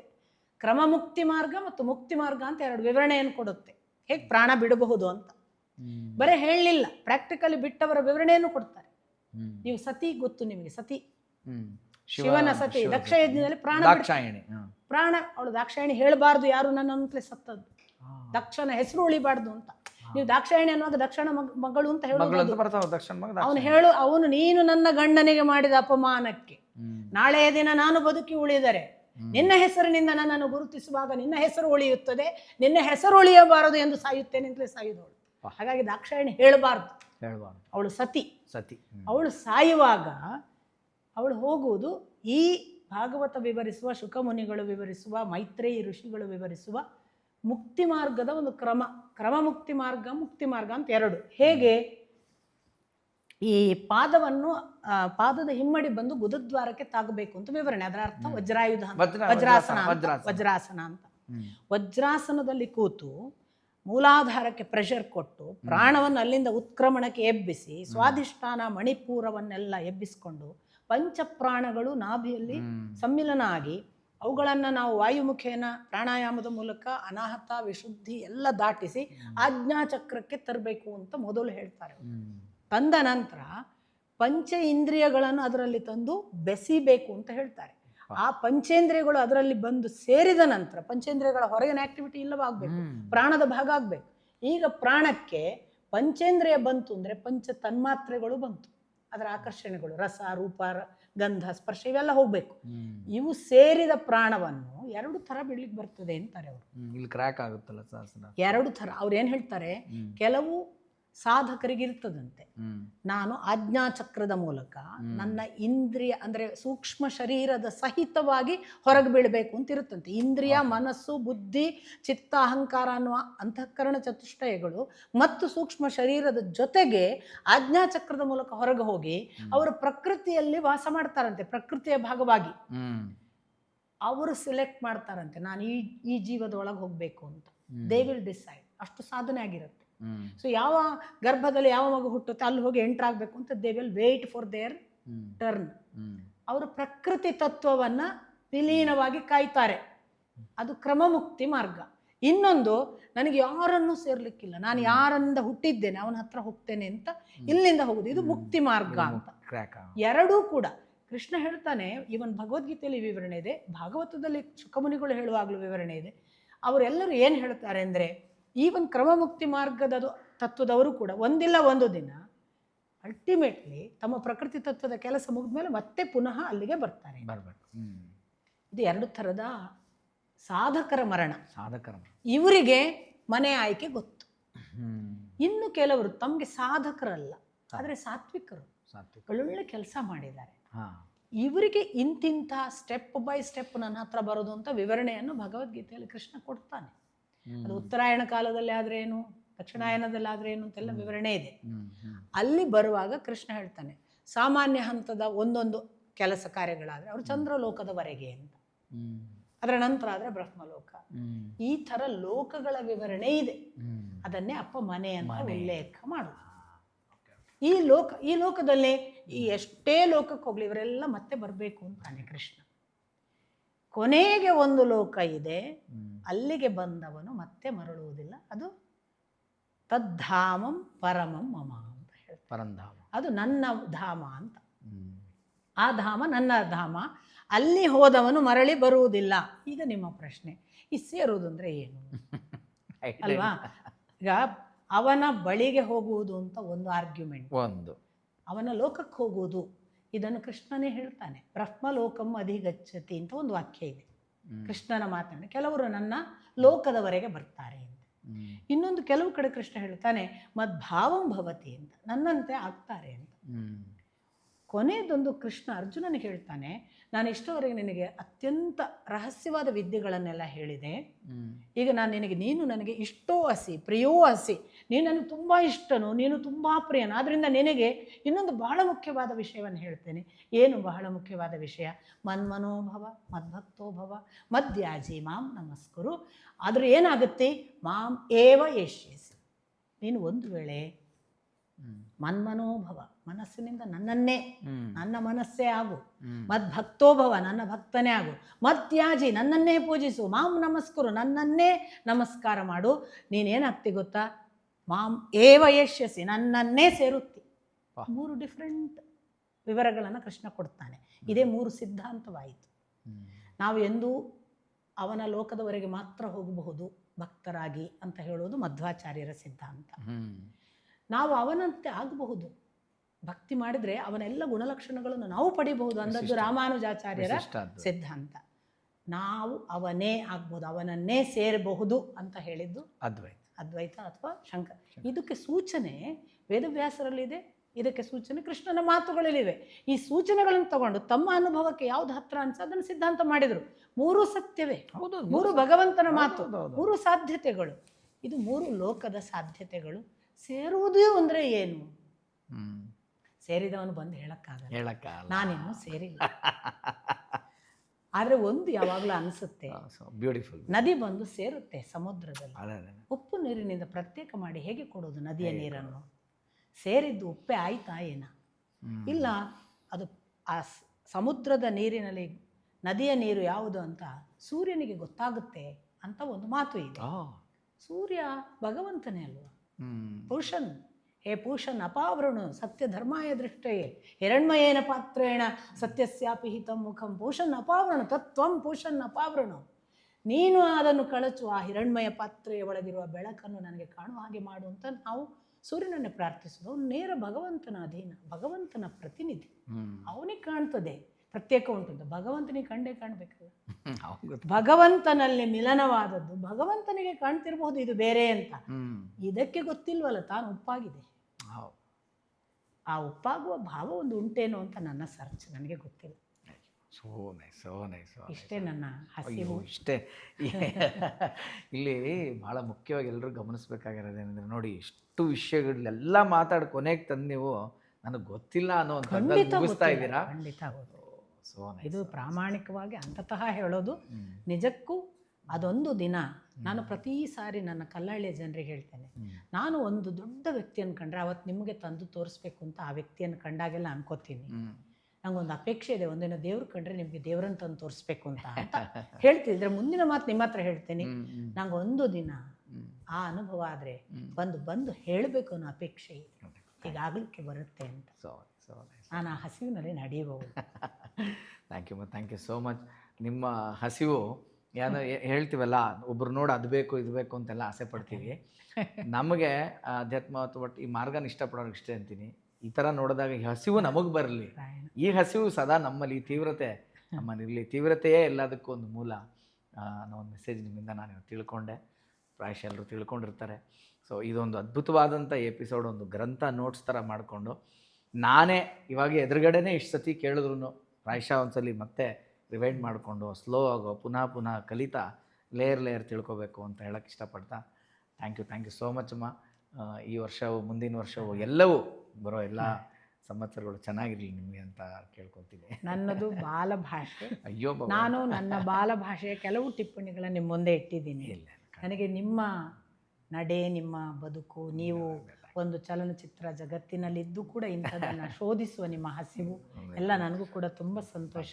ನಾನೇನಾದರೂ ನಿಮಗೆ ಅದರಿಂದ ಸ್ವಲ್ಪ ನಡೆಯುವುದಕ್ಕೆ ಅನುಕೂಲ ಆಗುವ ಹಾಗಿದ್ದರೆ ಅದು ನನಗೆ ಕೃತಾರ್ಥ ಭಾವ, ಭಗವಂತನ ಪಾದಕ್ಕೆ ಸಮರ್ಪಣೆ. ಖಂಡಿತ. ಇವತ್ತಿನ ಎಪಿಸೋಡಲ್ಲಿ ನಿಮ್ಮ ಮಧ್ಯೆ ಒಂದ್ಸಲಿ ಆನ್ ಆಫ್ ಆಗಿ ಭಗವಂತನೂ ಬಂದು ಹೋಗ್ಬಿಟ್ಟ, ಅವನು ಬಂದು ನಾನು ಇದೀನಿ ಪಾಡ್ಕಾಸ್ಟಲ್ಲಿ ಅಂತ. ಸೋ ಮಚ್ ಅಂತ ಹೇಳ್ತಾ, ಸೊ ಎಲ್ಲರೂ ಇದೇ ಥರ ಎಪಿಸೋಡ್ನ ನೋಡ್ತಾ ಇರಿ. ನಿಮಗೆ ಇಷ್ಟ ಆಯಿತು ಅಂದರೆ ಲೈಕ್ ಕೊಡಿ, ತುಂಬ ಇಷ್ಟ ಆಯಿತು ಅಂದರೆ ಸಬ್ಸ್ಕ್ರೈಬ್ ಮಾಡಿ. ಈ ಮಾಹಿತಿ ಇನ್ನೊಬ್ರಿಗೂ ಉಪಯುಕ್ತ ಅಂತ ನಿಮ್ಗನ್ಸಿದ್ರೆ ಅವ್ರಿಗೆ ಶೇರ್ ಮಾಡಿ ಅಂತ ಹೇಳ್ತಾ ಮತ್ತೆ ಮುಂದಿನ ಸಂಚಿಕೆಯಲ್ಲಿ ಸಿಗೋಣ. ಕೃಷ್ಣಾರ್ಪಣಮಸ್ತು. ಈ ಕಾರ್ಯಕ್ರಮದ ಪ್ರಾಯೋಜಕರು ಮೈಸೂರು ಸ್ಯಾಂಡಲ್ ಸೋಪ್, ಶ್ರೀಗಂಧದ ತವರು ಮನೆಯಿಂದ.